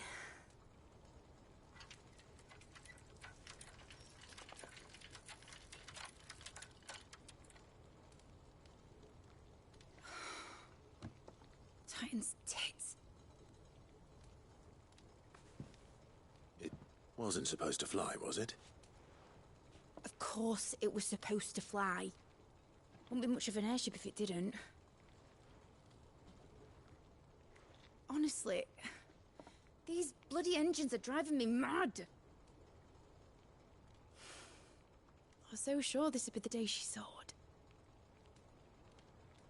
The Mithril engine was made to make dreams come true. But maybe this is one dream the world's better off without. Show folk how to take flying. It won't be long till they're raining death down on each other. People will lose their homes, children, their mums and their dads. Like I lost mine. I'm sorry. So am I, Clive. So am I. Sorry that I have to choose.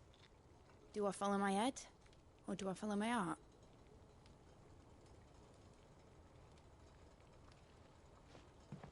Good question. The first time I stood on the deck of your ship, felt the wind in my hair. It was like I was flying. But imagine how it would feel to actually do it. My dad always said there were two ways of living life. Chasing a dream or shuffling to your grave. And he were right. Right about a lot of things. Not that I like to admit it. People need dreams to chase. Especially in a world like this.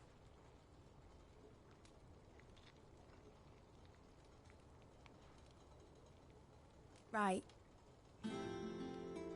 When this is over, I'm gonna take all my Mithril engines to Zemeckis and sling them over the edge. I won't have my dream end up turning into someone else's nightmare.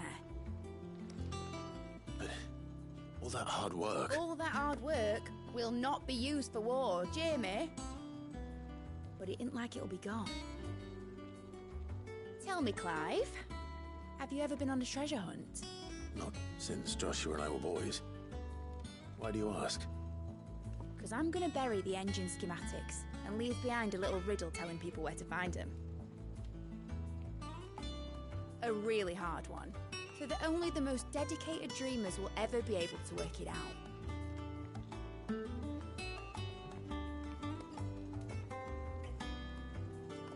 Ooh, I can picture it now. Some daft general squinting at the words with a gormless expression on his mug. Like that one, yeah. Right.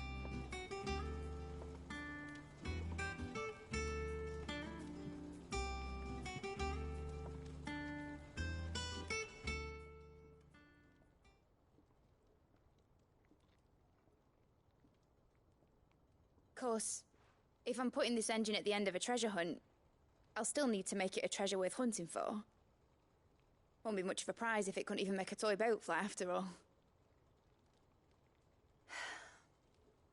My dad always said, dream big. But it isn't the size of a dream that's important, is it, Clive? only that it's a good one.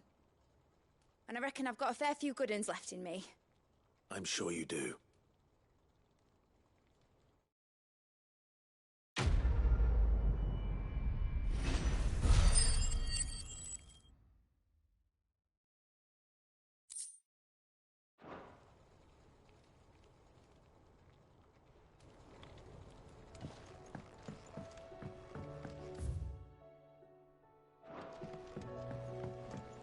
Has Midadol mentioned a new project yet?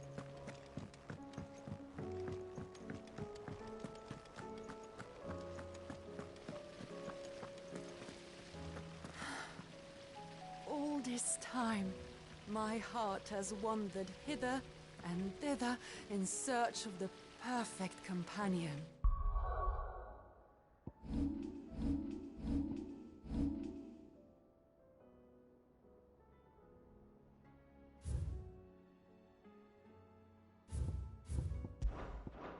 When all along he was here, standing right beside me.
The hour fast approaches.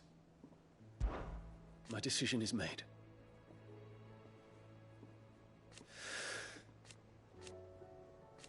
You said it yourself.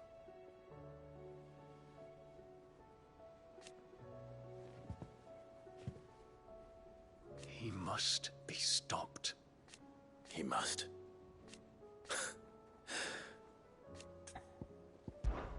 Make ready.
It's usually me making demands of Hippocrates.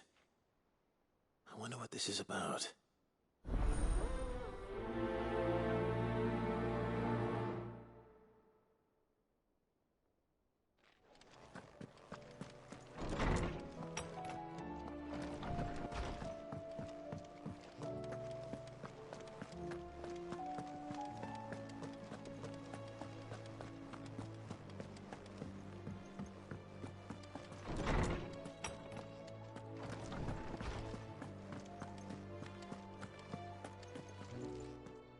Lawsman Hippocrates, I received your note.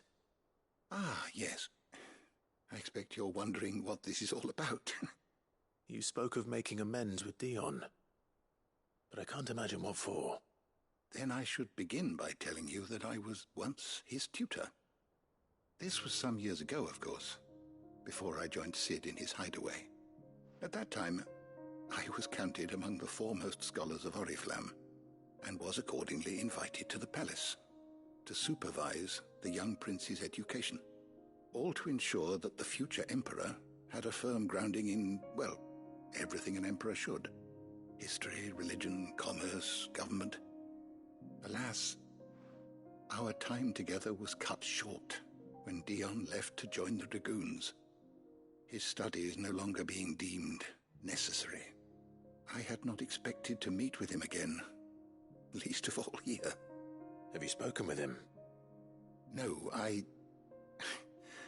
have yet to find the right moment. His Highness always seems so preoccupied, especially when alone. I would not wish to disturb his ruminations with idle words of greeting. Not when I know he dwells upon the evil Ultima had him commit in the Dominion. The guilt weighs heavily on him, I know. But as you say, that was Ultima's doing. Surely you can't blame yourself. When I first met him, it was not guilt, but his people's expectations that weighed heavily upon him. And I did nothing to ease that burden. He bore it alone, until the day he could not bear it any longer. It is one of my greatest regrets that I only ever offered him my wisdom, when what he truly needed was friendship. The blame for Dion's transgressions lies not only on his shoulders, but on mine. I see. I'm ready to help you in any way that I can. Then I beg that you bring me a wild wyvern tail. Apothecaries across the ages agree that even to glimpse such a flower is to be granted inner solace. Fabulists and fraudsters all, of course. But there is oft a seed of truth to be found where even the most outlandish opinions align. Well, it can't hurt to try. Where can I find this flower? And how will I know it? You have seen cultivated wyvern tails before, I trust. The lily-white blossoms from whose roots the poisonous ink for the brand is distilled. Well, those which grow in the wild differ only in their purple hue. The harsher the environment in which they are raised, the deeper the colour. There is a waterfall in Rickmal's roost across the strait, where the flowers once grew in abundance. Whether they still survive there, I know not. But try as I might, I can find no likelier location. It's all right. I'll find you a wyvern tail one way or another. Thank you, Clive. And please, be safe.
Let's go.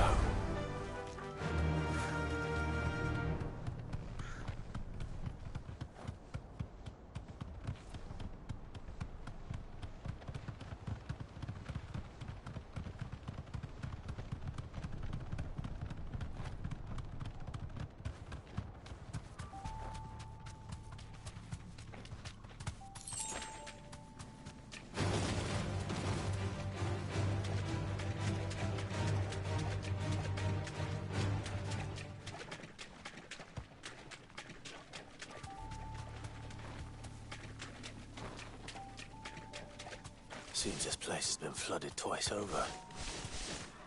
Purple flowers blooming next to a waterfall. Shouldn't be too hard to find.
Here they are. Might as well pick enough for a bunch, I suppose.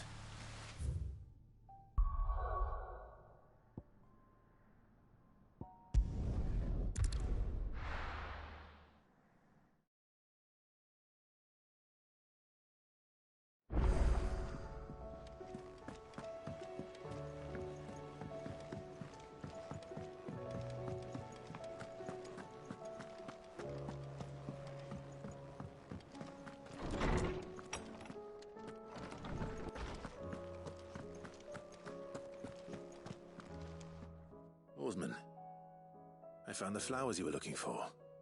You did? I think I did.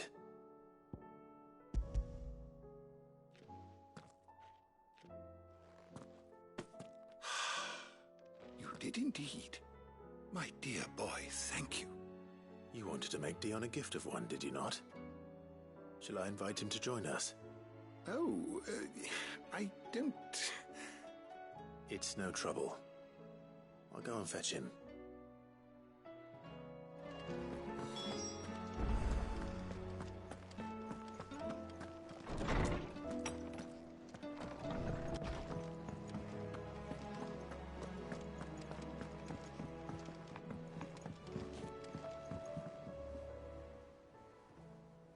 Your Highness, would you do me the honor of accompanying me? Now. It is time, then. No. Only to the shelves. Our lawsman has something he'd like to give you. Master Harpocrates. No. I dare not show my face before him. Not after everything I have done. I have taken countless innocent lives. And ruined countless more. All because I was weak.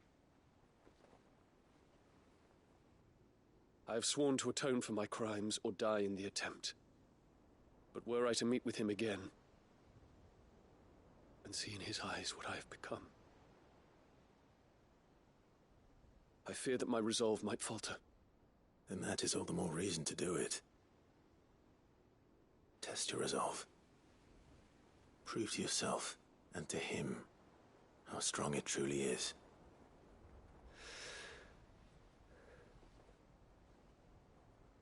You are right. I must, at the very least, offer him my gratitude. Very well, then. Take me to him. Follow me.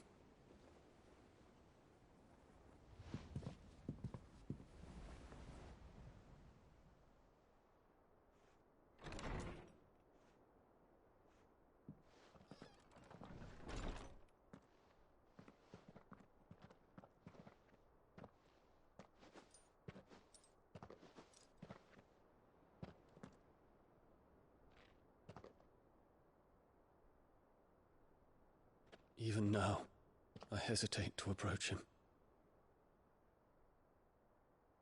What must he think of me? You'd be surprised.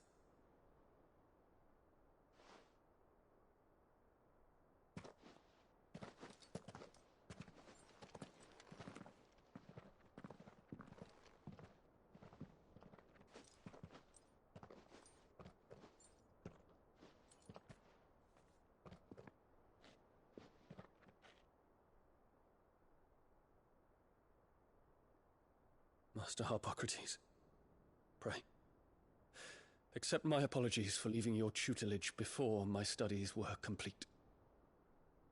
Your lessons opened my mind to a world quite unlike the one I had imagined from within the gilded confines of the palace. And I shall be forever grateful for the efforts you made to enlighten me. Lift up your head, Your Highness. The deeds of youth require no apology. That you took the time to visit me says much about the man you have become. Now, there is something I would like to show you.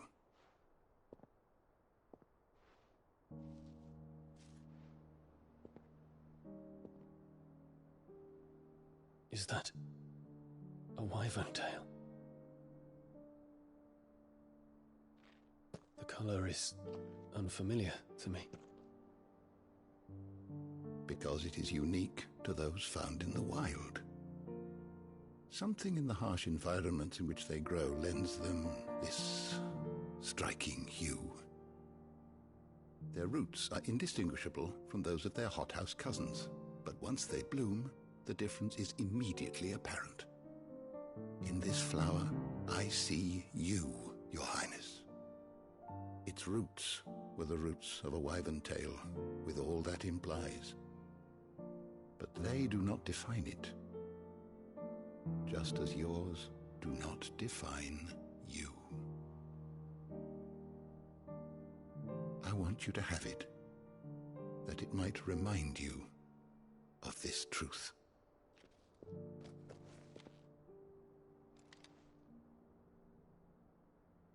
Master Harpocrates, I would ask of you a service.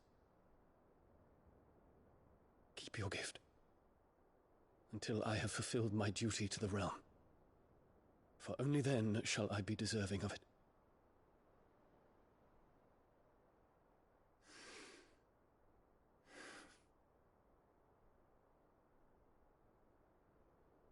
As you wish, Your Highness. I shall await your return.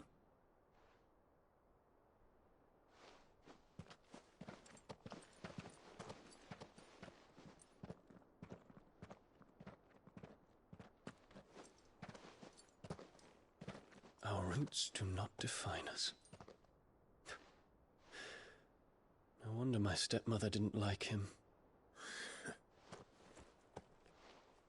For reuniting me with memories I had thought long lost.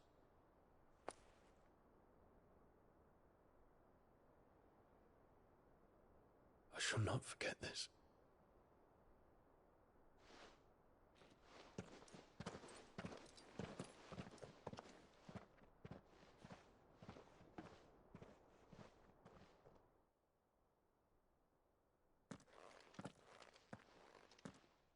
Thank you, Clive.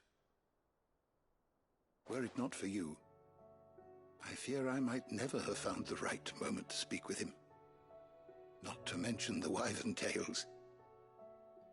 I shall plant their seeds, that I might not disappoint His Highness upon his return. I hope the soil in the hideaway is to their liking. Why, these flowers bloomed in the bleak, black wastes of Waloed. I'm sure Nigel's yard will suit them to a T.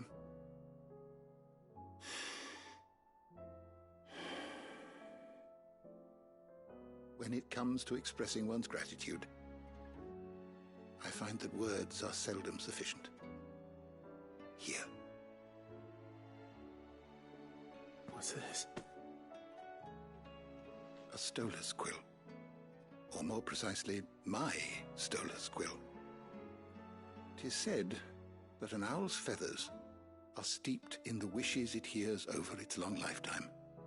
All those words just waiting to pour out onto the page. So consider this my wish for you. That one day you may put down your sword and pick up that pen. Well, when that day comes, I'll certainly have a lot to write about. Thank you, Harpocrates. It shall have pride of place in my chamber.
What is it this time, Torgal?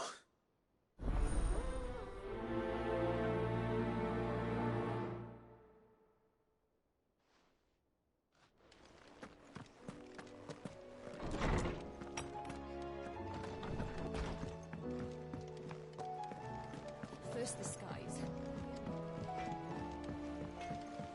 Say what you will, Lady Karen has seen her.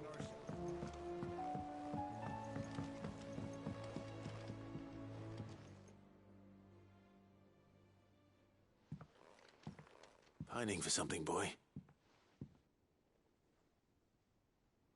What is it? What do you see out there?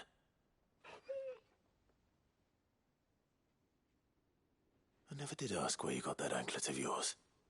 From Sid, that's why. On the day he brought him home. That long ago? And you're only thinking to ask this now? Sid saw that the pup had a habit of gnawing on his leg, since you ask. Clap that there iron on him to keep him from doing it. What was wrong, boy? I'll take like as not. Must have been hard on the poor whelp losing his loving masters at such a young age. Doubly hard in being a frost wolf, torn away from his icons and all. Sid would always tell him, you want that iron gone, you find what it is you're looking for. I reckon what he were looking for was you. I'm sorry, Torgal. Sorry for making you wait so long. Let's get that thing off you.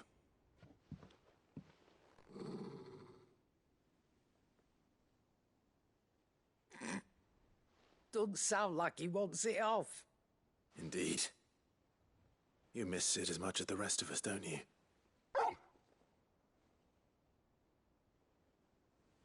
You want me to go with you somewhere?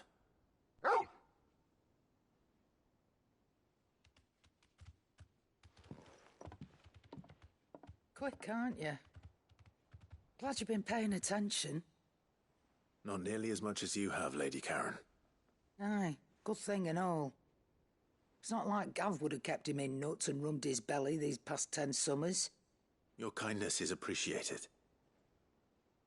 You've been a good friend to him. Only because he doesn't talk back like the rest of you. Go on now.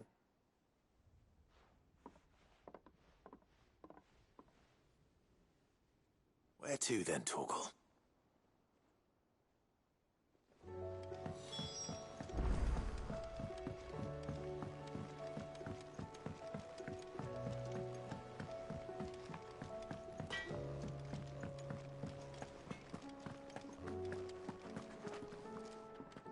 All right, Torgal. Where are you taking me? I'm going to need a little bit more than that, boy. Do you have a better hint for me? Unless you've already given me one. Back on the rear deck, you were looking west, toward Rosaria.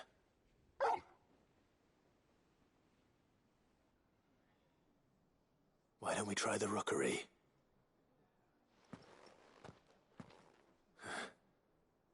I haven't been to the island in almost 20 years. To Port Isolde, then. Fingers crossed the old mooring is still there.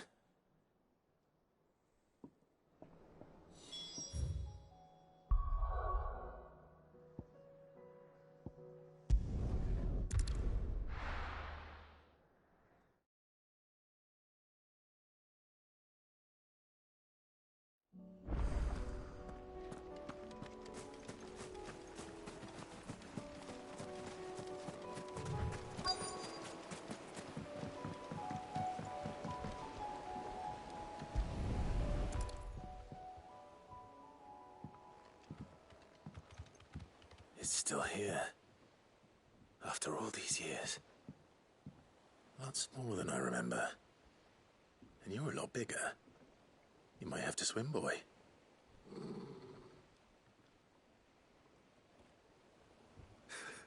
I wasn't being serious. You two go on without us. We'll be waiting here. Thank you. We won't be long. All right. Hop in, boy.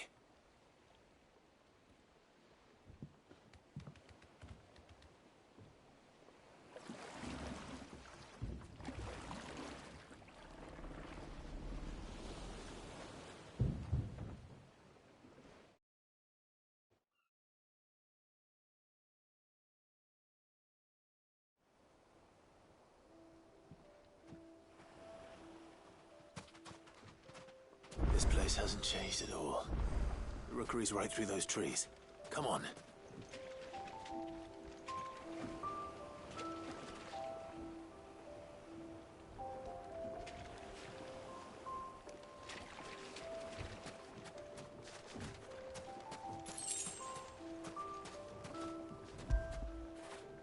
Now feel good, boy.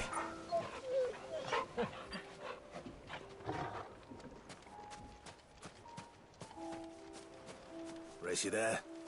I bet I could still beat you.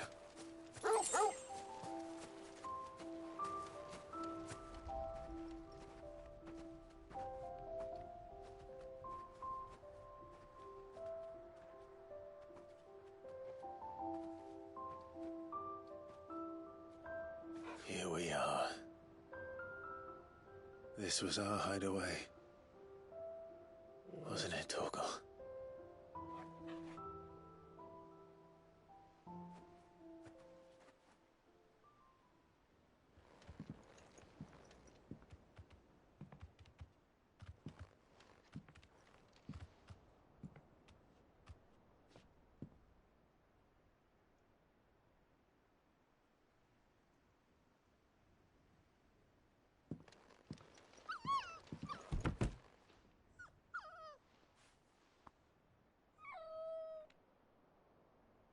Coming here helped me to forget who I was.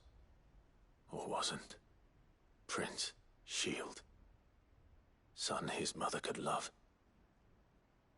Had I been any one of those things? Perhaps.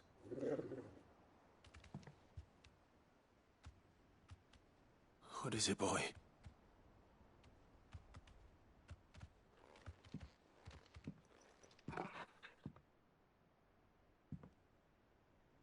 This is all from the castle. And Phoenix Gate. Did you bring these here?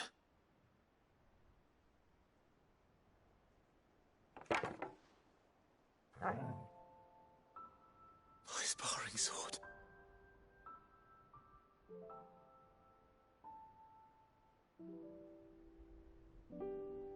Well, well.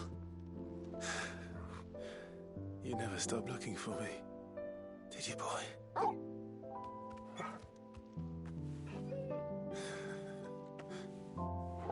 Thank you, Torgal, for never giving up, for never forgetting.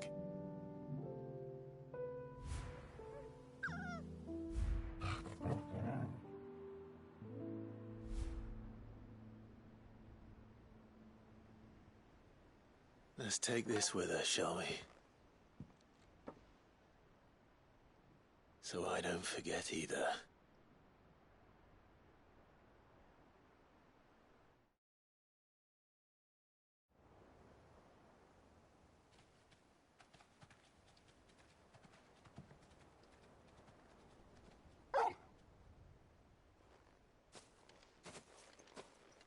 That's not the way back to the boat, Torgal.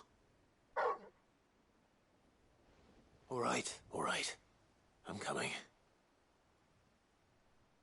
I think I know where we're going.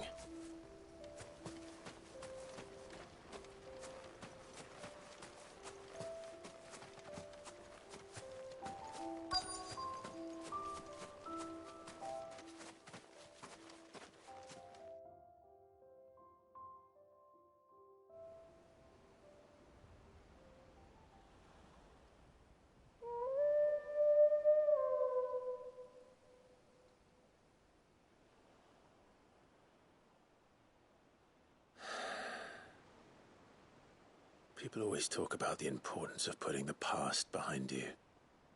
But without it, we wouldn't be who we are today. And we certainly couldn't steer our way to a better tomorrow. Come on, Torgal. Let's go home.